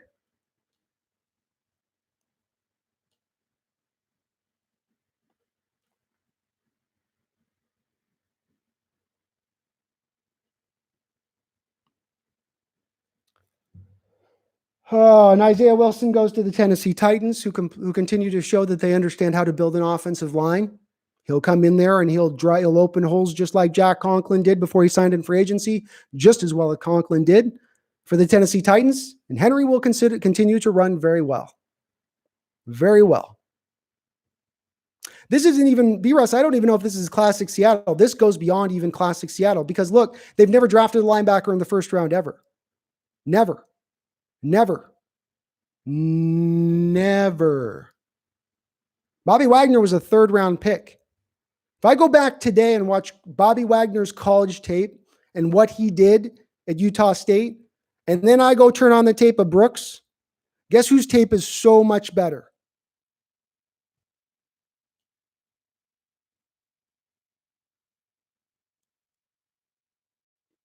Anthony Root, I don't know how much longer Carroll and Schneider last with the Seahawks. I don't. I'd love to make a prediction. I tend to think that they just have kind of carte blanche to decide how long they want to be here, and they get to decide when they leave, because that's Paul Allen's legacy hire. And you've got to feel like maybe his sister is kind of feel like, she doesn't want to undo the legacy of her brother now that he's passed on. And maybe that will make her a little hesitant to come back into the fray and say, hey, we got to move on to something else, guys. This isn't good enough.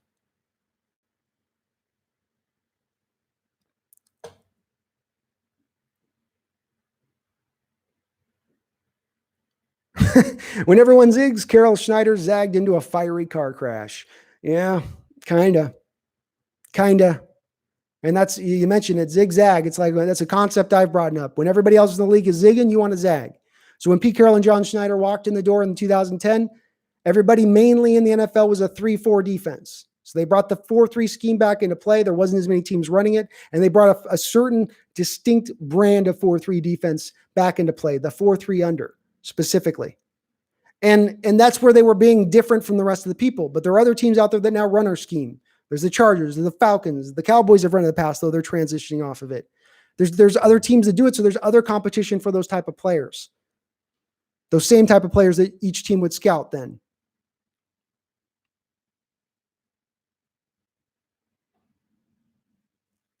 Jared Goffman, you're definitely the same guy who was mad when we took Bobby and Bruce. I didn't have a problem with Bobby or Bruce when we selected him. With Bruce, you knew you were getting a guy who had 2 years of excellent pass rush production. And so when he was coming in the league, that's one of the things that I thought was that, look, and again, it's a lot like I said with Chase on it. He's going to give you the 6-7 sacks out the gate. Might he never reach that 12-13 sack threshold and become a Pro Bowl or an All Pro? No, which is what everybody kind of wants in their first round picks. But with Irvin, I knew he wasn't going to be that out the gate, but you thought he was going to get you some production right from the jump, which Seattle did need their defense at the time. This was before Bennett and before Averill, and you needed some pass rush. And he was going to give you that with Chris Clemens. With Bobby, again, I like the Bobby selection because getting a third-round middle linebacker is good value at that point, especially if you're getting a starter there. That's appropriate place to select that guy. But the first-round pick, the number 27 first-round pick, and not for a middle linebacker, but for a will. I would make the argument that a middle linebacker is more important than a will linebacker in the 4-3 defense.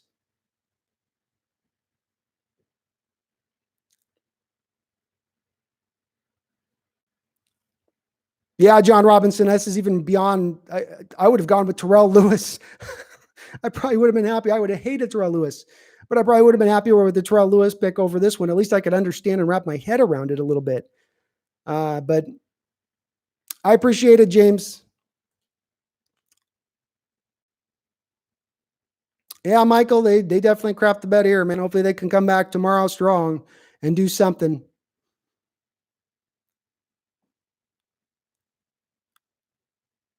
Yeah, we should have traded out Dubstep. I agree. I don't understand and I don't get it. This one's got me perplexed. I'm confused, angry. I just don't understand as much as anything else. I usually can understand picks. I didn't like the LJ Collier pick last year, but I understood it. You drafted a need. You were thin as hell at defensive end.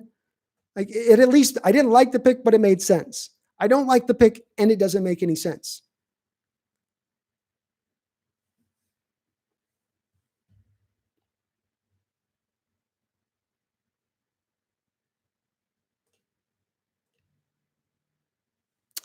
Texas Tech.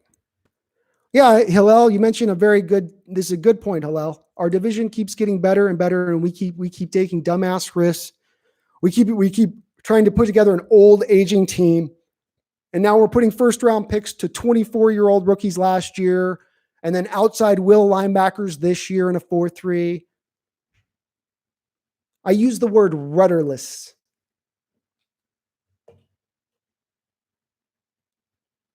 Bobby was a second round player. My bad, TJ. I forgot about that. I'm still okay with the second round because I think we took him at the end of the second round as well, or at least halfway into the second round. But again, even with middle linebacker versus Will, there's a difference. There's a pecking order here defensively of how you build this scheme and what's more valuable in positional players than other players. For instance, having a rangy free safety is probably more important than having an in-the-box strong safety. It's nice to have the in-the-box strong safety. It is, but the rangy free safety is just a little more important, right? Just like the right cornerback is a little more important than the left cornerback. So there's a pecking order to what matters on defense. Middle linebacker is a much higher point than your outside will linebacker. Yes, they're both linebacker positions. One is more important than the other. Seahawks Daily, can he transition? The guy can potentially probably play some middle linebacker if you need. He didn't have the greatest instincts, which are kind of important in middle linebacker.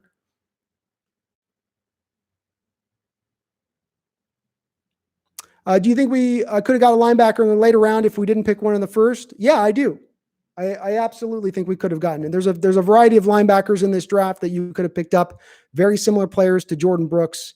There wasn't a lot of great prospects at outside linebacker in this draft, frankly. No, nobody had it as a need. Nobody had linebacker as a need.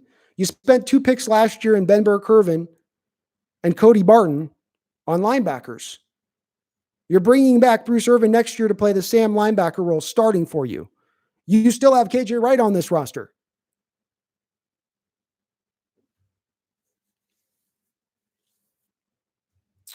Yeah, maybe I'll start watching curling. NASCAR package every down, Barry. Thanks for so much for the donations, Barry. I appreciate it. Yeah, maybe NASCAR on every down. Though right now we only have 1 3-tech. So they've got to go get some more 3-techs if they were to hope to do that, because you don't even have the 2 3-techs that are needed to run the NASCAR package. Stop bitching, man, please. Well, Seahawks Daily. So, okay, Seahawks Daily, why do you like this pick? Let's go into that. What's awesome about this pick, Seahawks Daily? Like, aside from the fact that you just trust in Pete Carroll, like trust in John, trust in Pete, don't throw platitudes at me. Give me exact reasons as to why this is a good move, and I'll be open to listening to it. I'm open to hearing you, but don't just tell me not to be negative for the sake of not being negative. That doesn't make a lot of sense.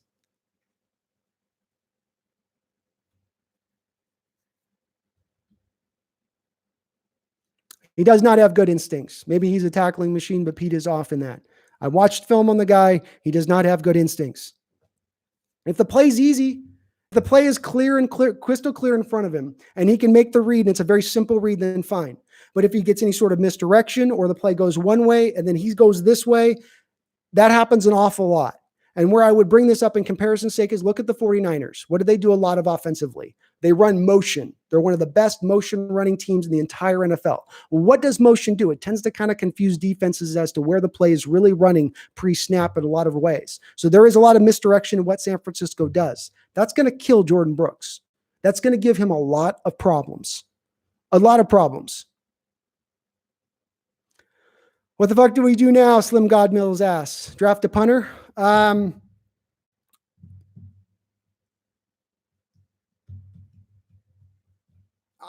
would say the direction they're probably going to go at this point is back to offense. They'll probably draft a wide receiver in the second round with the second round pick.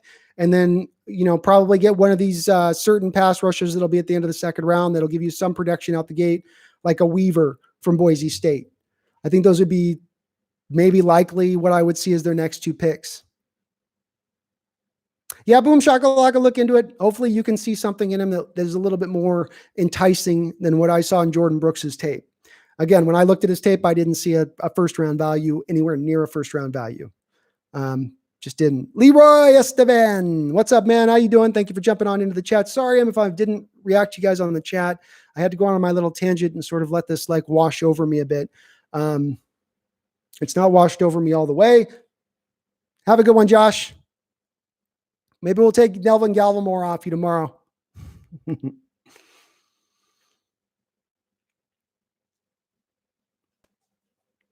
Yeah, we haven't had a great draft in a while. Last year's draft was pretty darn good, I thought, but then this team maybe doesn't even think it was good because they obviously don't like the Cody Barton pick that much by making this selection. They probably seemingly don't have a lot of faith in what Ben Burke-Irvin can give them. So they don't seem to like their draft much last year. Blair couldn't get on the field. Ugo Amadi couldn't get on the field until the very end. Obviously, LJ Collier wasn't nothing.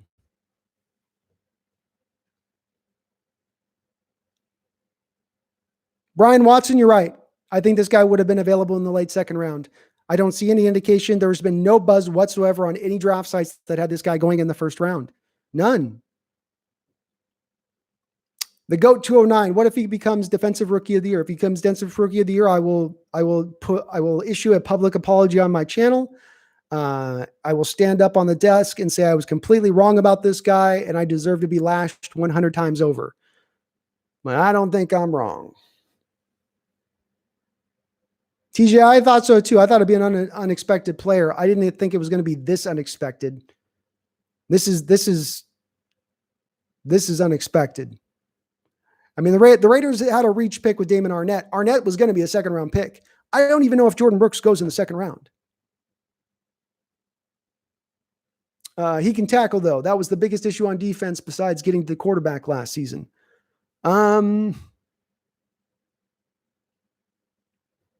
Maybe Andrew, you might be right on that. I mean, you might be right that was the next biggest issue on defense, besides getting the quarterback. I might point to lack of turnovers in swaths of the season. I might point to a lack of gap control on our defensive tackles up front, which allowed those big holes to open up and running backs to run at a 4.9 yard per average carry. In that those same defensive tackles have not been upgraded, and those same gap control techniques are going to get exposed. So it isn't going to matter if you've upgraded the linebacker position because running backs are going to be running through open holes. Yeah, I am too, Boom Shakalaka. Kyle Webb, they do this every year. Kind of. I mean, with LJ Collier, I knew for sure, at least with LJ Collier, he was a second round pick if he wasn't going to be a first. I can't say that about Jordyn Brooks. Jermaine Ifedi was maybe a tiny bit of a reach, but he was a second round pick. He was going to be a early second round pick if Seattle didn't draft him. So, you know, I mean, and Gladney got taken. Wow. Great pick by the Vikings. Great pick by the Vikings. Oh, Rodney Burr says, what does this pick even mean? It means that obviously KJ Wright's probably on his way out. It means that they're not as high on Cody Barton. It means they're very high on this guy. And it probably means, as somebody else said, that the base defense is here to stay. So if you did not like having the third linebacker out on the field trying to cover a slot receiver, too bad, get used to it, because you're going to probably see more of it. Are they changing to a 3-4 and trading Bobby? I don't think so. Pete Carroll's got no past history of being a 3-4 defense. So thinking after 40 years of being a head coach or whatever he's been, 30 years of being a head coach, he's going to suddenly change to a 3-4. I just can't. Yeah, tackling machine doesn't do much for me, Anthony. Thanks for bringing that up. You know, Ben Burke-Irvin led the league led the nation in tackles last year. What was that of worth of value for us as getting him on the football field last year? Being a tackle machine isn't. It's fine, but it's not. That's not here's a tackling machine. I got to get him in the first round. I can get tackling machines in the second, third, fourth round. They have him as a second round pick on NFL. I watched his tape and I was underwhelmed. I was just underwhelmed, man. Matos did not get drafted. Not as of yet. Not that I've seen. Yeah. Wow. And the Dolphins reached on a cornerback too, it looks like.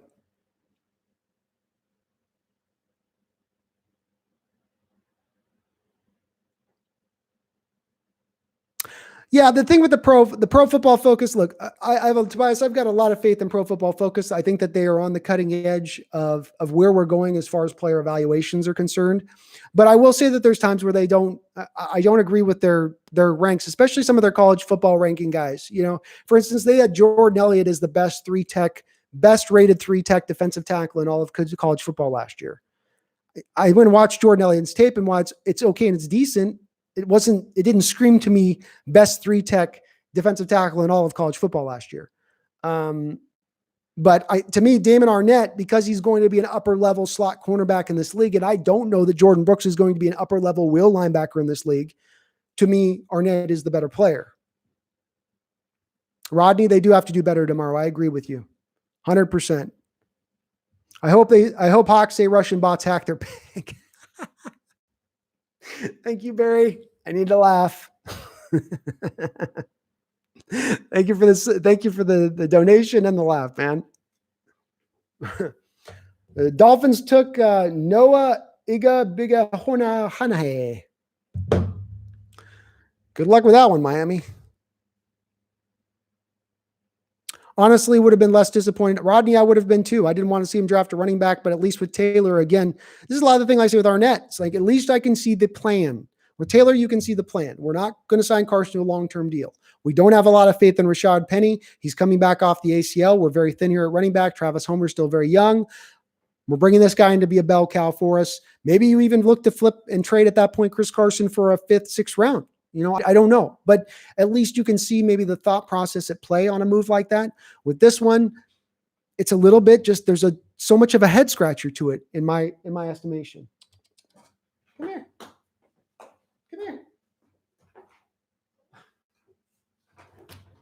Kitty's being shy. Just having enough speed and our linebackers and bad tackling killed us. I kind of like the approach. Just got to see what they do tomorrow. I'll tell you the one thing absolute minds with this guy being 6 feet tall and an outside linebacker at the will position, you better have the guys up front that can protect him. Because if guards are going to get into the second level on this guy, he is not going to be able to handle a guard coming downhill on him at 6 feet tall. So, I hope they've got a plan for that as well. Maybe we're going to see Snacks Harrison next. The one tech, the de facto one tech of the NFL. Maybe that's the next move coming into play to give him some of that protection. Remember the time, 92, we could have had Yetur Gross-Matos or Epineza, but we get an unknown. It's officially no more first-round picks after this. Yeah, I'm ready for Seattle to trade every single first-round pick as long as Schneider and Carroll are here forever now, as long as they're here. Because I don't like how they go about their first rounds. They do well in the back half of the draft, can't deny that. But boy, is it rough in the first round at times. Did he look like he got off blocks well? Didn't do it special, not like you need to at 6 feet tall. One of the things with Bobby Wagner is when he came in the league, of course, he's a 6 foot guy. And one of the things that was noted by Michael Robinson when Wagner was a rookie in training camp was he said that Wagner gets around blocks as well or better than anybody I've come across at linebacker position. It was a skill that stood out of Bobby Wagner's right from the jump. And this kid's not necessarily that on tape. He's not horrible. He's not bad, but he's not next level at getting around the blocks. And there's a really good chance that we're not going to have the defensive lineman up front to keep our guys protected in that respect. We didn't this year. And we had Al Woods this year who's gone. We're bringing back all the same guys next year. It's to think it's going to get better when you've not improved the position is hard for me to see.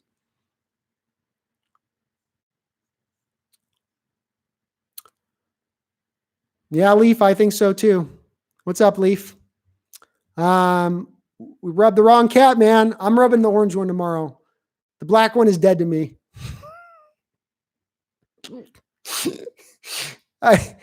Oh God, I'm got to get through this. Oh man. Yeah, Raekwon Davis, Aquara are definitely going to be two potential targets for Seattle in the second round. Anthony Bain, you're absolutely right. Edward Mather and Aaron Curry. Yeah, this is a lot of the reason why I bring this up. And I remember the Aaron Curry draft. And in fact, if you go back and look up Brandon Kane and old draft thoughts, because I did do a podcast back about 10 years ago. If you guys look and hunt and peck on YouTube, you can find it. You can actually find my draft thoughts on Aaron Curry when he was picked at the time. And the thing with Aaron Curry at the time was he was an outside 4-3 linebacker who didn't rush the passer. And everybody goes, oh, he's the next LT. And you go, well, wait, how's he the next LT when at Wake Forest he didn't even rush the passer? Well, he just looks like LT.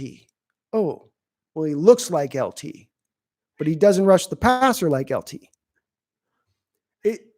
It's just, linebackers can't have a huge effect in the game like you'd like them to do. They can have an effect, They can be a part of a defense, but they're sort of like that extra side.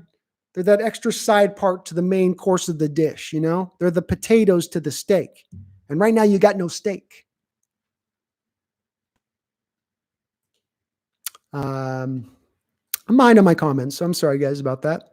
Most of our positions are solid, lock being decent to great, quarterback, running back, cornerback, receiver, OL being addressed in free agency, and we have good linebackers and a very good safety.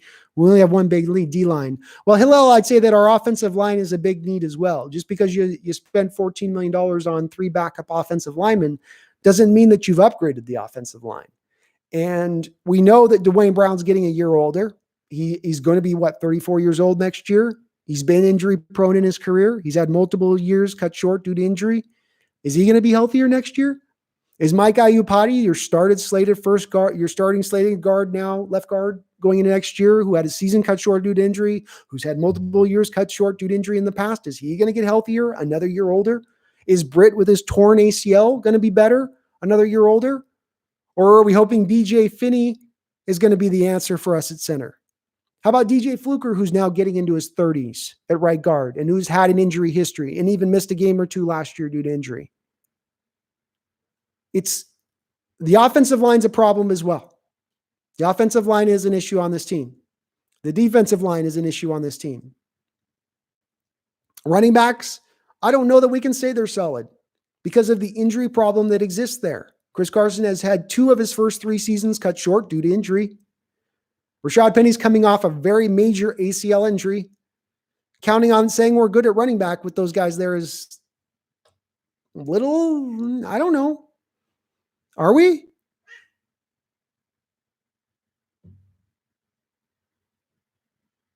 Yeah, Nathaniel, I think I would have literally been more happier if it was somebody I hadn't heard of and I hadn't watched the tape. I just watched this guy's tape about 4 days ago, so it's still pretty clear in my mind. Still very clear in my mind. Yeah, Brian, always trying to turn the surprise pick into a star, always overthinking it. They didn't need to overthink this, man. They really didn't. There was a collection of 4 or 5 guys that all would have been really solid players to take. Edward Mather, the next Aaron Curry, not the next B-Wags. Well, Edward, you're closer to the mark, I would say, because one of the things with this guy, one of the things that Aaron Curry really struggled with was what? Misdirection. Aaron always wanted the play to go where he first thought the play was supposed to go. And if it was going another way and he got fooled, he was completely fooled. And this guy shows the same thing on tape. When it's clear, when it's easy, when the play when he knows right where it's going to go, it looks great. But that's not the way the NFL works, where it's really easy to know where the play is always going. It's actually kind of hard most of the time to know where it's going in this day and age. Offenses are getting more and more complex about pre-snap disguising what they're going to do. So, Kevin, you felt the same thing I did then, Kevin. You just wasn't impressed at all with the film. And I'm the same way. And it's don't everybody go watch his highlight film. That's the other thing with this Jordyn Brooks kid. It's none of these guys, do you watch the highlight film? You can go to YouTube now and find cut-ups of these guys' defensive snaps and just watch snap after snap after snap after snap and watch what they do play in and play out. That's what you got to pay attention to. That's the meat. That's the good stuff right there. That's where you really do get the information that you need to derive a conclusion. And when you watch this guy play in and play out, Drew's seeing it, Kevin's seeing it, I'm sure some of you other are going to see it. It's just, there's nothing that impresses you. And I want a first-round pick to show me something that's impressive. So look at the guys that I said that I was looking at as having us pick. Yetur Gross-Matos, impressive as a run stuffer and a defensive end. He can set the edge. He can lock out the offensive tackle, and he's going to force the plays back inside.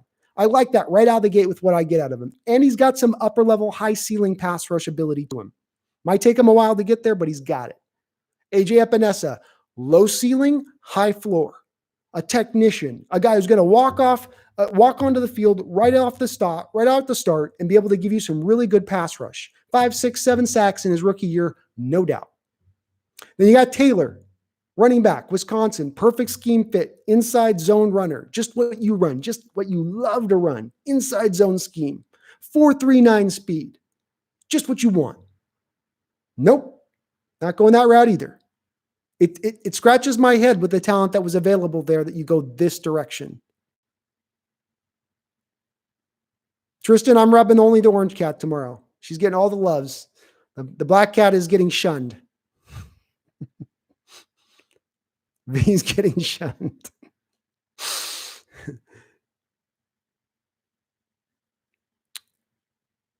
Tristan, it's my pleasure, man. I enjoy really talking with all of you. It's tough to take this pick on, but you guys do make it easier with some of the jokes.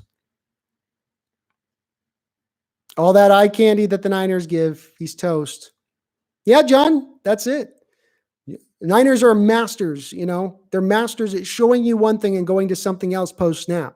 And I'm jealous as hell of their motion game because it does so much for their running game. And I'm just sitting here thinking at times like, well, we want to be a running football team and we want to really be committed to the running the football, but yet we're not exotic in our running game. We don't run a lot of different type of wide varying things. It's very much just that inside zone. It's part of what drives me crazy with Rashad Penny, where you misuse Rashad Penny and you ask him to be an inside zone runner, which he can do somewhat, but the guy's real talent, where he's best, is when you get him on the edges and let him work with a little space where he can take advantage of that really good speed he has, that burst.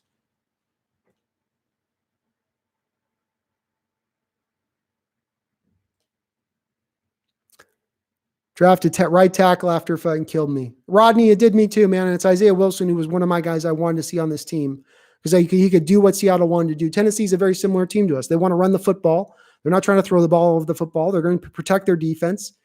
So what do you do to do that? You get upper level offensive linemen who can run the football on anybody, who can mash on anyone. The Titans beat the Jaguars last year running the ball, and part of it was because they could run it on the Jaguars, who throughout the year were pretty good at stopping the run. But because you had the talent, you were able to get it done. Nathaniel Parks, that's funny. It's true. I'm sure there's a lot of teams out there laughing at us right now. Laughing at us.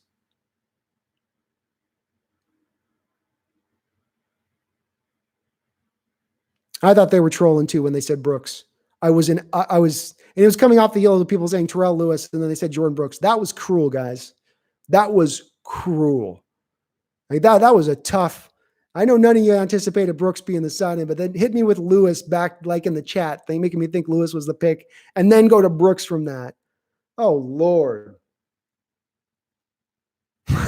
You guys killing me, man, on the first night of the draft.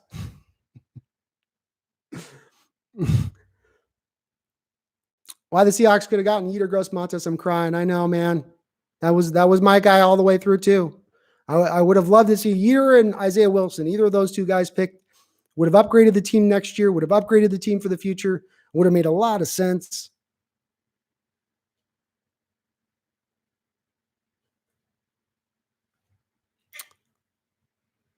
Why we draft a horrible linebacker when we could have gotten pretty good future offense and tackle, a very good running back, or literally anybody else, Team 12s, literally anybody else. Yeah, we're moving in the direction of, it's not like a fast moving ship. When you get ships in the water, those big ships, they take a long time to sort of turn and get to the direction that they want to get on the water. Well, look, the Russell Wilson potentially leaving Seattle train that could come down the tracks will come down the tracks with these type of moves, with these type of off seasons, and it'll be a slow turning boat, but it will be a boat that turns in that direction if you keep going in this direction. You will arrive there sooner than later. The legend, man, not loving the pick either, huh? Yeah, Dubstep, I think it's just hard for us to see how he becomes a good player. And here's the thing. He could become a good player and still not have a really huge amount of impact on the defense because he is a will linebacker. He's not going to rush the passer. He's not going to take the ball away in coverage. Your high end on this guy is he's a sure tackler who improves you in the run stopping game. That's your high end. That's your huge ceiling.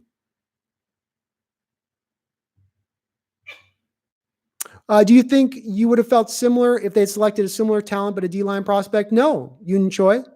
I don't think I would have. Because as much as I don't like drafting for need, if you are going to draft for need, then, at least make it something that makes at least some sense to me, where we have to do something here.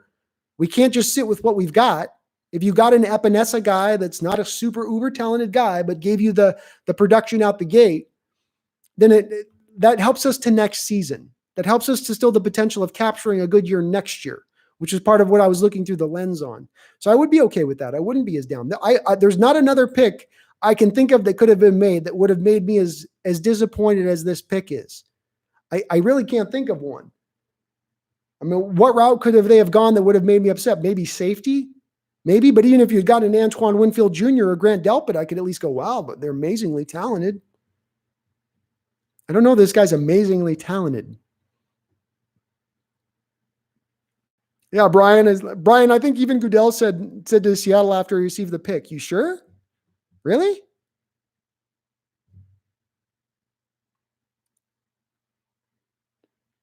The only way I could even possibly accept this pick is if they've agreed to a trade for Ngwankwe and have Clowney ready to sign and just need linebackers so they can get out, so they can cut KJ for money. I feel similar. I'd be a lot better about this, Cooper, if that was the way that this plays out. I thought it played out that way. I don't think it will. I don't think you're getting either of those two guys at this point. But yeah, at least that would help this make a little more sense. You're right there. It would help it make more sense.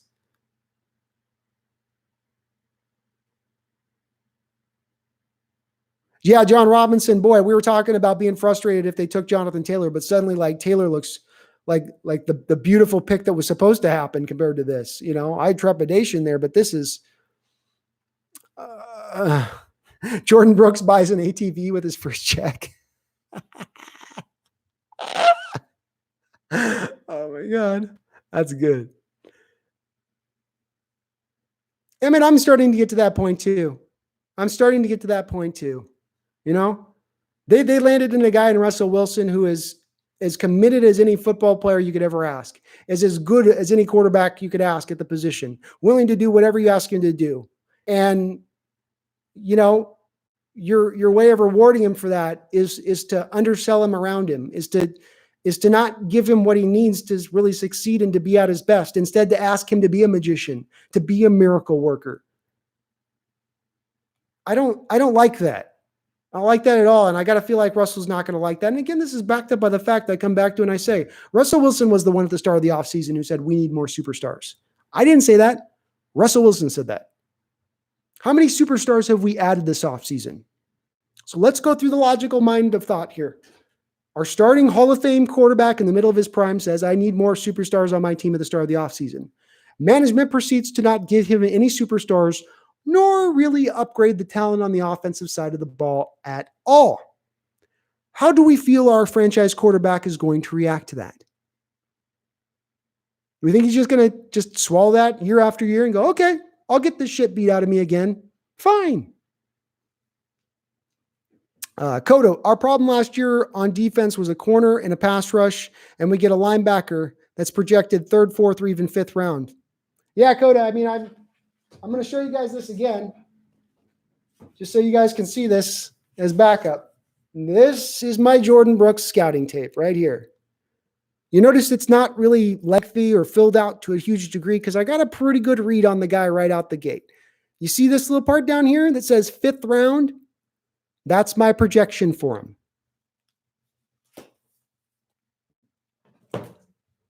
Sorry, just is what it is. It is what it is. I'm sorry to be so negative, but Barry, how much laughing in the other 31 war rooms? A lot of laughing.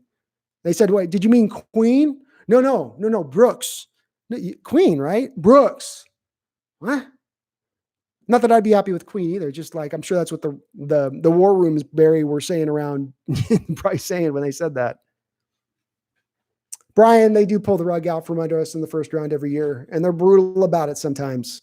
And they're getting more brutal about it. LJ was really brutal, the most brutal I thought a first round could go.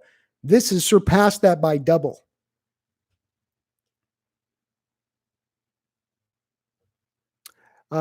Mao 6, maybe we are going back to a 3 linebacker. Yeah, I don't think we're seeing a slot corner this year. I think you're going to see the 4-3 base thrown out there a lot this year. A lot. I think they're still buying into that 4-3 base defense. And it's funny to me because we ran out that 4-3 base defense, which you would think when a team runs out 3 wide receiver sets and you run out a 4-3 base, the going theory at play would be we're going to be able to stop the run really well. Now we might be susceptible to the pass. Teams might be able to kind of eat us up on the back end, but my God, we are not getting run on.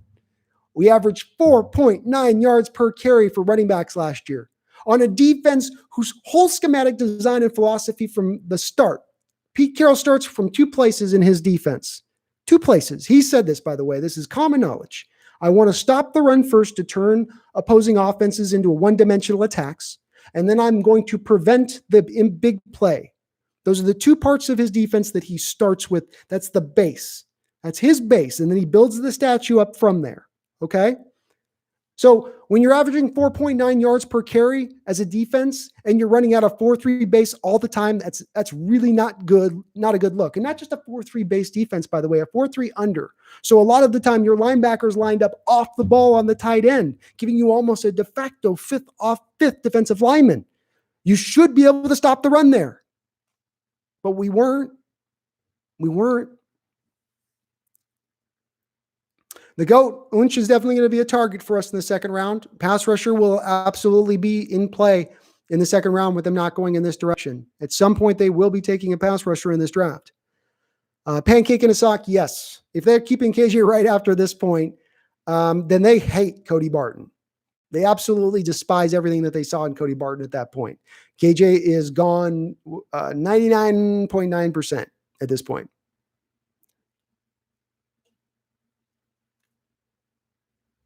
Yeah, I got poo all over me, Tobias. It's in my hair. It's in my ears.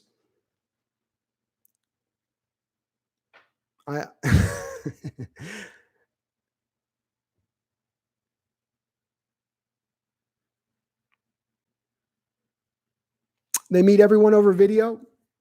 Chuck Norris's pinky finger. Tobias Larson, you could make the same argument for why they picked him instead of someone else. This is uncharted territory. Yeah.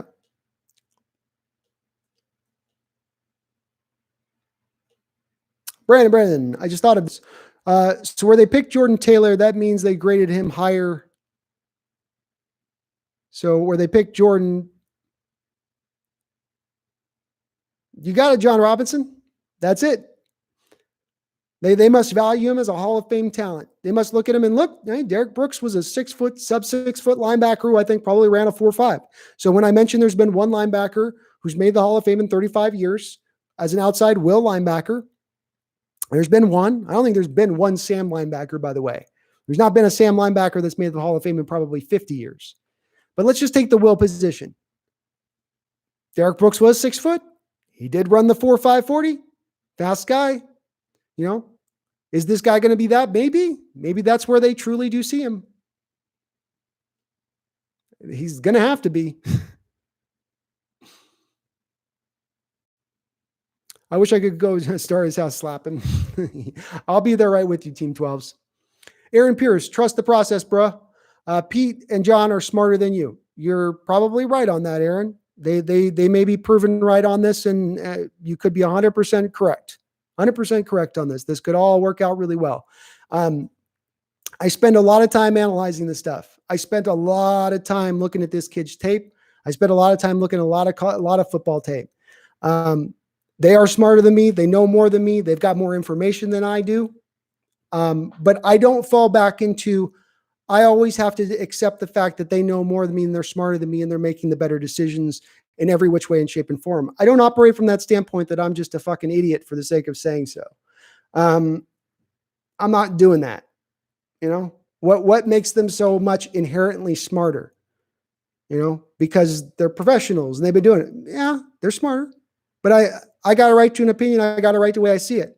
And here's the thing with it too, is it's like, you have this channel going along and I get to be proven right or proven wrong. There's a ton of tape that you get to go off of to see whether I'm right or wrong about things. And that's the nice thing about this channel is I said LJ Collier was crap last year. And guess who was crap last year? LJ Collier.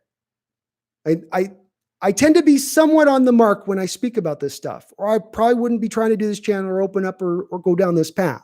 So we'll see who's right or wrong, and we'll see if they're correct on this when we go down a year or two down the line. And if I am wrong, I will stand up on this channel and I'll say, you know what? I should never have doubted Pete Carroll and John Schneider.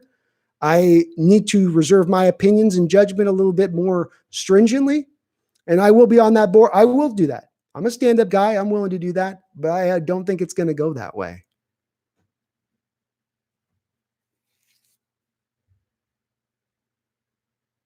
Yeah, Emmett Brown, I don't subscribe to that either. If you pretend this guy's the second round pick and that guy's the first round pick, no.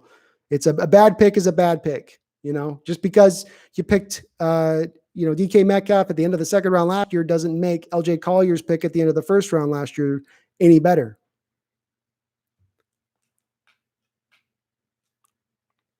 I don't want to watch this year. It keeps up.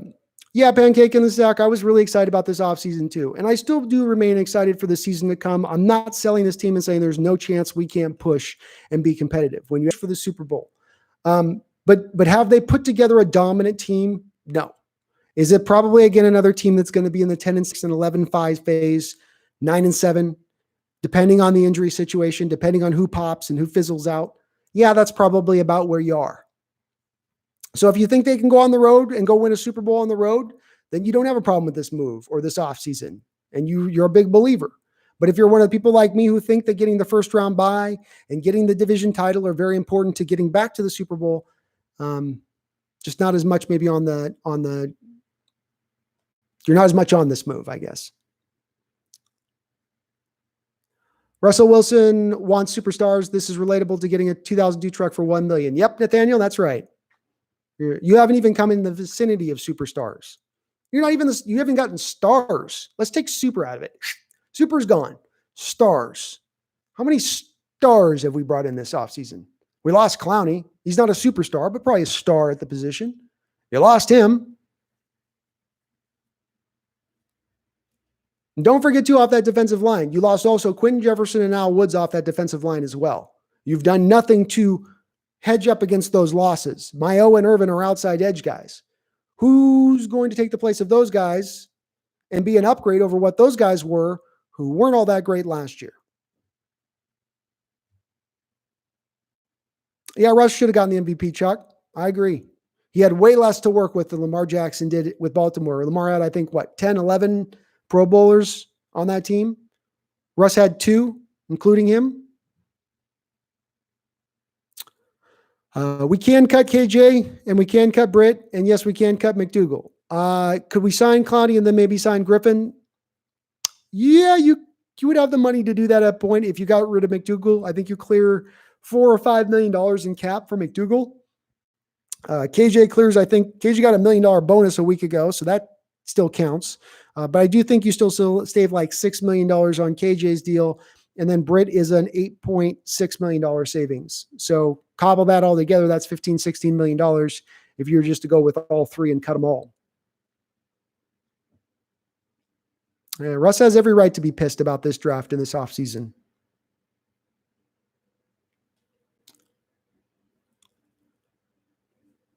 Yun Choi, I'm with you, man. I don't know who's right. Like right now, you've got Irvin and Bayo as your pass rushers. So you'd have, ideally, Seattle would put Rasheem Green and LJ Collier out on early downs to be the run-stuffing defensive ends. And then Rasheem would probably rush some, but then you'd have Mayo and Irvin coming in as rotational guys with Shaquem Griffin spelling 15 to 20 snaps in addition as well.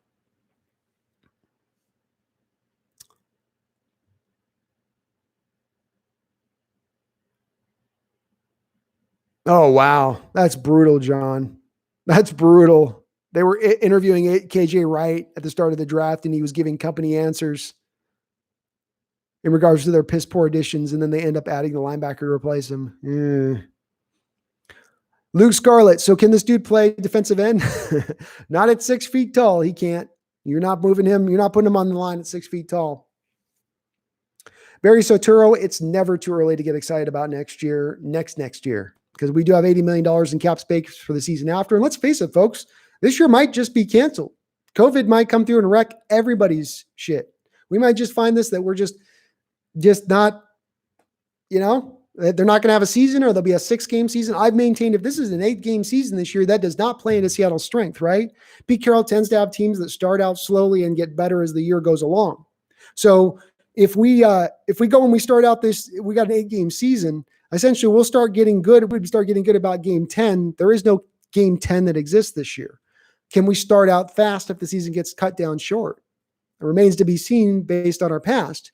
But we have a ton of cap space to open up next year. On top of the fact, next year you can begin to do some restructuring within Russell's deal if you want to create some cap space. You couldn't this year because he had so much bonus money still hitting and only being into the second year of the deal, essentially, he's heading into. So you've got to let a couple of those years to go through before you can start to kind of massage through some of the base money, turn it into bonus, and then get a little bit more extra money. So you can start to maybe potentially even do that next year with the $80 million cap space in addition to. They've got a lot of money to spend next year. Michael Jordan, you think Brooks is a beast? Okay. I can appreciate that, man. I don't know if I agree, but I hope he is. God, I hope he is, man. I loved your recent documentary.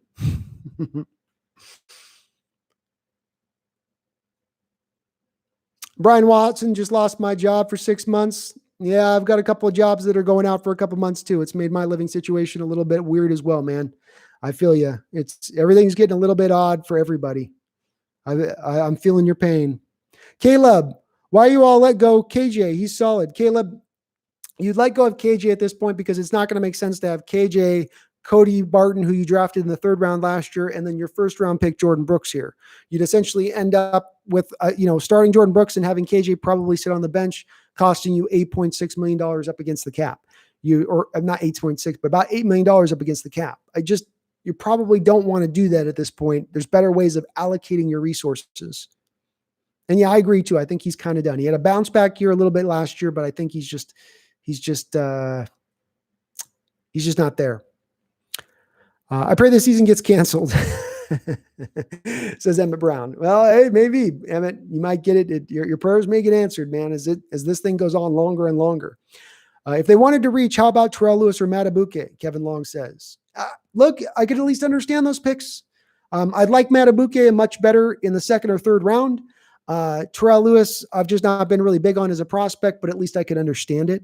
You know what I mean?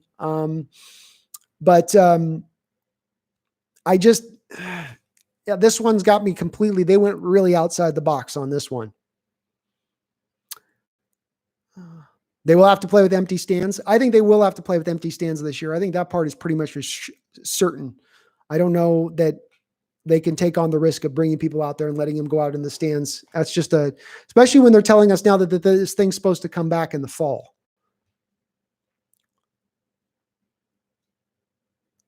I wish we just trade our players instead of resigning when their contract is up. This is still a business. I kind of would like to see Seattle run things a little bit more cutthroat at times too. We really paid the price for rewarding everybody in the Legion of Boom. We were like Oprah with giving out cars in the Legion of Boom era. You get a contract and you get a contract and you get a contract and you get a contract and you get a contract. And it sort of ended up killing us because from 2015 to 16 to 17, those guys didn't fulfill through their contracts. They all retired early or left town. And now you're suddenly carrying a ton of dead money on your cap. You get out from under it 3 years later, and then you make stupid ass decisions like Jordyn Brooks in the 1st round. So yeah, I would like at times for them to pick and choose a little bit more on who they give contracts to and who they maybe look to return back some value on those trades. Look at what the Niners did, for instance, with the Armstead to Buckner situation, where they saw Buckner was going to go and they weren't going to get anything for him. He was going to leave in free agency. Instead, they re-signed him back. They flipped Buckner for the 13th overall pick in the 1st round. That's a smart way of going about business, in my opinion.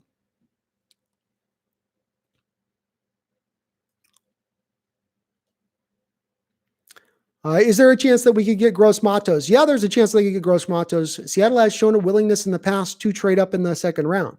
Let's not forget that. That has been around, that they are willing to go up and target guys. There's still a lot of good prospects available early on in the 2nd round. He could drop into the 10s. Maybe Seattle finds a way to trade up at that point in the 2nd round to go get him. But certainly he could be, I think he's still potentially in play. It's going to be hard to get him because I think he goes in the top of the 2nd round, but he's still in play. My friend seems to like our picks tape. All right. I could be open to being talked into to a degree on this.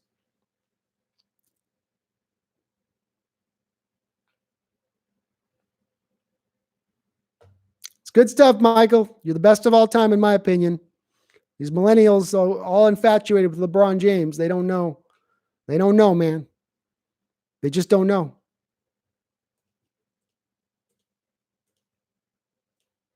And I am a little bit behind on my comments. Sorry, guys. I'll catch back up here. Oh, Aaron Rodgers. It's gonna be tasty watching Aaron Rodgers with his passive aggressive attacks on the Packers with that Jordan Love pick. There is a part of me that enjoyed watching him go to the Packers. Isaac said it does look like a pick for the future. It certainly is it's not necessarily a pick for the impact that it has next year, as much as I guess what you're looking at down the road. Maybe they see this guy as a guy that eventually moves inside to middle linebacker when Bobby starts getting a little too old. I don't know. I guess that makes sense. Stephanie G. Classy says, we need like 5 linebackers for a free linebacker system. Yeah, Stephanie. Why so many linebackers? I don't understand. I don't. You drafted 2 last year. Now you're taking another one in the first round this year. All the advanced metrics tell us that the linebacker position, a lot like the safety position, should be just a little bit devalued. Not devalued completely, but just a little bit devalued, and especially in a 4-3 scheme where they do not rush the passer. But this team doesn't operate under that same kind of assumption.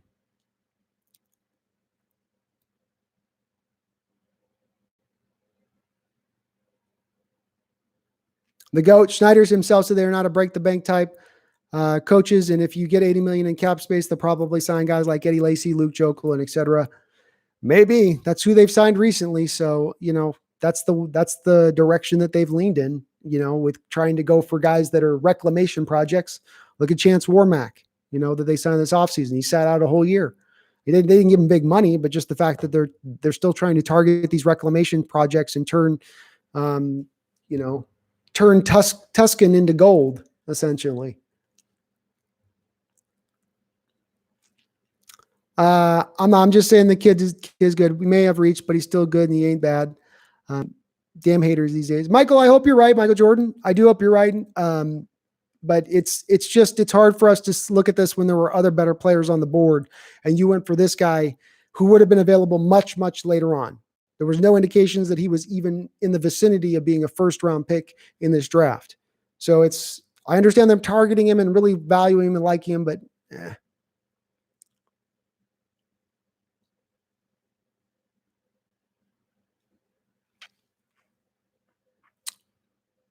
yeah, Michael, I don't think you're a bandwagon. It's all good, man.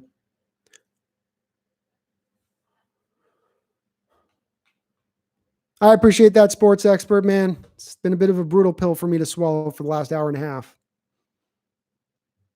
John Robinson, can we plot that the Niners got Ayuk? At least that's something good. And the Cardinals didn't address their O-line. Correct, John. Ayuk was a pick that they gave up some draft capital to get. I'd feel better about it if they didn't also get Kinlaw in this draft. But then the Cardinals didn't address their offensive line, which was surprising to me. But then they got Isaiah Wilson. That's the thing, is that, they got some bad parts, but they also did some good things on the other side of it, both of those two teams. Hey, sports expert, thank you for subbing. I appreciate it, man. Brooks is a reach, but watch 2 years or next year, even KJ will be out or retired. So Michael Jordan, did you not like Cody Barton at all? Do you think after we picked him in the 3rd round last year that he's just not, he's not the future? The Sheriff, how do Pete's draft clues relate to Brooks? I'm not sure, man. The draft clues thing is so vague every year, and it just never really ever made sense to me. Even when oh, my connection's unstable. Hold on, it's trying to reconnect. All right, hopefully we're okay here. I had a little reconnection unstable thing. I'm very high on Rasheem Green as well. I think he'll take the next step next season. I think he'll get a couple more sacks for you. I see him as being a lot like Everson Griffin, the same sort of trajectory as a career where he starts out slow and just kind of builds up. So I see the same sort of thing. I'm going to try not to hate on the kid, Michael, but it's hard for me right now because I've watched the tape on him. And, again, Michael, the brass tacks you got to go down to is a will linebacker is not an impactful position in a 4-3 defense, really. It's hard to have a huge impact unless you're intercepting the passes. That's how Derek Brooks got to the Hall of Fame, by the way. He didn't just get the Hall of Fame being a sure tackler. The way he got to the Hall of Fame is by jumping routes and intercepting the pass and taking it back for touchdowns. This kid didn't show that on tape. So if I'm going to get the will linebacker, if I'm going to draft him in the first round, if I'm going to put that value on him, I got to have that kind of production that goes in association with him. I need to have a modern day outside linebacker who can cover. This guy's more of your, sure tackler, come downhill, and wrap him up guy than he is a guy that's going to match him up against a George Kittle or against the upper level tight ends in this league and expect him to stay with them. Do we think a guy at 6 feet tall is going to be able to cover a guy 6'4"? I don't see it. Jordyn Brooks, the missing piece to our 2020 Super Bowl run. We do need an offensive lineman, Rick Zapata. We need an offensive lineman bad. We need better talent on the offensive line, in my opinion.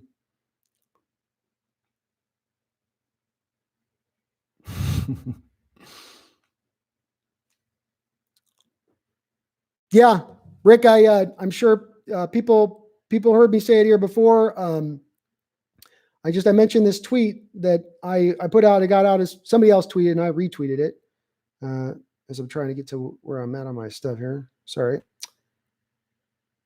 So Russell Wilson is only 60 sacks behind Drew Brees right now for his career. I mean, he's been sacked only 60 times less than Drew Brees. Drew Brees has 11 years more in the NFL than Russell Wilson does. It's like Russell's going to catch him within a couple of years, basically. It's not a good stat. It's indicative of the fact that they've not pass protected well. You've gotten Russell beat up over a couple of years. You're a half inch away from having him go down to a season-ending injury due to the fact you're not protecting him very well. And I've made a soft prediction. We're going to see him get injured sooner than later if you continue to surround him with this type of offensive line talent.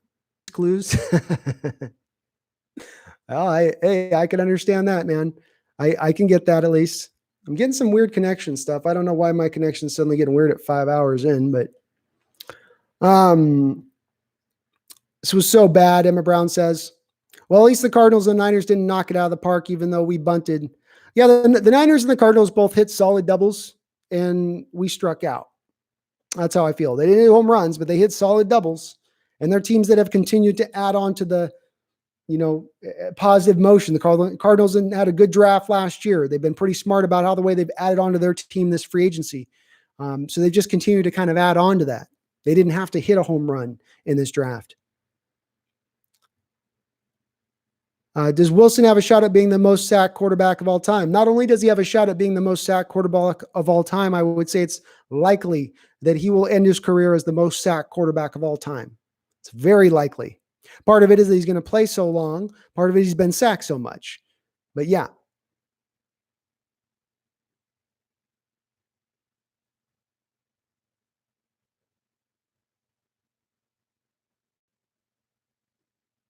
Yeah, I'm not hating on the kid's Brooks. I'm just hating on the pick. I don't like the pick. I don't like the kid in the deal. He might be a good player, good person, all that stuff. That's not how I look through it, though.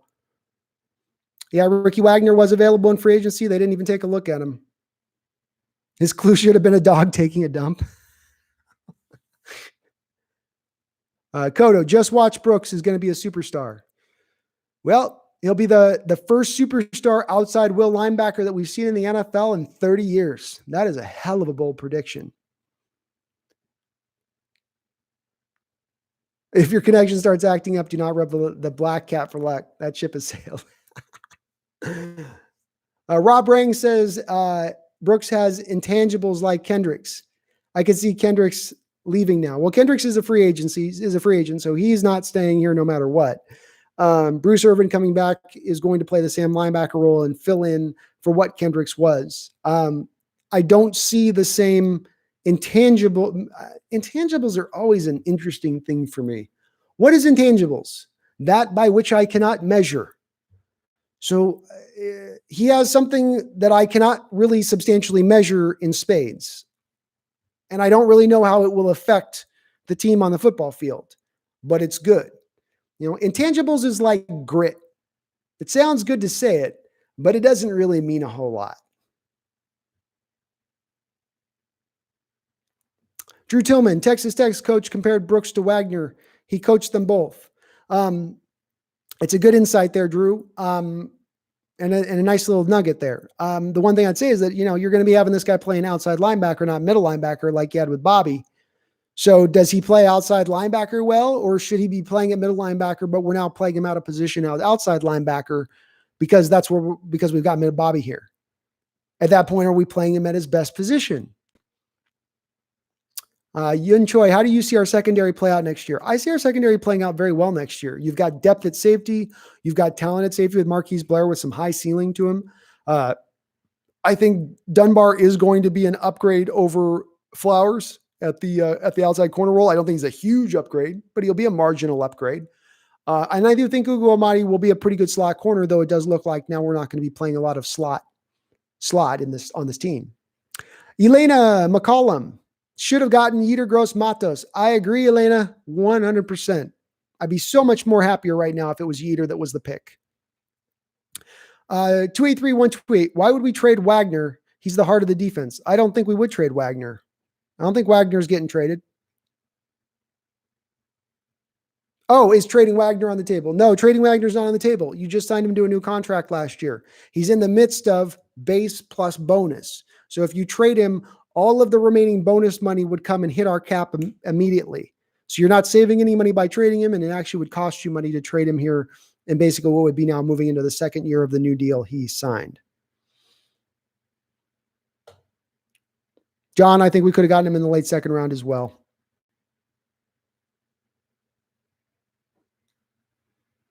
Well, a lot gave Russell a bad grade, said he never get to Super Bowl, compared him to Seneca Wallace. So, yeah, it's true. A lot of people didn't think Russell would be good either. I'll say this, though. Russell was an amazing college quarterback. I think he finished with like either the highest passer rating or the highest passing percentage in college football history, I think. I want to say he averaged 73% completion rate his senior year. He played flawless football at the quarterback position throughout his senior year at Wisconsin. Flawless. I mean, even the games they lost, it was on the defense basically giving up last minute Hail Mary throws or some crap is the only reason that he didn't go undefeated in his final year in college football. Those people that saw that in Russell weren't watching the tape. It's just they saw 6 foot size and went, eh. It's always about watching the tape. And when you watch the tape with Jordyn Brooks, the tape doesn't show you superstar or superstar level of play. Wouldn't have as much a problem with the guy in the second or third round, but we're picking him in the first. Stephanie, we had a lot of injuries with all of our linebackers. I'm sure that's why we got Brooks. Probably did play a big factor into it, as they wanted to increase their deal. But there was a lot of injuries you had in a lot of different positional groupings on this team last year. You had your running backs were decimated. Why not go for Taylor then? If that's the logic that they're working off of. The Seahawks NFL shop tried to get me to buy a Brooks jersey. I don't think so either, Teams 12s. I don't think we should have. I saw the Hawks live pre-draft party, and KJ was on. He talked about taking better care of his body, hired a chef, eating much healthier. Yeah.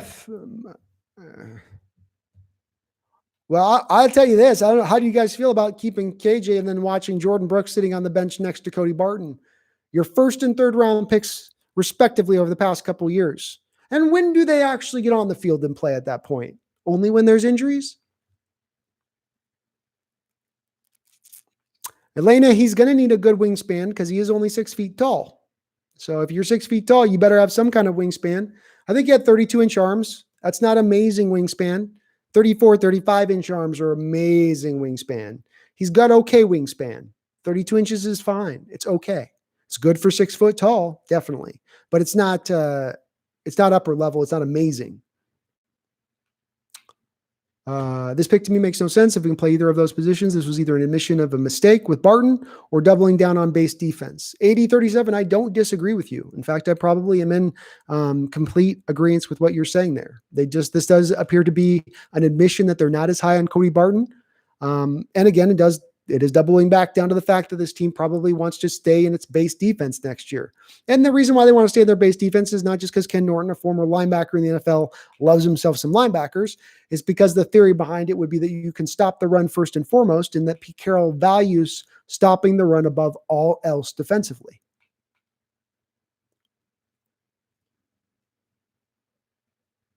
Nathaniel, he is too good of a person to show it. I agree. I have to feel like he's got to be thinking this somewhere in the back of his mind, even if it's just in tiny little bits and pieces. How many linebackers did you take in mocks? I had 0 too. Where's my running back fullback pick?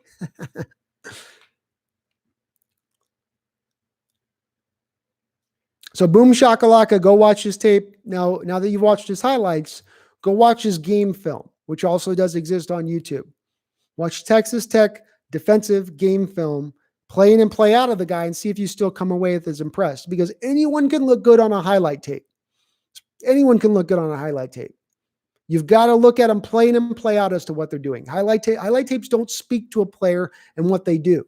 Only knowing play in and play out and watching them play out and play out are you going to be able to get that kind of insight. Yeah, Brooks is shocked because he had no idea he's going in the first round. It blew him away. We play with 3 linebackers on the field, not 2. I'm sure he will also be rushing the edge like we were doing with Griffin at the end of the season. Stephanie, he's not an edge rusher. Griffin rushed in college. Griffin was an outside 3-4 linebacker in college. So he spent a good amount of his time rushing the quarterback. He had natural pass rush skills coming to this team. This guy played inside linebacker at Texas Tech, a little bit outside linebacker at times. He did no rushing of the passer. He blitzed, but he didn't put his hand in the dirt and get after the quarterback like Shaquem Griffin did. He does not have that skill set. I'm not even making this isn't an opinion or a wide. He does not rush the passer at all. You will not see that in Jordyn Brooks' game at all. He can blitz, but he's not a pass rusher per se, who you can line him up, put his hand in the dirt, and have him get after it like a Bruce Irvin does, for instance. I love the Bruce Irvin signing. I wish they would have done more Bruce Irvin-like signings to a degree. What I like about it is it's great value. You get a guy who comes in as a rotational pass rusher, gets you 7-8 sacks, and he can play the Sam linebacker role. I can put him over the top of a tight end and have him very good in the run game and stopping the run. So I like Irvin a lot in that respect. Prediction for how many games does LJ Collier start this season? LJ Collier starts 0 games this season, unless you count starting. He's an early down player, so he could start in the respective. You see him on first and second down to start a game, but then he's taken off the field in third down because they're going to have him as a run stuffing 5-tech defensive end on this team. That's the role I see him as. I don't know if I consider that a starter as much, but I do see them trying to get him snaps in the run game. What's my grade on the pick? D minus. We need to trade up for a defensive end or a right tackle in the second round. We're going to need probably, there's probably going to be a right tackle available or a tackle available. Is there going to be a defensive end? There will be a defensive end. You're probably going to get down into the Aquaras, Anays, Zaningas, Unch. That's the realm you're going to maybe be in, picking in one of those guys available at that point.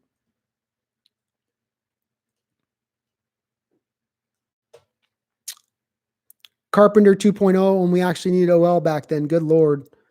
Yeah. Well, Carpenter, at least that made sense to me as a pick at the time. It did. And people had it as a reach and everything else. And I went, okay, well, look, again, Pete Carroll wants to be a running team. He's got to bring some dogs up front to run the ball. And this guy, though he didn't look like he played left tackle at Alabama, and you could see he wasn't going to be a left tackle in the NFL, slide him into left guard. Hey, guy with good movement at left guard who's massive and strong. I can maybe use that. Didn't work out. You could at least understand it, and it worked. Rams crossing routes, motions, and AZ's spread offenses kill our slow base D. Yeah, Sheriff, those are 2 things that are going to be problems against our base defense. And the Bengals, that's what they did in the first game of the season all day, is they ran those crossing routes through our zone. And you see with our zone, so much is built within don't get beat over the top, so you allow things underneath and in the middle of the defense. And it's hard to see this guy being able to come in and stop that on his own. Really what you need to be going into, in my opinion, is more slot-based defense, bringing out the slot corner to play the slot receiver. Watch them get Trey Adams in the second. It was a horrible time and event. Well, that's about as vague, Emmett, as he tends to go on those type of picks. So Emmett says, I figured out the clue. 1917 was a horrible time and event, just like our first round pick. Blaze 3, I wish we'd gotten Isaiah Wilson too. He would have upgraded the offensive line, given you a nice bookend tackle on the other side of Dwayne Brown, and you could start to build into the inside away from them now. You've got some talent out there. I think he's going to do very well for the Tennessee Titans. Look for the Titans to be able to run the ball just as well as they ran it last year with him there. I don't think they take a step back at all. Love the pick from the Tennessee Titans standpoint of things. Bro, I literally threw up. I'm back now. Oh, shit. Is there any upside to this draft pick? Yeah, there's upside to it. Live life. I mean, like, look, I mentioned there's a guy in Derek Brooks who's the one Hall of Famer will linebacker that's existed in the last 30, 40 years, who's been a Hall of Fame level type talent at that outside linebacker position. That has happened. This guy does have that guy's measurables. So, from a measurable standpoint, it's there. Maybe he comes out the box and he is so much better as a cover linebacker than I'm giving him credit for, and that he is able to stay with the tight ends and neutralize those teams out there that have great tight ends, and that he's that good in that game. And then he gives you great run stuffing ability too as an outside linebacker. Maybe he blooms into that. Maybe. It's hard for me to see. It's hard for me to see us getting anything past like upper level of like maybe Malcolm Smith. Kind of a lot of I see a lot of Malcolm Smith. He's a longer version of Malcolm Smith. Justin Rutledge, I don't have an answer for you. I don't know how he was the best player on their board at that pick with the guys that were available, with the guys that were there. I don't know. Andrew, it had to have factored in big time that the coach that coached Bobby Wagner is now coaching at Texas Tech. I'd slap the guy about 5 straight times in a row right now if I was standing in front of him, because he obviously seemed to have sold the Seahawks to a large degree on Jordyn Brooks.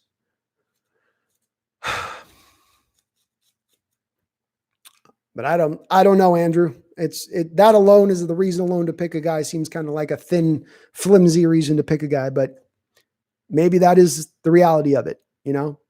Maybe that is truly the reality of it. Is it time for a new coaching staff? Yeah, it is. I've been a big Coach Carroll believer and pusher in this whole time. He's one of the best motivators in the NFL. To get a team last year to play in 5, 10 a.m. games and to win those games shows he is able to get this team up and get them prepared and get them ready to play week in, week out. And that is a valuable skill to have as a coach. But the detractions that are starting to come into play, the negatives, they're not outweighing it completely for me yet, but they're starting to move in the direction of outweighing to me the benefit of what he provides in that motivation. I could be wrong on that. That's a hot take. That's a quick take, fired from my hip. I still love Pete Carroll. I love what he's done for this team. I don't want to trash him here completely, but there's times here where I've wondered this offseason if we've lost the thread a little bit. And this pick does sort of point to that. I think they thought it was Derek Brooks. Maybe they did. Maybe they see it as Derek Brooks. I'd fire the South Region scout, the DC Norton, who's okay with it, the GM for selecting this guy. Yeah. Well, when it doesn't work out, do you think they're going to fire him, or does he think everybody gets to keep their job? I'm guessing everybody gets to keep their job. Personally. Whose feet is held to the fire when these picks aren't, whose feet were held to the fire for LJ Collier's pick last year? And if you're going to pick this year for this pick and say Jordyn Brooks is so amazing, whose feet is held to the fire for Cody Barton's pick last year? Because they obviously have a lack of faith in Cody Barton if they're making this pick.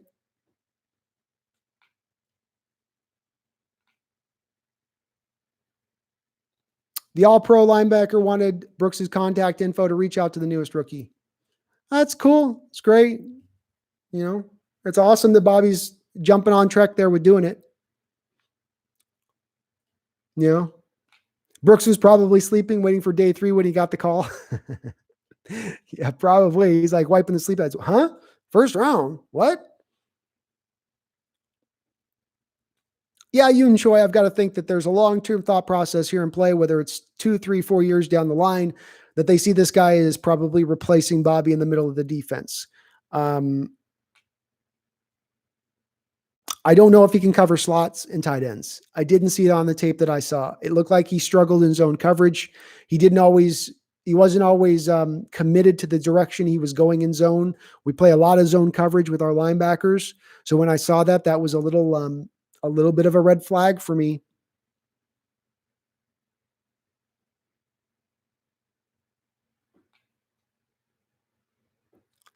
What do we have to do knowing our first round pick for this offseason to be called good? What do we have to do knowing our first round pick for this offseason to be called good? Can you rewrite that? I don't know what that, what do we have to do knowing our first round pick for this offseason to be called good? Well, for him to be called good, if he goes into next year and for him to be called good, a couple years ago, who's the kid out of Boise that the Dallas Cowboys got? It had a huge impact for them in his rookie year at the will linebacker position. I can't remember his name right now, but he'd have to have a kind of an impact like that as a rookie at linebacker for this pick to make a little bit more sense to me.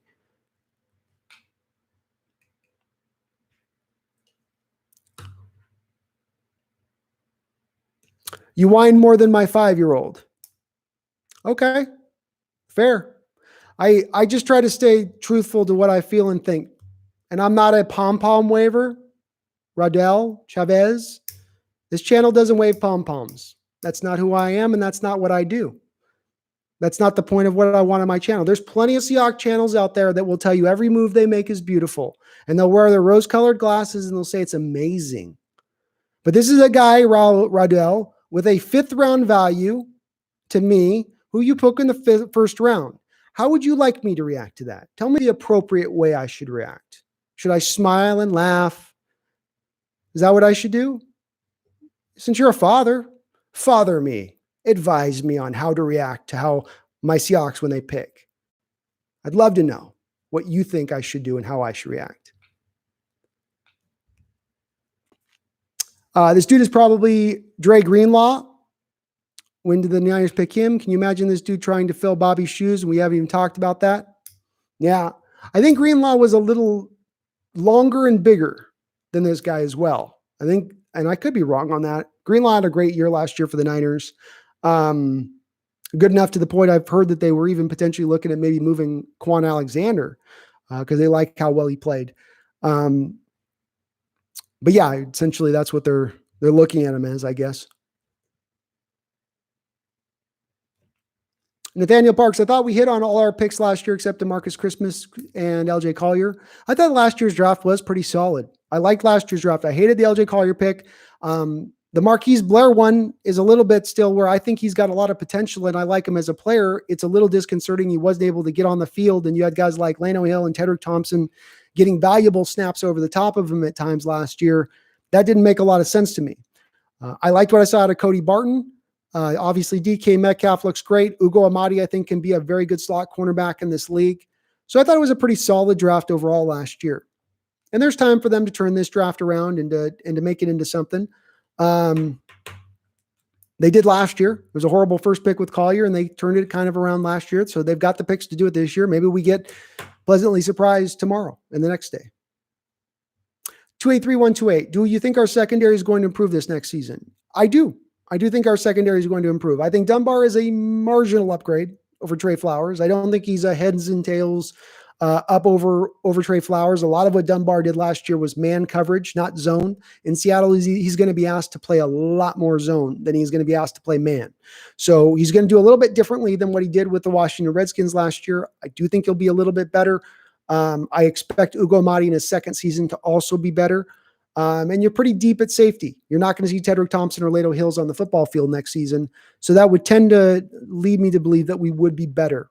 Marginally better, but better. Hey, I just woke up. Who was our pick? Our pick was Jordyn Brooks, linebacker from Texas Tech. I just don't understand this pick, but maybe he will be the next Bobby Wagner. Yeah, Blaze, I don't get the pick either. Maybe he is. And maybe they think Bobby's going to be going sooner than later. And so they're trying to get out ahead of that a little bit and make sure they've got his replacement. It's possible.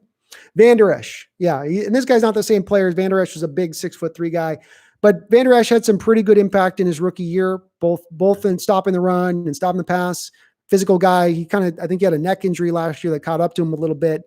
But somebody asked about how this pick could be looked at as somewhat successful. If Brooks can give that kind of production in his first year, maybe you feel a little bit better about it.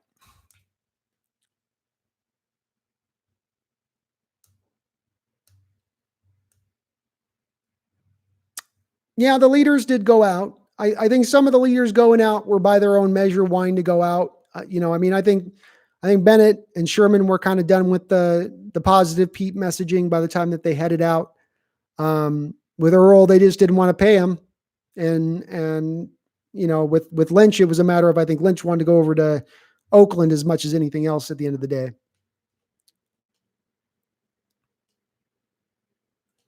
Sorry if I'm a little bit behind on the comments. Whatever happened to Baidez of Wisconsin? Rick asks. Well, he's a great blocker. I love him as a center. In fact, I think he's like my number 3 center I had in this draft. There's supposedly some huge injury concern risk with him, Rick, where he's got some major injury problem that could come popping back up when he gets to the pros that has a lot of people leery. But from a talent standpoint, a lot of the reason why Taylor was able to do the damage he was able to do between those guards at Wisconsin had to do with him at center, because you could match him up one-on-one against a big fat one-tech nose tackle, and he'll drive that guy off the ball. Really like Baidez's film a lot. Yeah, I was Leighton Van Der Esch was the name. I sometimes lose names, guys. I'm sorry. Just wanted to point out he was AP second team All-American. That's a good thing to be. It's a feather in his cap, definitely.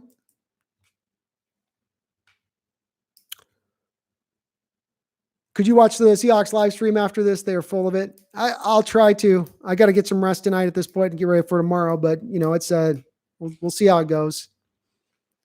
I don't know if I want to hear what they've got to say at this point. I don't need to be politicianed to on this pick. I don't need somebody to sell me on this pick. I know what this pick is. I know exactly what it is.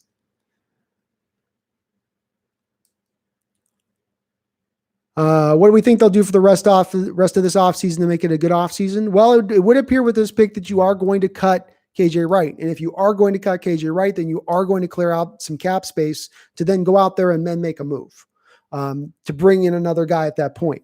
Is it Everson Griffin? Probably, by my estimation, is the guy that you're looking at bringing in at that point for that position. He's the most likely. Okay, so this guy's got a very similar build to Dre Greenlaw. Greenlaw had a great year at 6', 227. He played really well for the Niners as their outside will linebacker. So, if this guy gives you that season next year, do you feel happy about that in the first round? Probably not, because I think they got Greenlaw in the third round. I'd feel much happier if you're getting that production from a third round player, but is what it is. Pete doesn't seem to give players their shot anymore. Well, the competition thing's been one of those things I've wondered about Y2K. It used to be competition didn't matter what your contract was, didn't matter who you were. You had to earn your spot. You had to earn the right to be a starter. Is it that way now? I don't know that it is that way anymore. I haven't seen as much evidence for the guy who is the guy competing, truly getting the shot. I mean, for instance, we saw last year Ziggy Ansah get a bunch of snaps at defensive end. Why? Because he was paid $11 million. Well, at the same time, Shaquem Griffin, who finally started getting snaps at the end of the year, was much more of an effective pass rusher. They weren't able to effectively realize that he was a better pass rusher at that point to Ziggy, or they were just hoping on a wing and a prayer, the money that they had given up in assets for Ziggy Ansah, that he was going to come up at some point. He had to pop at some point. We've paid him all this money. He's just got to pop.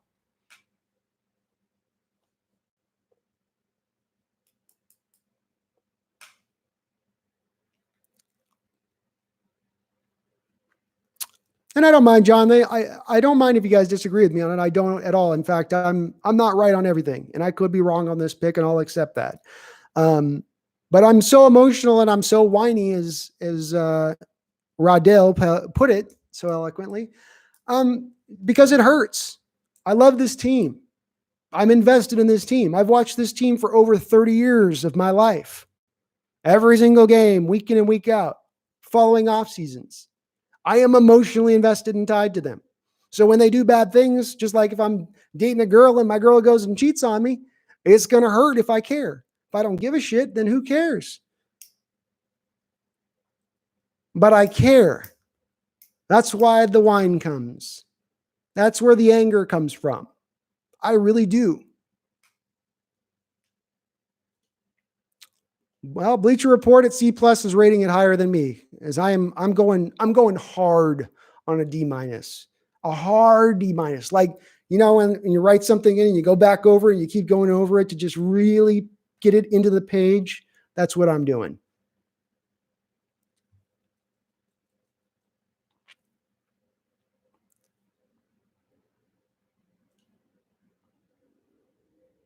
$59.64 for this dude. What do you mean by that, Nathaniel? So the team had a trade in place. Yeah, the fact that they had a trade in place doesn't make me feel better about it, Shane. How did you guys didn't have another trade in place? And then that means well, we thought we were going to make the trade, and then we were just super surprised the trade didn't go through. And in our shock and surprise, we just went, grab this guy.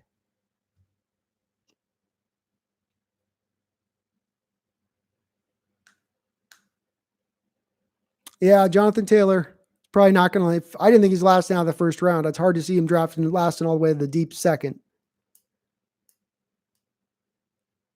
Do you think we could draft Nick Harris? Wasn't Britt going to be cut? Yeah, I still would think at one point or another that Britt would be cut. I was recently told on Twitter by someone that they thought that one of the reasons why they thought Britt was being held up from being cut is that he had this medical designation. And if Seattle waited, he would be able to get insurance money or something for the ACLs. So they were sort of doing right by the player while still being able to clear out from the contract.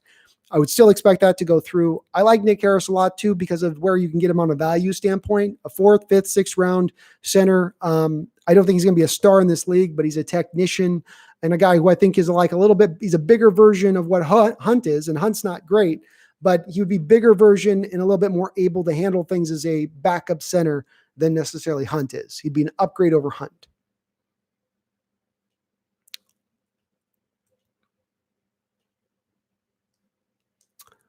All right.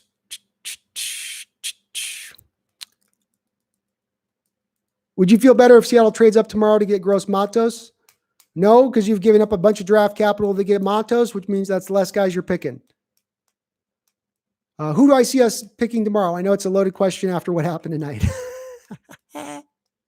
All right, so I'm going to go with saying Seattle's probably going to go with wide receiver and a defensive end, and not necessarily in that order. If we're going to have to say what I'm looking for as far as, let's say, likelihood of happening, let's say I'm going to go with Brian Edwards at wide receiver, and I'll go with I'm going to go with Zeninga out of Florida. So we'll go with the wide receiver and defensive end as my predictions right now, but I'm not solid on that. I'm not this is where they're going. I've got no idea at this point where this boat is headed at all. Seen multiple people compare him to Bobby Wagner when he was college. What's up, random dude? Yep, he's been compared to college. He's been compared to Bobby Wagner. Obviously, the guy that's coaching this guy that coached Bobby Wagner at Utah State would say that this guy is similar to Bobby Wagner. This is what sold Seattle on him. Okay, maybe. I didn't see I watched Bobby Wagner's tape out of Utah State. The guy ran sideline to sideline. He tackled everything that moved. This guy's not that way. And on top of the fact, Bobby had phenomenal instincts. He always seemed to read the play in the right direction, and he was great in coverage. Do all of us remember in his rookie year, Wagner covering slot receivers 45, 50 yards down the field? This guy ain't doing that.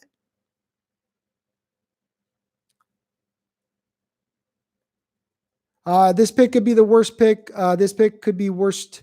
We could have picked quarterback like the Packers. Well, I mean, look, the thing with the Packers picking a quarterback, which I didn't like either, is at least whether or not he's the future for them at quarterback. A couple years down the line, the Packers could eventually end up flipping this guy if Rodgers is still playing there and get a couple first-round picks and pull back some of the value for him. There is the potential of that. But boom shakalaka, I don't think I would feel better about them trading up. tomorrow. Stand pat, take your 2 second-round picks, or trade out of the second, do what you can there. Watch Schneider in this video stammering and shit. He's drunk or high. Maybe, man. Maybe. What's up, Mal? Welcome back. Who do you think we're going to pick in the second? So I'm going with the 2 guys I'm going with. I think it's wide receiver and defensive end. I don't know the exact guys it's going to be, obviously, but if I'm going to go with a prediction, I'm going to go with Brian Edwards out of South Carolina, a great wide receiver down there. And then I'll go with Zuninga out of Florida, a guy that was put at defensive tackle last year because Florida was really trying to get the best 4 defensive linemen on the field, but he's really more of a natural edge. Kind of some similarities to me to Yetur Gross-Matos at times, I think. So I like him. I like him quite a bit. Stephanie, I didn't get your message. I'm sorry. You post that again, Stephanie? Why couldn't we have picked him at 59 or 64? I don't know, Nathaniel. I don't know. I don't know why they thought he wouldn't be available at 59 or 64. But sometimes that's how it is with the value of how they do things. It's like LJ Collier getting taken in the first round when he probably wouldn't have been taken in the second round until probably in the 20s last year. So I don't have a good reason for why that is, why they go in that direction. He could have been had in the second round. You had 2 second-round picks to get him. Yeah, Anthony, that's my thing. He just gets confused in misdirection all over the place. He wants everything to be very simple for him. He wants the play to go here or go here. But if it goes around this, or if it's a fly sweep or something like that, he's done on the play. He's out of the play completely on the college tape. Maybe they can clean that up at the next level, but it does show up over and over again in the games where his instincts are not top notch. And again, people relating him to Bobby Wagner. Bobby Wagner had upper level instincts coming out of college.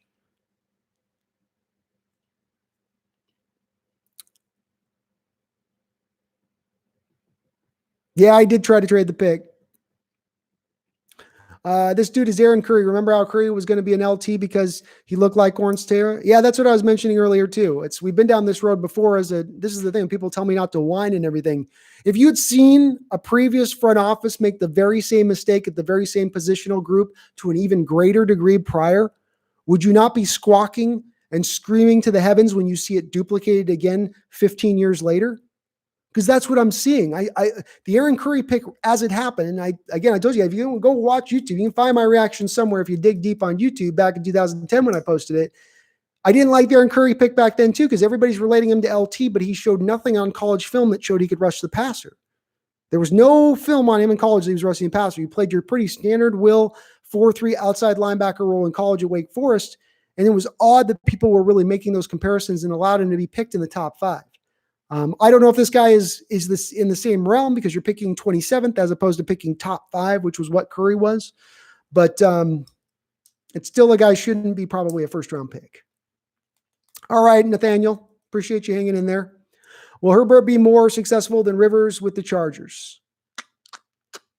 No, I don't think so. I'm not as much on the Herbert train. I think the Josh Allen comparisons are probably pretty adept. I think he's going to be a little bit limited. You're going to have to build a really, really strong team around him. I don't even know if he's necessarily Jared Goff. So, no, I think Rivers will end up winning more games. Maybe Herbert wins more playoff games. Oh, shots fired at Phillip. Yeah, Schneider knocked down his walls and all that for Jordyn Brooks. Shit, man. You could have done that from a Starbucks. Second round pick is going to be a quarterback and then a kicker. It's pretty funny, TJ. Luke Scarlett, what's up, man? What numbers are we picking tomorrow? I believe it is 59 and 65. So I think what the 59, 64. What's your take on our cornerbacks? Is Shaquille approaching Pro Bowl talent? Does Trey Flowers have much to offer for us? Welcome the chat, Joseph. So where I started out on the offseason is I felt like a lot of the heat that Trey Flowers was receiving from the fans was overstated and built because people are kind of victims to the last thing they've seen in a football season. So the last thing you see in a football season is Devontae Adams smoking Trey Flowers deep, and your thought process is Trey Flowers sucks, man. He just isn't good. But I thought Trey Flowers actually improved upon his rookie year. He's a guy who's in his second year playing cornerback. This is a safety convert from college. So he's only had 2 years playing cornerback in the NFL. And in his second year playing cornerback, he had forced fumbles. He was a sure tackler. He had 3 interceptions. Shaquille Griffin, through his whole career in 3 years now, has a total of 3 interceptions. He doesn't take the ball away, but Seahawks fans love themselves Griffin, and they knock the hell out of Trey Flowers. I don't always understand it personally. So with that said, I think Flowers has upside. I think he's going to improve next year. Unfortunately, he's probably going to be sitting on the bench a lot of times because you're going to have Dunbar out there instead of him. But I do like Flowers still. I'm a big benefactor to Flowers, and it's kind of sad that we're not going to see him more, in my opinion. Shaquille was able to go to the Pro Bowl this year as an alternate. Will he get to the Pro Bowl long-term as a year in and year out perennial Pro Bowler? Probably not, because he doesn't take the ball enough away. Cornerbacks either have ball skills or they don't. Take a guy like Marcus Trufant, who I've related as the Shaquille Griffin is a lot like Marcus. Not in the size, not in how they move, not in the player type, but in the respect of both of them are very sticky in coverage, and they're right there with the man in the hip pocket. The problem is that once that ball comes in there, they don't have the ball skills always. And so they can kind of get exposed in that realm at times. Now, Shaquille's learned this technique he has where he'll let the receiver catch the ball and then rip his hand in there and then pull it out. So he'll look for the ball to get into the receiver's hands and then yank the ball out. And he's gotten to be pretty adept at it. But he doesn't jump routes or really take the ball away, which is what you kind of need to be that perennial Pro Bowler. You guys hear about Dak Prescott's brother died? Damn, man. Scott Chung asks, what do you think about Josh Unch at 59 or 64? I like Josh Unch. He's a guy that I would think Seattle would be targeting.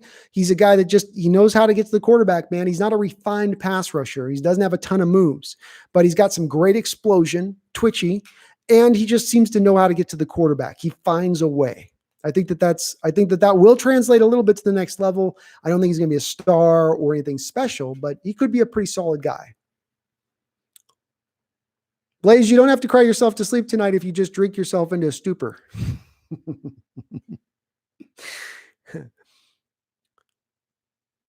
Dak's bro died and it's an unknown cause of death. Ooh, I hope it's not a brother that showed up at that meeting that didn't Dak just have that big party of people that everyone was giving him crap for. And I hope he didn't just get COVID at that party. Man, Dak would take, that would be brutal, man. This draft was good. It was very entertaining to watch the first half. It is definitely, you hit the nail on the head, Team 12s. It's a little bit depressing here at the end, huh? It could have been worse. We could have drafted a quarterback like the Packers. Yeah, true. I guess true. Shervins, I agree, man. Shervins, I didn't have a second round grade on him. I had a 5th round grade on him. High 4, early 5th. That's where I saw him. But can you see this guy rushing the passer? No, boom shakalaka. He's not a put your hand in the ground and rush the passer. Maybe you can blitz him, and he's got some adeptness at being a decent blitzer. He was okay at that in college. He wasn't amazing at it. He wasn't bad at it. He was pretty good at it in blitzing. But is that going to be enough to help us improve our pass rush over what it was last year? Is he going to make an impact on that? No, he won't really make a difference on that in that respect.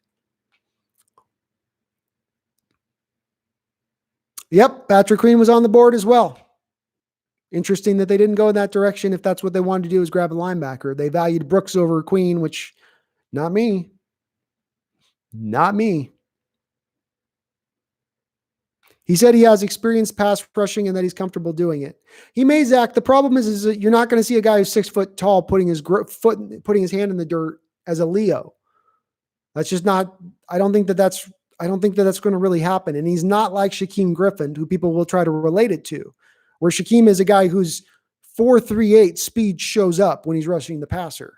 This guy's not that fast. So Shaquem gets around a lot of his size limitations by being so quick off the ball. This guy's just not that same kind of player in that respect. He may be comfortable in it, but that's not his game. He's going to be an off the ball linebacker. Our pass rush is atrocious. No doubt. No doubt. Yep. Shaquille did get a weak, it was a weak holding penalty, a late flag that caused him to have his one interception this year get wiped off the board, Shane. But there's also 2 other years of Shaquille Griffin playing quarterback for the Seattle Seahawks in which he didn't take the ball away, really. So it's not just last year's data that I'm going off of when I say that Shaquille doesn't take the ball away. It's the previous 2 years as well. Go back to his college tape. He wasn't really intercepting the ball back in college either. It's just not his game. And much like a guy like Marcus Trufant, who gave you a 1 year, I think, where Marcus had like 5 or 6 interceptions, they might give you the one blip year, but year in and year out, that's just not who they're going to be as the type of player they are. And he can still be a very good corner in this league. There's still a place for him on this team, but somebody was asking in the respect of if he could be a Pro Bowler. To be a Pro Bowler year in and year out, you've got to take the ball away at the cornerback position.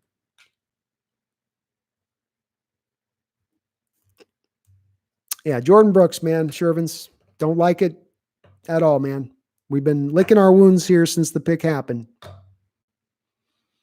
You echo everything that I say. I hope I'm wrong on this respect too. I hope all of you out there, I really do hope I'm completely wrong on this pick. Just like I hope that was wrong on LJ Collier's pick last year. I want to see this team succeed. I want to see all of our draft picks blow up, take over. I want to see Schneider and Carroll looked at as geniuses again. I want to see that again. I want that. But I'm not going to make it that way just because that's what I want it to be. He can be the pass rusher. Seahawks are. You think a 6-foot pass rusher is going to be the guy? No. Sorry. No. You are not going to see Jordyn Brooks put his hand in the dirt as a 4-3 defensive end in the Seattle Seahawks scheme. That is not going to happen. It's not going to happen. Oh, and he's 23, so he's nice and old too. Good. Good. I love it. Love it.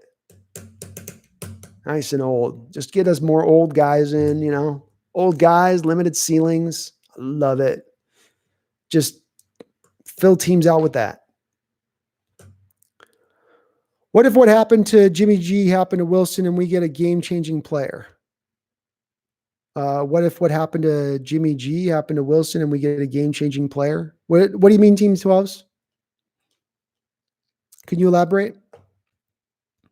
Maybe COVID is like body snatchers and both the coaches and GMs have COVID and an alien intelligence is taking over their bodies. Could be. At least that would make some sense, John. A parasite in there maybe attached to the back of the brainstem. Something like that. Yeah, I've been licking our wounds all off season, man. It's as a Seahawks fan, there's been some really tough off seasons. There really has been. And there's been probably more brutal off seasons when I was younger in the early 90s, when you knew that team was going to suck and suck badly. I mean, when you grab Mark McGuire's brother, the 6'10" slinging quarterback, that was a rough draft too. Okay. That was a tough one as well. So there's probably been more brutal off seasons, but has there been more brutal off seasons when the expectations are so high about the potential for the next year? I don't think so. When you factor in the thought that you thought you had a Super Bowl contending team going into next year, that's where the real tough disappointment comes into play. Because if your team's crap and they don't make good moves, you're shrugging, you go, okay, whatever. But when the team's good and they're on the edge and they get this close, and you go, gosh, you're this close, just do a few other things here and you can bust through that ceiling.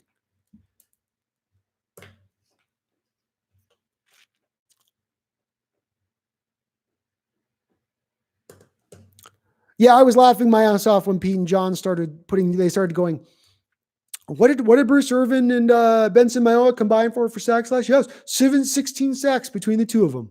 In the press conference yesterday, they mentioned that, and they were very proud of that fact. Of course, both of them are ignoring the fact that the previous season prior to last season, both of them combined for 6 sacks.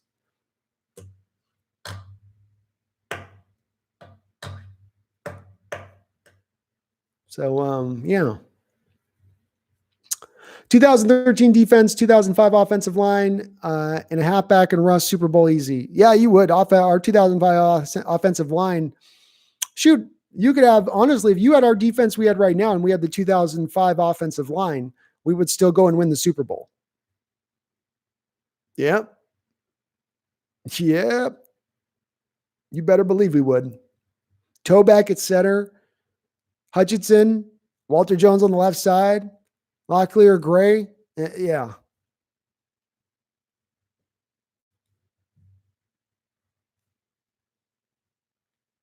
Robert Rowett, what's up, man? Welcome to the chat. I'm just happy they picked Laughing Out Loud. Every year I wait through the first round and every year disappointed until this year. That's a good point, Robert.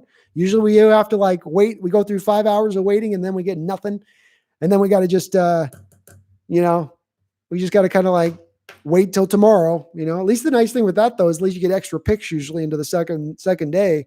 So you got multiple picks to kind of get to enjoy. Now we got multiple picks tomorrow, but let's look for some sun in these clouds, Got hurt when we got Nick Bosa and then they were amazing. Oh, okay. I see what you're saying, Jimmy. That maybe Russell gets hurt and then we get not top 5 and then we get amazing too.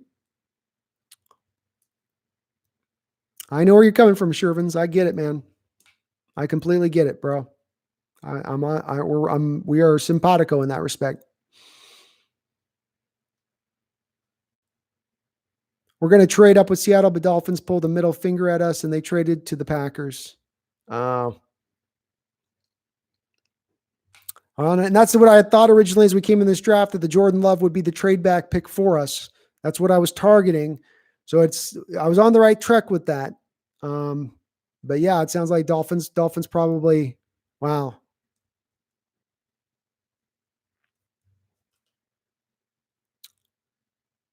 Hey, thanks for watching, Robert. I appreciate you hopping on the chat. Please come on in anytime, man. Tristan Moss, Queen would have been great. I would have been able to handle and wrap my head around the Queen pick a little bit more than this pick. I had him more highly rated in my scouting report, whatever that's worth. Yannick, most likely not getting traded anytime soon. I would agree with you there, Shervins. I would definitely agree with you there. I thought he was going to be traded before the draft, and the fact that he hasn't kind of eye-opening. I think they may just get better. Maybe the owner just takes a stand and he's like, nah, I ain't just going to let you force your way out of town. You can sit. Maybe that's what they're going to do. I think that beef between those two definitely seemed to have gotten personal. Rick, awesome. Thank you for jumping in, Rick. Hopefully we can get the defense and O-line. I will be back on tomorrow and maybe it gets a little bit more, more positive at that time. I sure hope so. Man. At least Seattle got a defensive guy. They did at least get a defensive guy. When you say those O-line names, you're like, yeah, I'd love to have Walter Jones, Hutchinson. We haven't had talent like that on the offensive line since those guys left. We haven't. We really, none of the regimes have just really looked at it and addressed the offensive line in that way. And it's really hard for me to see because I can understand not addressing the offensive line if you're a pass-happy team that doesn't need to run the ball a lot, relies on your quarterback. You've got the skill position players to get open quick. You don't need to block as long. You got a quarterback that's mobile. That'd make a little more sense. But when you want to be a run-first team, when you want to inflict your will upon everybody, doesn't matter how talented your defensive front four is, we are going to move you off the ball and we're going to run the ball on you all day long. To be that type of team, you can't do that with bargain basement offensive linemen.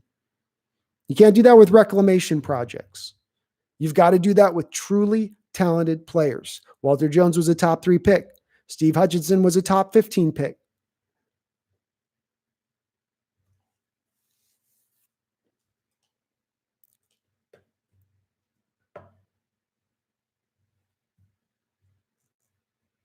Yeah, Shervin's the only other real 2 picks that I could drive out of the first round that were a little bit of a reach for me were the Abagaba Dabadejo that I think the Dolphins picked at the end of the first round. And then the Arnett pick was a little bit of a head scratcher for me as well. Ayuk's a little odd from San Francisco, but other than those 3 moves, this one is by far the one you go, huh? What? Robert, that's about the age I came into consciousness as a Hawk fan was about 83. I was only about 5. I was very young. I was just a little one at that time, but that's right around my That's right around my time. Yeah, bro, Delpit, what the fuck? Yeah, I don't know. I don't know why, bro. I don't know why Delpit didn't get taken in the first round. I mean, I guess the tackling issues that everybody was pointing to is real. Safety has become a devalued position in the NFL. It has. It's hard for those guys to get paid, as we saw with Earl Thomas. They just don't. Teams just don't put the same kind of value that you put on a safety in the 90s or the 80s. So they've just been to, maybe they're just second round guys now, unless you're just truly that game changing type safety. You're that guy that really does tilt the room. I thought Delpit did with some of his ranginess and how that fits so well into the modern day NFL that, all these pass happy teams, what do I need? I need a single high safety that can own the red line. Well, Delpit does that. But I guess I'm off on that. The value just isn't there anymore for that. TJ says, if tomorrow is the same as tonight, then I'm done with this off season. Well, it's usually Seattle, if they do, crap the bet on the first pick, will come back and do something solid in the other portions of the draft. They rarely just have a completely crappy draft from start to finish. They usually add some interesting prospects somewhere along the way, at least. So I'm going to remain optimistic in that respect.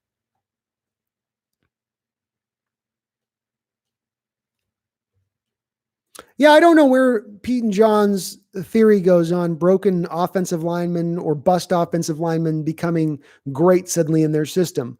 We saw this with Luke Joeckel, where, the Luke Joeckel pick cost us in the compensatory system quite a bit with some of those players that Eddie Lacy and that one. We weren't able to get any compensatory picks back that year in doing those signings. And you wondered at the time, why are you grabbing Joeckel? He was a bust with the Jaguars. He didn't work with the Jaguars. They slided him into guard right at the end, and he looked okay. But you went out and brought him in to be your starter. And it wasn't that they gave him a lot of money. It's just that you gave him enough money to count against the compensatory system or lose your compensatory picks at that point. And then you knew he wasn't going to be good, but you still trotted him out there anyway. I mean, when it's so obvious that everyone can see it's going to be bad and you still make the move, what is going on there? Caden Welling, welcome to the chat. I would have gone with Gross, Yeter, Matos as well. There was probably 3 or 4 other players I would have been perfectly fine with us picking at that spot. Seattle just went a completely different direction. Now they're going to let Clowney walk for Benson Mayowa. Clowney is going to walk, and the Mayowa signing, I think, was the signing that put that little bit of extra money that could have been available to bring Clowney back in was now gone and out the door. When Schneider says we had to move on, that's what he's meaning, is we had to move on to Benson Mayowa. Walter Jones was 6? Was it Springs that was number 3 then in that draft? And it was Walter that was 6? My bad, man.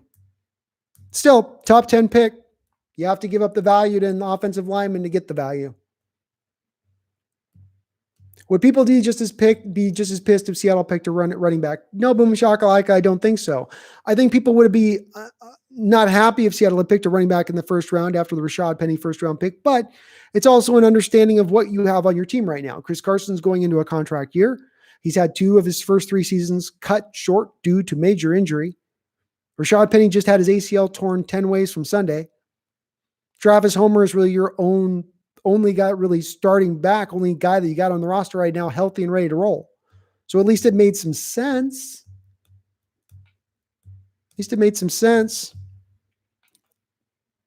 Robert, I hope the fans call in on 710 ESPN in the morning, and I hope they just light that up.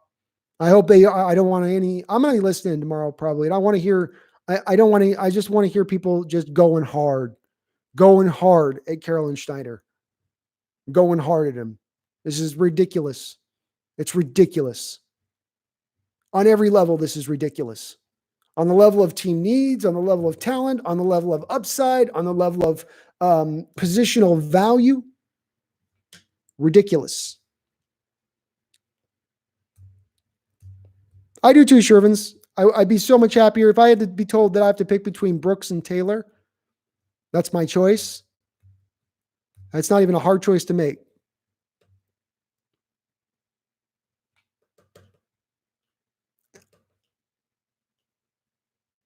Oh, and I'm a little bit behind here on my on the chat, so I'm sorry about that. I'll catch back up here. Yeah, Carroll trusts his process, and he is very positive. One could say sometimes overly positive. Fourth rounders, Team 12, that's one of the trades that I said I'd be willing to do. I would have traded the house to go get Chase Young. I would have happily have traded the house to go get Chase Young. I'm not valuing these first-round picks like everybody else does. We tend to pick in the back half of the first round, so why not give up 3 of them to go get a guy up in the top half of the first round? Well, you will never pick in the next 5 years.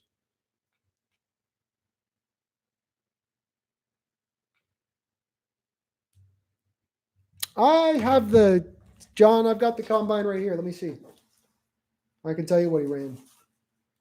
He ran a 4.54. Yeah, he didn't run a 4.44. No, and no, John Schneider. Look, he's already lying. The MFer's already lying. He ran a 4.540, 4.5440. Hold on. I'm double checking this. Jordyn Brooks combine.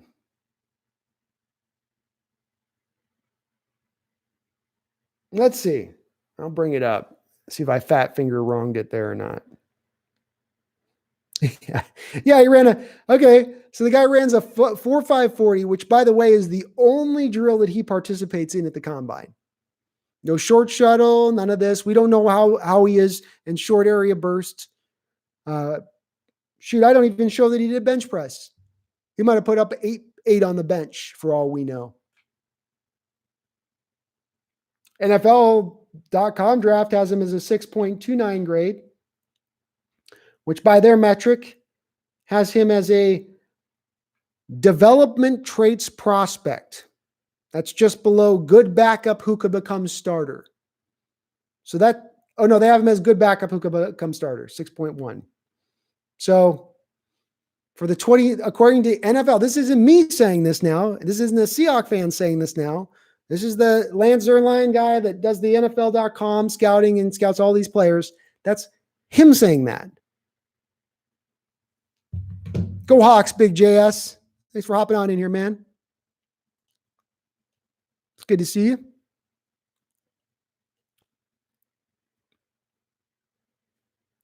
Isn't picking 27th basically picking second round guys anyways? Yeah. Yep.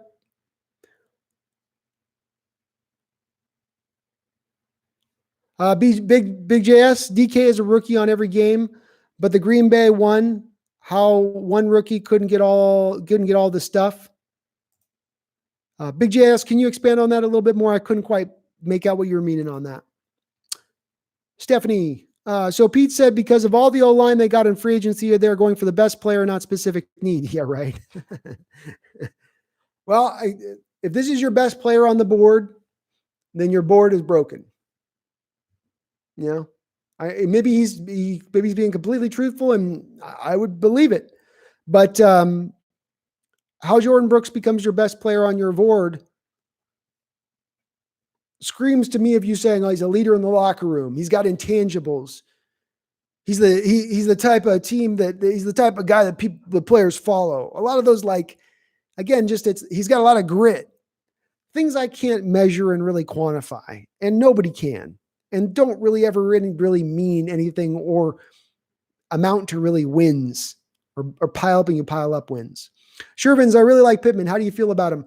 So I started out the process in Michael Pittman, and I didn't like him a lot. I thought he struggled with some wiggle in his route running.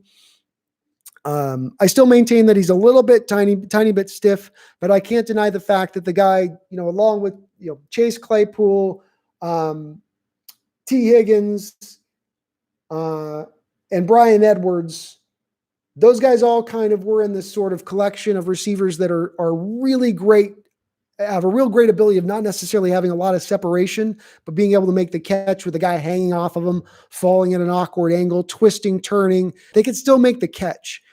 He's right there in that, and he does it so well over and over again, where he finds a way to go over the top of guys and moss them, or he's falling away and just at an awkward angle, and he still makes the grab. He's so sure-handed. And at his size being that sure-handed, I kind of came away and went, okay, he's a poor man's Mike Evans. That's Michael Pittman. Poor man's Mike Evans. Not quite as big, not quite as long. but as far as the combine numbers, they had some similarities between the two of them, and they play very similarly on tape in certain respects. He's not Evans as far as talent goes, but poor man's Mike Evans. What positions would you draft for if you were the GM? I would have gone with offense. I probably would have just taken Isaiah Wilson, Scott. Isaiah Wilson was a safe pick, a great pick, a guy that I could put in at right tackle who's going to be an upgrade over Brandon Shell, who's going to be a guy who's going to be a people mover. He'll struggle in pass protection, admittedly, a little bit. He's not going to be Jermaine Ifedi struggle, just a little bit. But he would be an upgrade over what you had last year, an upgrade over what you had on the roster, and he would help you become more imposing and running on anybody that you want to run on. Yep, same measurables as Mike Evans. Very similar to Mike Evans. I think Mike Evans had the freakish long arms. Mike Evans had like 35 and a half long arms. I mean, just his knuckles are scraping the ground when he walks. But Pittman doesn't have quite the length of as far as arms go, but still good. Still very long. I think he still had like 32, 33 inches. So that would have been the positions I would have gone for. Is I probably would have done Isaiah Wilson in the first round. I would have taken probably, I would have taken probably a pass rusher in the second. I had a mock draft I did. So I did 2 mock drafts before, if I can find it, so I don't have my stuff's all over the place here. I did do 2 mock drafts though, where I tried to do a mock draft of what I thought Seattle would do versus kind of what I wanted him to do. And if I was to point to what I wanted him to do, it was to trade back out of the first round, pick up an extra 3rd round pick. I was going to have him take Ezra Cleveland, or if they would have stand pat, just taken Isaiah Wilson. But obviously it didn't go in that direction. But that's where I would have gone with it. Is I would have hit the offensive lineup. Then I would have gone with one of those secondary pass rushers in the 2nd round. And I probably would have taken a wide receiver in the 2nd round as well, in the back end of that 2nd round.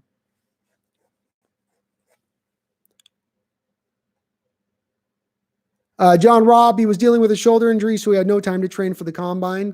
What's up, Keegan? Thanks for dropping on in here.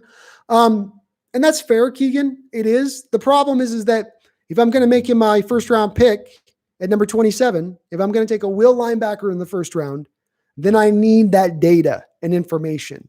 I'm not operating in the dark on that info at that point because it's such a reach. It's such beyond what you would want to see them do with that pick that I need that extra data to assure that. Oh, he's great. His 20-yard shuttle's amazing. He put up 20 reps on the bench. He's plenty strong, those type of things. But just having only his combine, why not do the short shuttle then? Why not do the broad jump then? Why not do the vertical then if your shoulder's hurt? That doesn't affect your shoulder to do those drills. It looks like you're hiding something.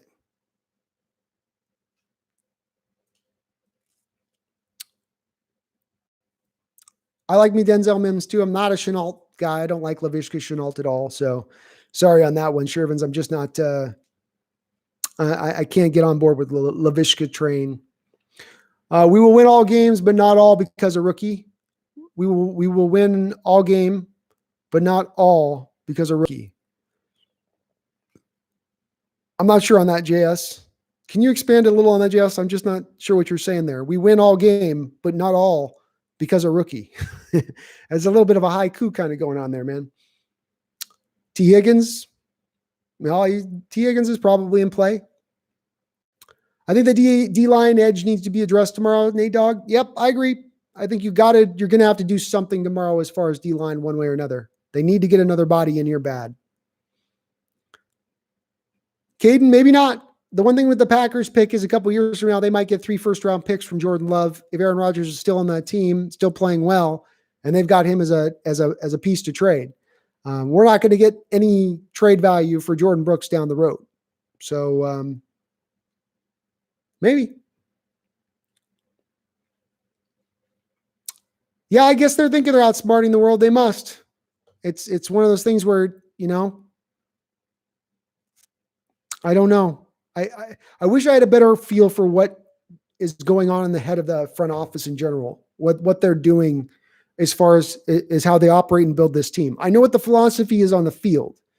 I know that, but I'm becoming less understanding, and it's making less sense to me what you're doing from a team building process. Have a good one, Big J House. Thanks for dropping on in the chat. I do think, guys, we are probably going to be wrapping this up here just a little bit soon because I'm going to be doing 2 straight days of this. I'll be doing tomorrow. I'll be doing the next day, and my voice will be gone by the end of this. So we probably will be getting through a little of the end of this chat here pretty soon. I want to get through a couple questions though, so I'm not going to sign off quite yet. Let's see where we're at here. They're suffering nostalgia. But on board. I've heard there was a chance the Ravens liked him with the next pick. Could be Keegan. Ravens could have been maybe looking at him. Maybe, maybe. Yeah, that's the one thing with the Ravens doing that. That'd be a head scratcher to me is that they're just, I don't know. And even just because the Ravens were going to pick after us doesn't make it a good pick either. Doesn't make it the appropriate pick. And the fact the Ravens run a 3-4 scheme that's different of ours and we're going to pick him is also got to factor into it as well, I'm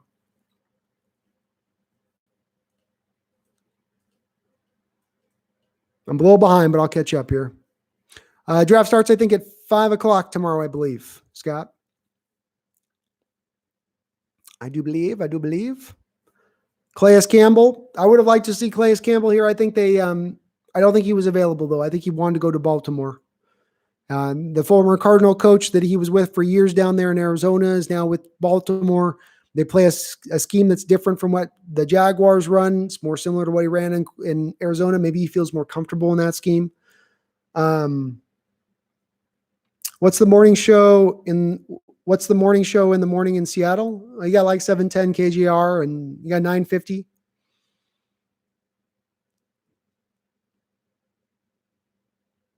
I'm losing hope. Hang in there, Shermans.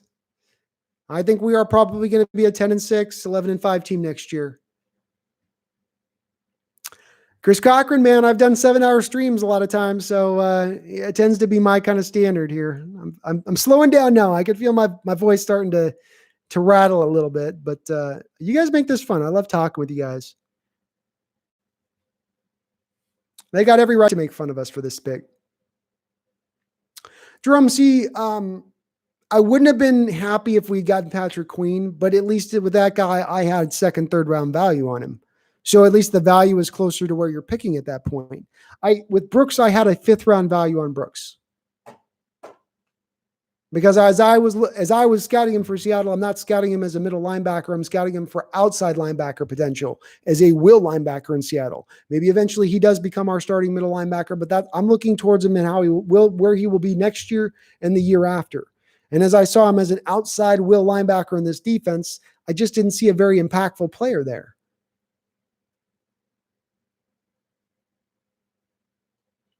Yeah, Queen's going to start right out the gate. Definitely. Absolutely. And he's an older kid. That's the thing about this too, 23. He's not one of these young guys who was 20 years old last year, like Chase On, going to be 21 next year. No, he'll be 23 next year. And that just means there's a little bit more limited time to get out their development. Brooks' video gets leaked of him smoking weed.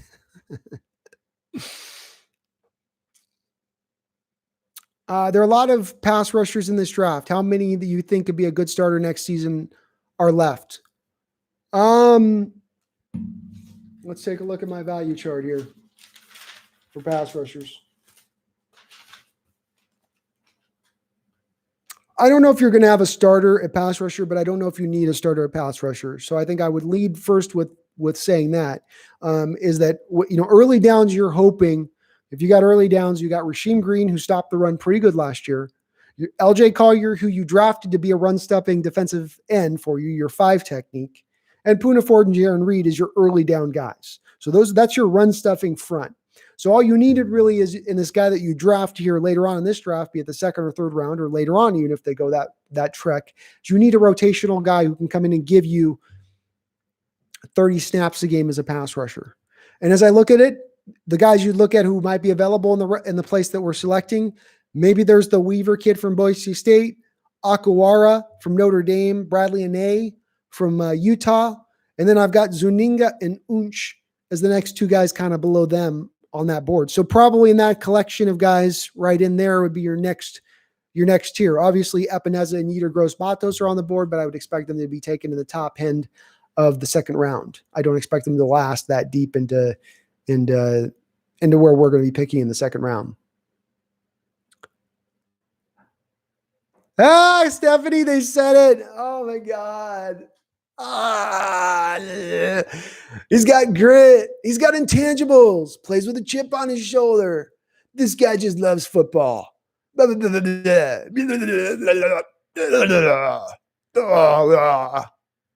like those. It's like when a politician talks and they say they speak for 5 minutes straight, but they say nothing. It's like right. Every politician, we are a people that fights together and lives together and loves together. We don't back down. We are a people that work.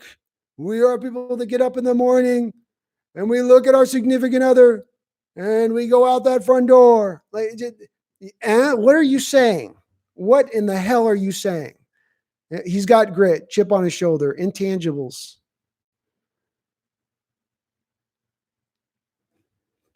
I can't believe they said that, Stephanie. I mean, that's awesome. Odds of DK Metcalf getting 12 TDs next year, very high as well. Y2K, very high as well. I think DK Metcalf has Hall of Fame potential. I think he's right on the same track that you saw with Julio Jones and Calvin Johnson. If you look at their rookie years and you match them up, even down to catch rate, which factors in the drops that everybody had a problem with on DK. He's right there with those guys. I fully expect him to be a 1,300 yard receiver next year. Yes, 12 touchdowns is right where I would think to put him as well. So you're right to be very high on him. I'm very high on him as well. Fantastic pick from last year. I think 5 o'clock tomorrow is when the draft actually begins. Is it 4? Jesus, I better get it right. I got to get my stream correct here. I read a stat that said Brooks dropped back into coverage 144 times and forced 0 incompletions. So doesn't that fit along with what I wasn't even aware of that stat. And what did I say about it in the tape that I watched on him? I said he struggles in coverage. He's not good in coverage. There you go. 144 times, 0 incompletions. He's not good in coverage, folks. You've gotten a will linebacker who's a run-stuffing will linebacker.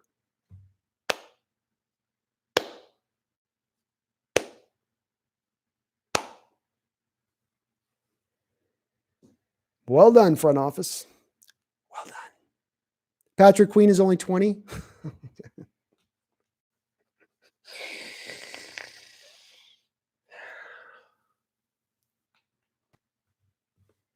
I'm going to struggle with this one tonight. I'm going to struggle with this one. I can just tell I'm not going to be able to wrap my head around this pick in any way, shape, or form. Yeah, Jerome C, because I mean, look what Jordyn's just put out there for you. When I scouted him to my eye, general scouting, not aware that we were going to be drafting Brooks, not aware that we were going to be potentially drafting Queen to me looked better, a better player. I liked him. I liked his tape better. Now you tell me that he's also 2 to 3 years younger than Jordyn Brooks. Yeah, I wouldn't be happy, but at least I could understand it. I can't understand this pick. That's my problem with it. I don't understand it. It doesn't make sense. I could understand the Patrick Queen. I wouldn't love it. I'd prefer they to go other routes as far as what they would look at, but I'll feel better if we cut KJ and play Brooks and Barton.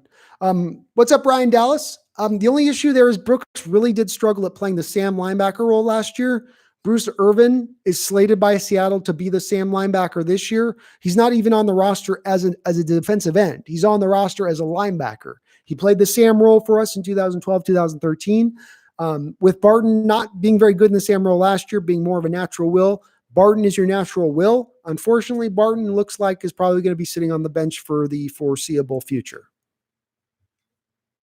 This makes no sense because they still refuse to cut KJ. It makes even further less sense if they don't cut KJ. Why I was told Britt was still on the roster had to do with the medical exemption. Supposedly, if you wait past a certain date, if you release the player, he is eligible for some kind of benefits. I'm not aware of what it is that don't necessarily count against the cap. So they're waiting on that date, from what I've heard, to cut him. I don't know if that's correct or right, but that's just what I've heard in the background. What do you think happens if you give Pete and John the number 1 pick in this draft, the GOAT? I'm going to operate off of your question being if it was in this draft. It would be Chase Young that they would be picking. And I don't think that they would have to think very hard about it.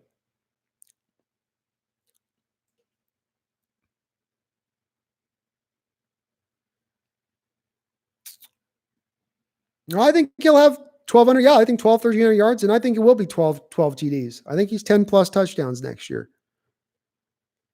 I do. Quote from Pete and John: "We really think he's got a chance to be fighting for playing time right away." Well, I hope your 23-year-old linebacker does that you picked in the first round. I would hope it. Again, obvious people say obvious things. Yeah.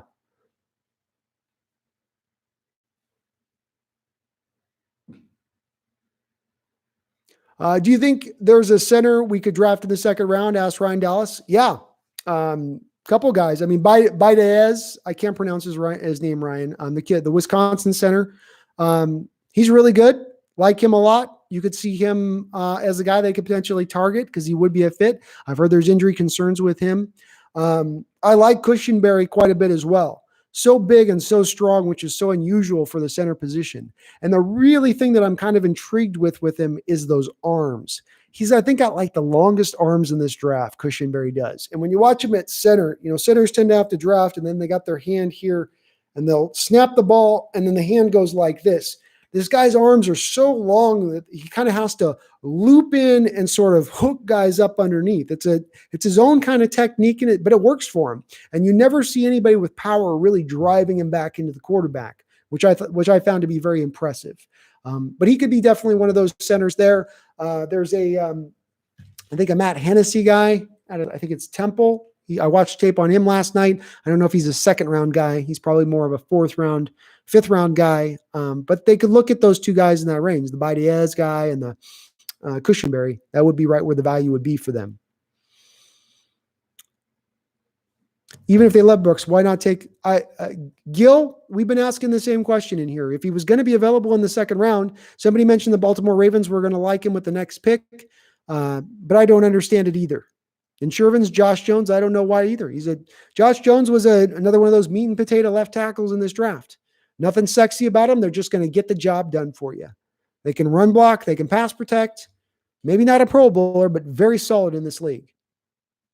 Would you ever rather trade it down with the Niners than pick Brooks? Yes, absolutely. Who's your most coveted wide receiver in this draft remaining? So my remaining receivers go like this.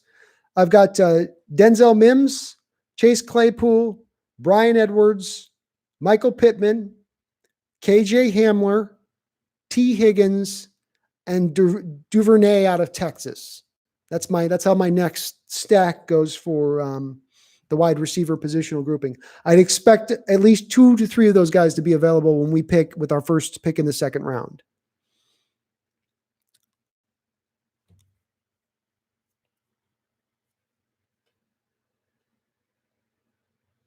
Jags wanted a first-round pick for Yannick, and a first round is over. So, yeah, it'll be interesting to see what they decide to do with him now.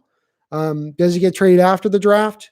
Is there a team that maybe offers a future first-round pick for him? So this is maybe the thing to consider. Is there a team that goes, we're not going to give you a first-round pick this year. You don't want to take a second, third-round pick this year? Okay, we'll give you a first next year. How about we find that as a compromise? Maybe that looks like the likely situation with Yannick at this point. Here's a ray of sunshine. Braden, PFS had him as a top 10 non-skill positional player in the draft, and he had the best pressure rate in college football at linebacker. He had 34 pressures and 80 rushes. That's great. And he did, and the film does show he is an adept at blitzing. So he's an adept blitzer. He's just not a guy that's going to create the pressures by putting his hand on the ground. We certainly blitzed a lot last year. Maybe we're driving as a team towards base defense and a blitz-heavy scheme, and that's who we're going to be now. And that it didn't work last year, but who gives a shit? We're going to do it again this year and make it work. Maybe they're thinking through that lens. Maybe. I'll give them this. If they're fully in on the 4-3 base defense, blitz heavy scheme, I will say this.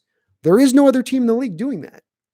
That is a unique thing to Seattle at that point. So If they go that route, they are at least zagging where everybody else is zigging. I guess you could say that. They had him as the best linebacker in football last year over Isaiah Simmons. Okay. Again, I love Pro Football Focus a lot, and many times I agree with a lot of what they have going on. This is just one of those times that, I'm not quite as in agreement with them, and they've got a couple of players in this draft at times where I'm like, I don't know, I mentioned Jordan Elliott earlier as the 3 tech. They rated him as the best 3 tech defensive tackle in entire college football last year. I don't know who else would have said that.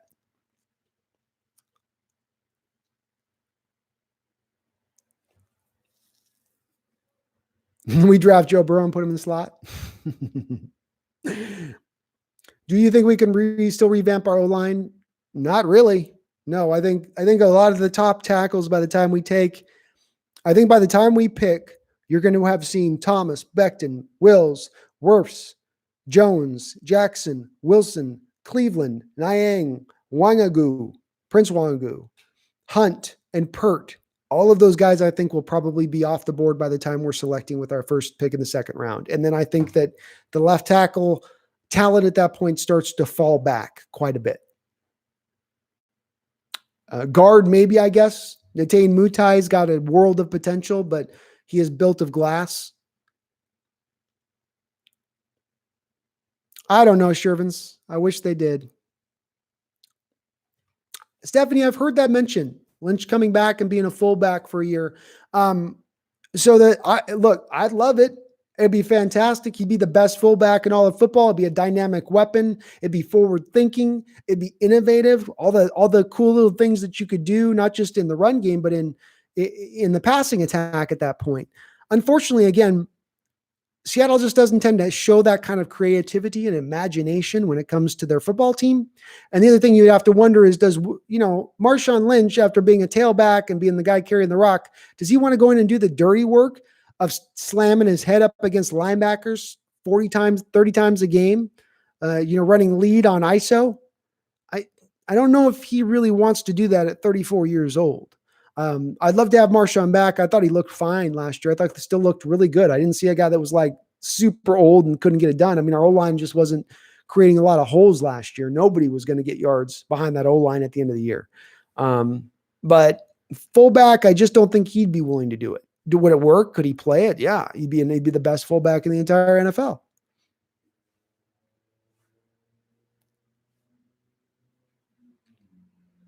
Yeah, they've been burned by offensive linemen in the first round in the past, Y2K. Jermaine Ifedi didn't work out well for them. He was started out at right tackle, and they tried to move him to right guard, and then they put him back out to tackle, and they kept trying to wait for him to pop, and he never popped.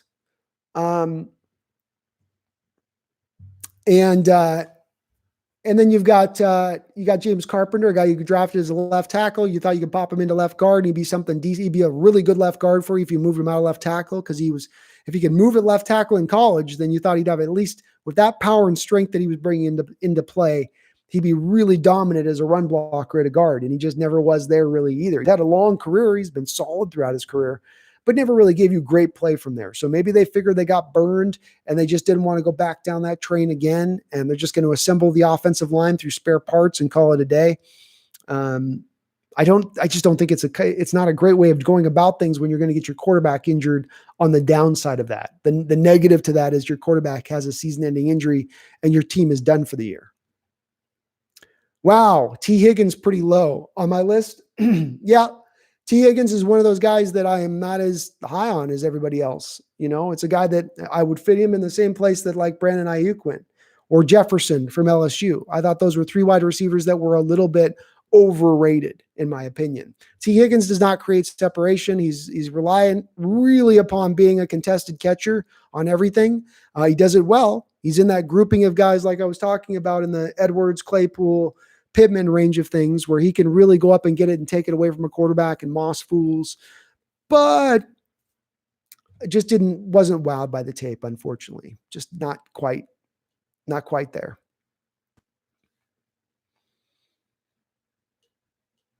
All right. I am behind here again. So the interesting thing is Pittman's height was 6'4", 225 compared to Mike Evans, 6'5", 225, and Pittman 40 time. Evans 4'5'3". Yeah, the two differences between Mike Evans and Pittman are going to be the length.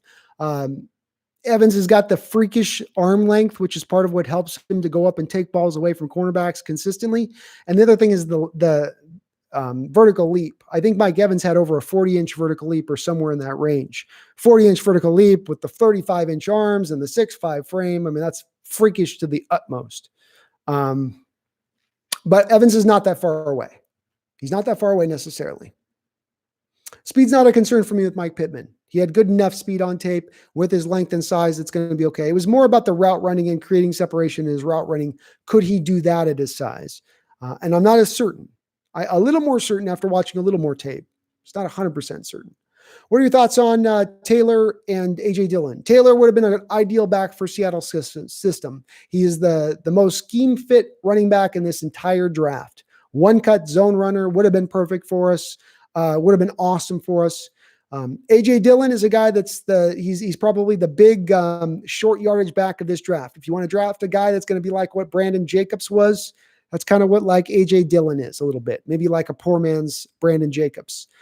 He should be really good in short yardage, hard to bring down. I wish he ran a little tougher than he did, than the tape I saw. Sometimes he went down a little too easy. He died easy for my taste.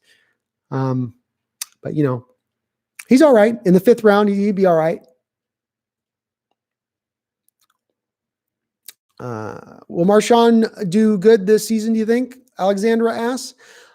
I think Marshawn's probably not going to come back again this year unless we run into the same injury situation that we ran into at running back last year. I think Schneider's going to have him on the bat phone. They'll have a little line ran through to Marshawn's house down in Oakland, and the second that thing rings, he can just jump on a flight and come right back up.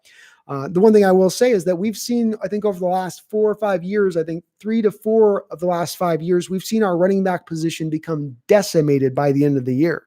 So while I don't think that there's a huge likelihood of Marshawn coming back, I think he'd be good if he came back. But I also think that we are probably going to end up running into that injury situation once again. And then you may end up needing to make that call to beast mode saying, we need you beast mode, please. Are we getting back Jadeveon Clowney? And what's up, Alexandra? Welcome on in the chat. Thomas, welcome in the chat. I don't think we're getting Clowney. I think at this point, he's going to the Titans.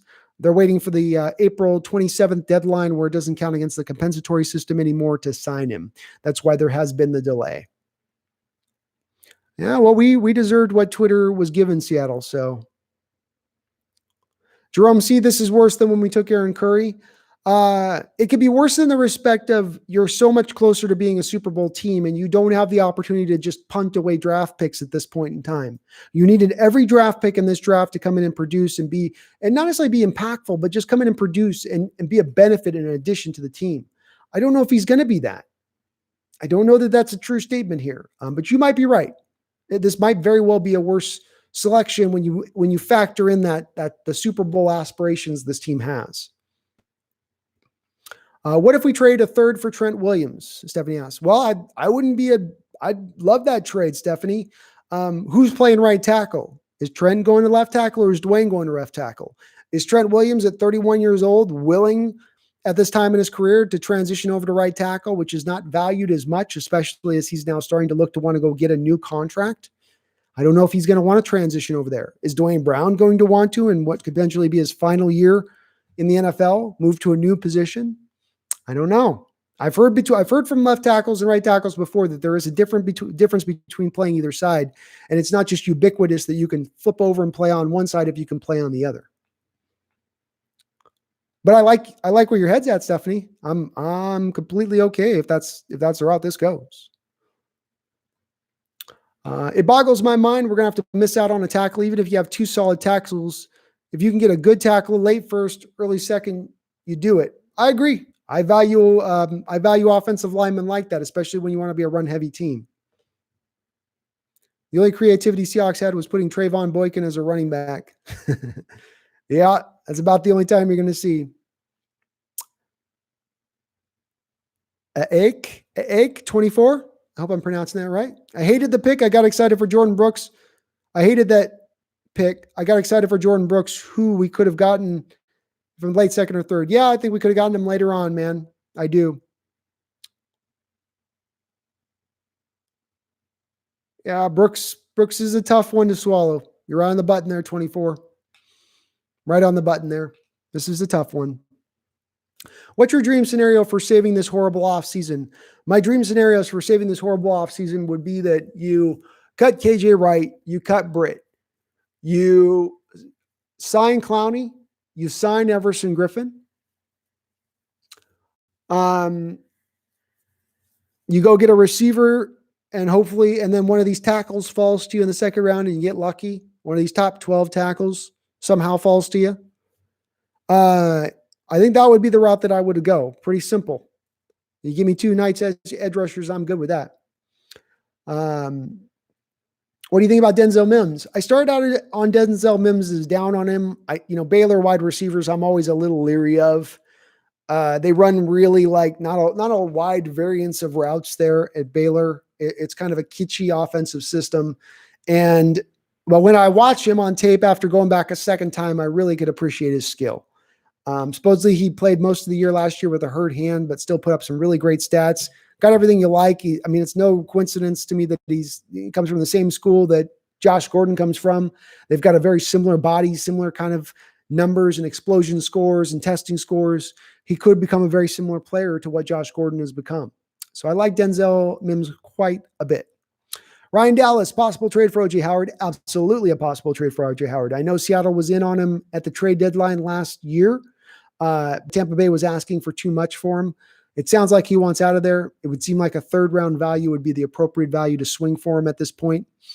So I would be great with it. I don't like going into this next year with Disley and Olsen as your starting 2 tight ends, 2 guys who have a pretty rich injury history. You could get really thin at tight end suddenly and end up right back in the same boat of Luke Wilson and Jacob Hollister. And that's not going to make enough of an impact on this team offensively. You saw a great, huge fall off when Will Disley was injured last year at the tight end position. Jerome C. asks, how about Trayvon Diggs in the second round? I'm very low on Trayvon Diggs as a player. I scouted him. The problem with Trayvon Diggs is he doesn't want to tackle. And not like a little bit. Not like, what corners do like to tackle? Or, Deion Sanders didn't like to tackle. No, he does not want to tackle at all. At all. He doesn't take on blocks. He doesn't get off blocks. He doesn't make any effort when the ball carrier runs past him and he should be like doing something. He just doesn't want to be physical. He's a guy who's a wide receiver convert to the cornerback position, and it shows. It shows a lot. Great hands, pretty sticky in coverage. You can beat him very easily on back shoulder fades, but just not physical at all. Are you sensing a blockbuster stranded in free agency after draft? I don't know if I'm sensing a blockbuster. I don't. I think Everson Griffin is the deal that's been waiting to happen. They've just probably been waiting to find out when they can cut KJ Wright to clear the space. Bump it a bump. Ray Perkins, I'm tired of Schneider's stupid first round picks too.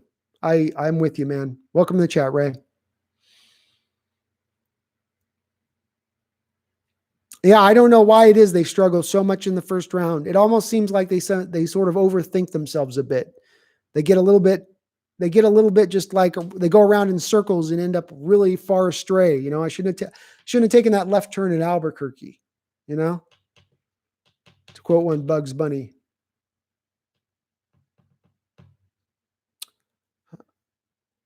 I don't know how we mess it up, man. I agree, Ray. I think they're idiots. I've been down on it. It's hard. I'm not going to brighten up this pick. I'm not going to dress it up. I'm not going to say it's great when it's not great. It's not great. It's just not great.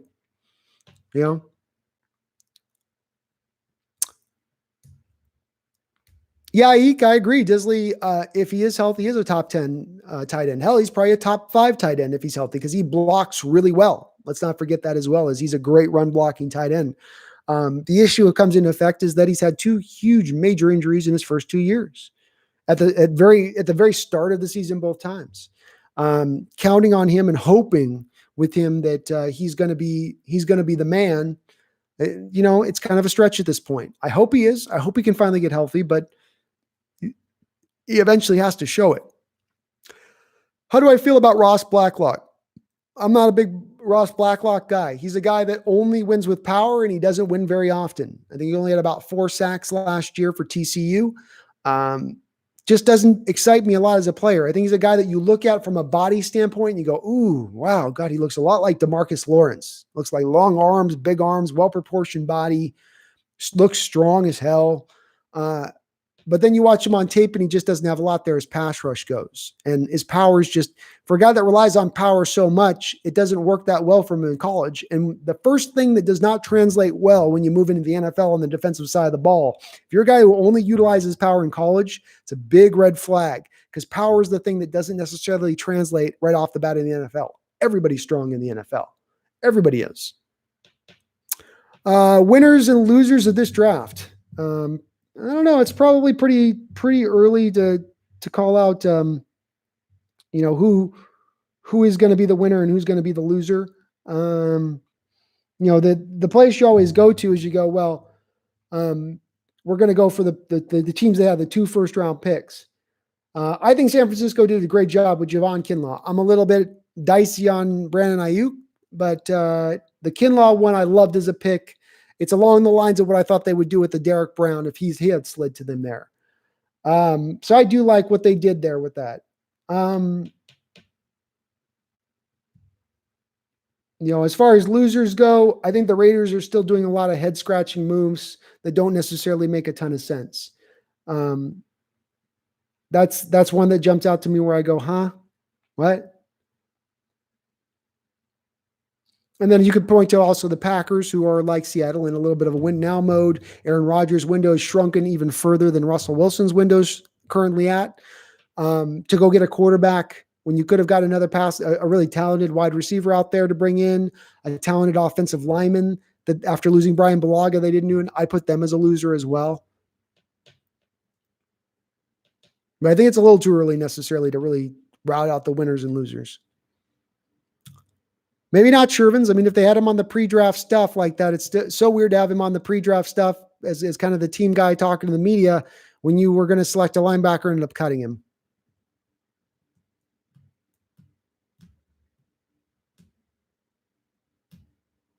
I guess so, Carl. You were right on that one, man.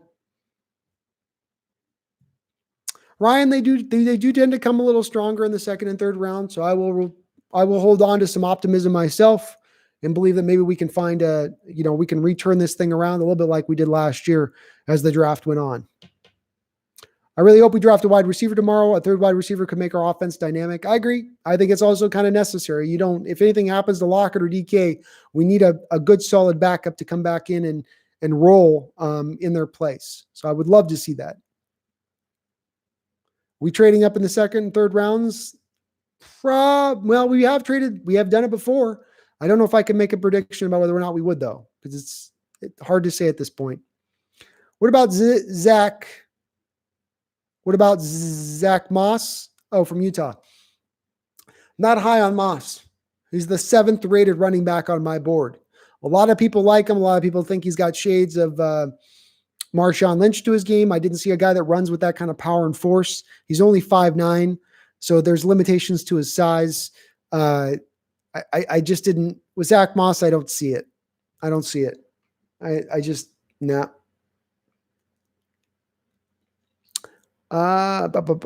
Ray Perkins. I like the DTs from Oklahoma and Alabama. So Perkins, I like Gallimore from Oklahoma. I do like him quite a bit. Alabama, I'm not as much on the Raekwon Davis train. I'm just not quite there with him as far as I don't see a guy who can hold up against the double teams like you need on a one tech. Too often he got driven back at times, and he doesn't give you any pass rush at all. There's no pass rush coming in there with him. Akawara or Terrell Lewis first, Zuninga, Curtis Weaver. Oh my goodness. I'll go with Akawara first, and then I will take, I'm going upside. So I'll go Zuninga over Weaver on the other side of things. And then between Okawara and Zuninga, I probably have to go with, I don't like choosing between these two guys. How much faith do I have that Zuniga was played out of position at Florida, and then he'll be very, very good at the next level at defensive end? All right, I'm going to go with Zuniga because he did play some inside, and maybe I can do some 3-tech NASCAR package with Zuniga at times on top of being able to use him on the outside. I don't know if I might change my opinion by tomorrow, though. Malcolm, 7th rounder, Bobby Russell, a 3rd rounder, Sherm, 5th rounders, Baldwin and Curse undrafted. I think we can have a great day 2-3. I agree with the GOAT. We could have we've got ammunition there. You got 2 second-round picks, you got a 3rd-round pick and 2 4th-round picks. There's some room there to work. Yeah, Rodgers is going to be a problem child with love. There's no doubt about that at all. At all. Would you like Mims if he falls to us at 64? I'll echo Shervin's no chance line. I don't think there's any chance he falls to us there. Too many tools he's working with. Too big a size, too fast, jumps too high. He's going to get picked here really, really quickly in the 2nd round. But yeah, I'd take him if he's there. Sure. Love him. I can see Rodgers being a good mentor. From my understanding, Favre was a bad mentor, so Rodgers kind of understands the love situation. You'd hope so to a degree. I think the thing with Rodgers is that he hasn't always been the greatest leader there at Green Bay. I've heard some stories about him at times where it's just like, he's a little suspect at times, a little bit suspect.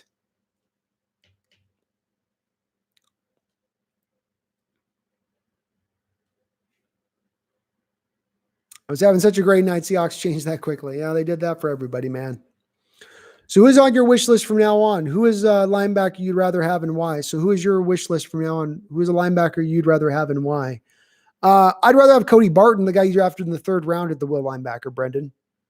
Because let's not forget, he's going to go to the bench and all this, and he's not going to play. He's going to be a special teams player for you now. Or he'll come in when there's an injury. So you wasted basically a 3rd-round pick last year. You just threw away a 3rd-round pick. A lot like you threw away a 4th-round pick last year. Get Gary Jennings. Because let's not forget that Gary Jennings is now on the Miami Dolphins. So I don't value the linebacker position that highly in a 4-3 scheme. I value defensive linemen higher. And with your defensive line being as weak as it is, I'd prefer them to have invested in that. That's going to be able to overcome weaknesses at linebacker, weaknesses at cornerback. As far as who would I've rather had at linebacker, there was a large amount of linebackers that fit into the same realm of Jordyn Brooks that were late 4th rounders to 5th round guys. There's a big grouping of them. And they all kind of fell in that same place, in my opinion. Any of them would have been fine in the 4th or 5th round. And you would have gotten very similar production to what Brooks potentially will give you. Ray Perkins, Cam Akers. Cam Akers is one of my favorite running backs in the draft. In fact, he's my number 2 overall rated running back in this draft. I love Cam Akers. I think he's got shades in his game, and it's not to say he is these guys. He'll never be either of these 2 guys as a player, but he has little shades of his game of LaDainian Tomlinson and Marshall Faulk. Just little shades of it, on top of the fact that he played behind a horrible offensive line last year. Horrible offensive line. It's one of those things like with a guy like Jalen Reagor, you've got to kind of understand his potential and the fact that he's playing with horrible quarterback play in order to extrapolate who he will be as a player. Same thing here with Cam Akers. He had a good year last year, but you have to take into account how bad, especially the right side of that Florida State offensive line was, as to why he was as good as he was, or as why he's going to be so good on the next level, I guess is what I'm trying to say. I like Cam Akers. Pittman lasts potentially into the late half of the 2nd round. But my instincts would probably say the middle of the 2nd is where I'll go with a guess on him. Brendan, I personally like Brooks' speed when he pulled the trigger. I would like to see more dropbacks. Felt like he was a spy the whole time. Yeah, and that makes sense why they used him as a spy with his 4.54 speed. He's going to be able to stay with those mobile quarterbacks a little bit more often, which is probably why he was more of a spy at times. I liked him when he pulled the trigger too. I just didn't like it when he pulled the trigger and he was wrong a lot on plays of misdirection or where it wasn't always clear as to where the play was going. He's got a lot of speed. He can get there fast. It's a little bit like Murray, where it's like they can get there very quick, but are the instincts there? I don't know. Yeah, James Glenn, I think Rodgers is a diva too. Why not have Barton, Bobby, and Brooks? Brendan asks. 3 BBs. Well, Bruce Irvin is slated to play the other Sam role, and Barton struggled playing the Sam role last year after Michael Kendricks went down to an injury. So, all right. Well, we are going, in light of that, Scott, I think it's a good time here. Let's start wrapping it up. Let's get the last couple of questions in. We're about to get the 7-hour mark. I've got 2 more days here. I got to save my voice a little bit. Man, we got up over 100 in the live stream today. That was amazing. Absolutely amazing. 20 tackles for a loss last year. That isn't production you'd find in the 4th round, says Light Lover. You may be onto something there, Light Lover. You may be onto something with that. It's rare that tackles for loss in a linebacker drive his value, up all the way from being what would be in the 4th and 5th into the 1st round. That's a huge jump at that point to take in value for a guy just based off of tackles for loss, because he's not great in coverage. He's not super instinctive, very sure tackler, very fast, very quick in space. There are parts that are good to his game, but are they such good parts to his game that he's a first round talent? Ray Perkins, I would be okay with that, Ray. I would be okay with that as a draft tomorrow. That'd be solid. We get Cam Akers, I'm going to be a pretty happy man. I will. I think Cam Akers ends up starting for us at running back next year if he's drafted by us in the 2nd round. But yeah, I think it's Wango. Wango, I can't pronounce his name. I think that's who you're thinking though, Ray. The Wango guy. Pete and John drafting Jalen Hurts at 59. Maybe. Last players, how do you feel about Delpit, Fulton, and Peoples-Jones? Where was I at on Peoples-Jones?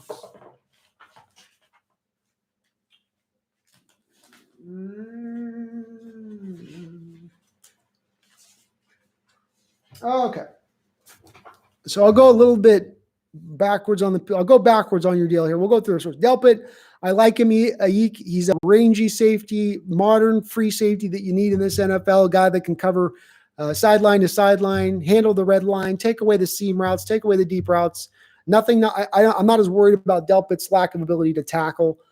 Fulton, I wasn't blown away by his tape, frankly. I like Stingley a lot better with LSU. I mean, Stingley was just a much more vastly better player than Fulton when I was watching the tape. So it was hard sometimes to watch Stingley over there playing so great and Fulton over there just kind of doing all right.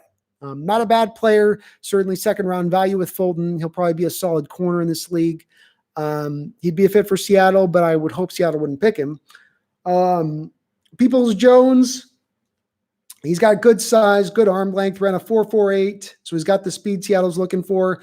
Jumped 44 inches is a vertical. So he jumped through the roof, and then he added that with a 139-inch broad jump. That's phenomenal for a wide receiver. So he can jump all over the place.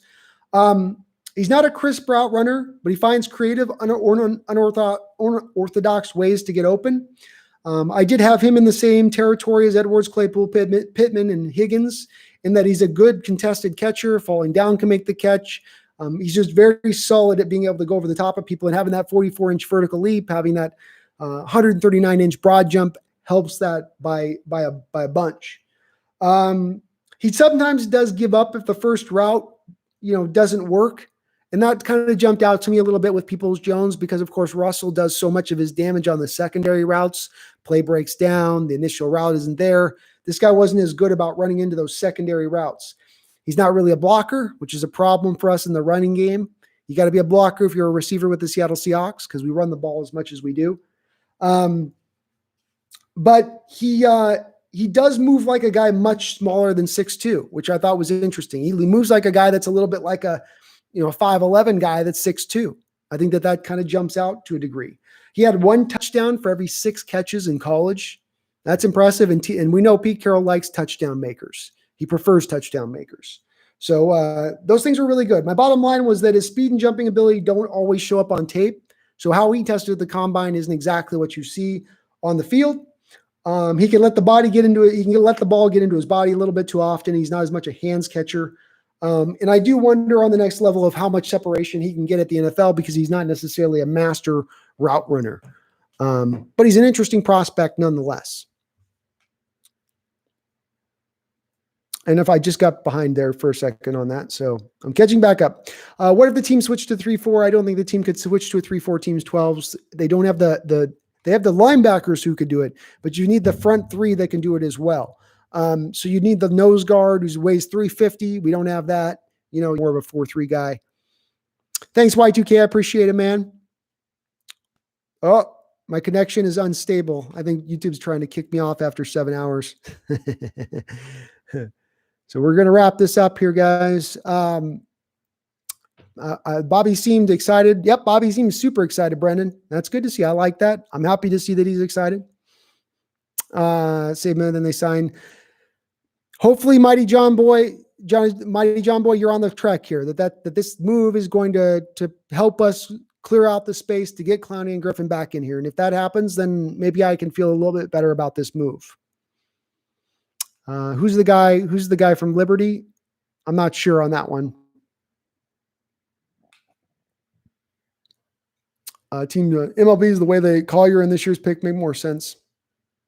Could be teams 12s. Maybe they are looking to make that transition, but there's been no indications that they've led that. And again, Pete Carroll's never played a 3-4 scheme throughout his coaching career. He's always been a 4-3 guy, going back to his Viking days as a secondary coach.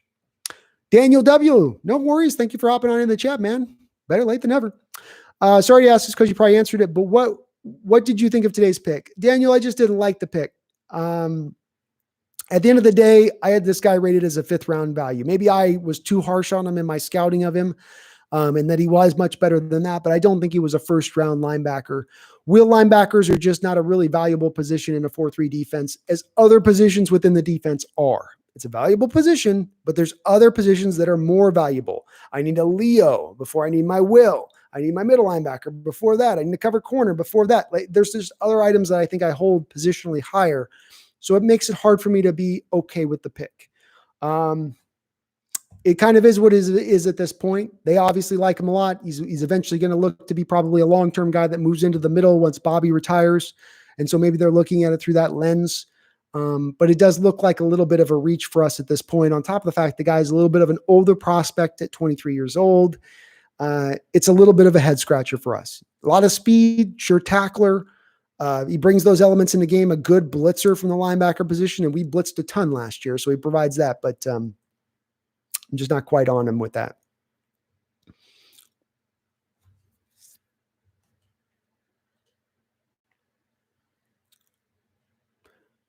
Yeah, Raiders did some weird stuff today. I liked Arnett, but I liked him in the 2nd round, and I thought that they would go for more of a route runner than Ruggs at 12, being that Gruden's system is built so much to run very precise routes. Ray, they're not wrong.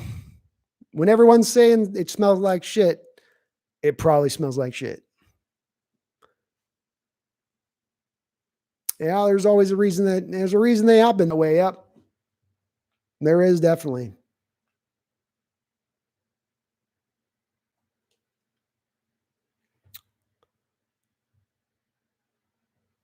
As great as a top linebacker, dude. Look into it. He was graded as a top linebacker, dude. I did see Pro Football Focus rate him as the top linebacker, Daniel W. And Pro Football Focus is a very good analytical stat. They're pushing on the cutting edge of valuing players. I get all that. I don't know what tape they were looking at with this guy.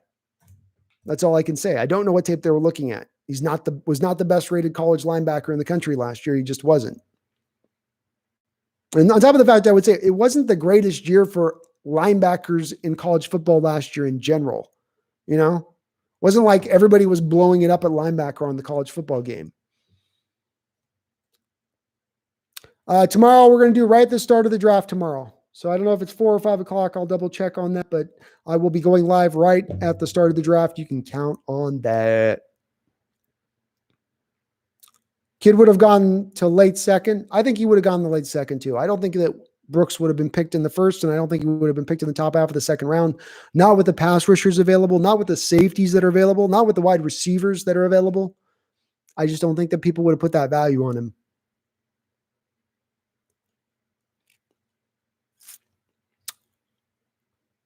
Judy at 15 was a steal. That's a good pick for them. I like Judy. I didn't love Judy. He's a 1st round talent, I thought, but Yeah, Daniel W. I watched Willie Gay's tape. I liked better than this kid's tape. This kid's faster, but I thought Willie Gay was a little more instinctual.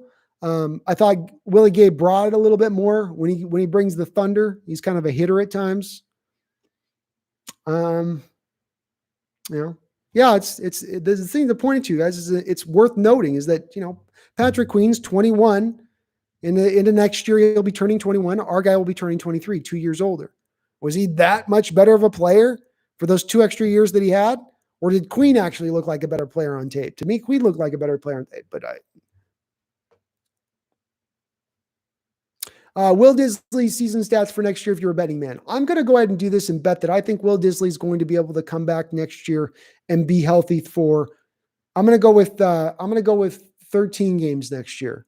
So I'll put Will Disley at 50 catches and 780 yards and 8 touchdowns. That's my prediction for Disley next year. But I think he'll finally get healthy. The 2 injuries that he had are 2 separate injuries. They are both major injuries, but they were both kind of freakish. We'll see if he's just injury prone, but I'm still going to kind of count on him. Watch his Oklahoma tape. Is that the Patrick Queen one? Yeah, it's not good. I remember that one. It's not awesome. There's some other tape he has with Queen when he looks a little bit better. But I know what you're talking. I think I know what you're talking about, Ray. I did watch that one and it wasn't great. I watched that tape along with the Murray. I think on that one, I was watching Murray tape too, and it was just both of them. I was like, Yeah, Daniel W. And again, coming back to, I know I've said this on the chat a couple times now. It's Daniel W. Let me ask you this question. Can you name right off the top of your head the last Will outside linebacker to make the Hall of Fame? Really quick without looking it up. You got to type in the chat right now. Can you name the last one? Not been too many of them, have there? We can name a lot of middle linebackers that got in the Hall of Fame. We can name a lot of outside linebackers, a la your LT types that have made it into the Hall of Fame. But not a lot of outside 4-3 will linebackers, is there? Why is that? What's the reason? Oh, Jordan's Oklahoma tape. Sorry, Ray. I will look at his Oklahoma tape. Though I don't know if I need to be more soured on this kid. If anything, I need to start trying to find a ray of light with the boy.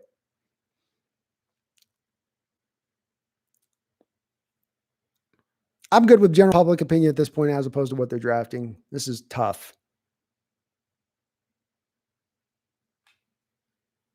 Yeah, ASAP, I think that's where a lot of our frustration comes on is this has been mounting. This has been building. This isn't just this year's pick in a vacuum.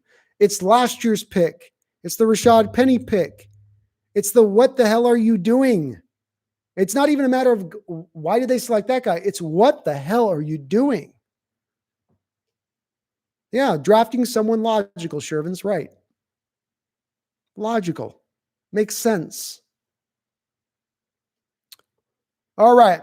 We're just about to wrap up. Last couple of questions, and then no more questions because I've got to keep my voice for 2 more days and we're over 7 hours into this. And I'm not going to be able to talk by day 3 if I keep going. What's the big names that could be there at 59-64? Pass rushers, Okawara, Ane, Zuninga. You're going to see Akers, Edwards-Helaire probably there, maybe even Dobbins. Wide receiver, you're going to have KJ Hamler there, Pittman, Edwards. I don't think Claypool will probably fall that far, but maybe. Tackles is hard to say. I think tackles, you're going to see a run in the second round on tackles, even more so now with the talent that's there. But I think one of the Prince Wangu, Robert Hunt, and Pert from UConn, one of those 3 guys will probably be there as well. As far as outside of that, I'm not big on the tight ends in this draft. I'm just not.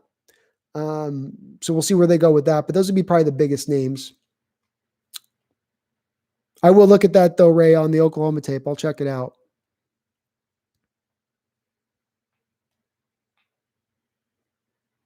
If this was a 3rd or 4th round, I'd give this like 3rd or 4th a B or B plus. Yeah, it's all about value, Ick.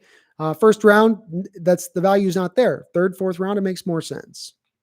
You know what I mean? Makes way more sense.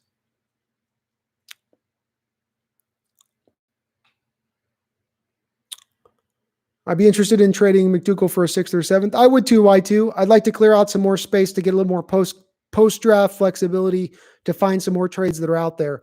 I will say this: there are always some surprising trades that happen into training camp. We saw this with Clowney last year, right? Where nobody thought Clowney was going to be traded, and then right at the start of training camp, he got moved. Maybe there's another guy or two out there that we're not thinking about who's going to get disgruntled and who will be available and open to be trading after the draft that we just haven't really considered. It's a possibility. It's happened recently. It certainly could happen again. Yeah, Yeter fell to us and they passed on him. I can't believe it, man. Just can't believe it. Seahawks pick 7th rounders that are trashed in the 1st and good players in the 7th round. Yep, ASAP. They've got it turned around a little bit. They do everything opposite, I guess.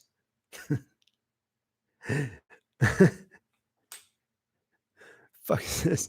Daniel, I wish I could say that I laughed when I saw the pick. I didn't laugh, but it is what it is. It is what it is. All right. Well, 7 hours in, great first stream here. I can't say that we were happy with our results from our Seahawks, but I got to give all of you guys props out there. We've kept the chat moving. Thank you for the donations and just the questions. It's so much fun kind of talking with you guys and just BS and talking shop. Man, I love the hell out of this.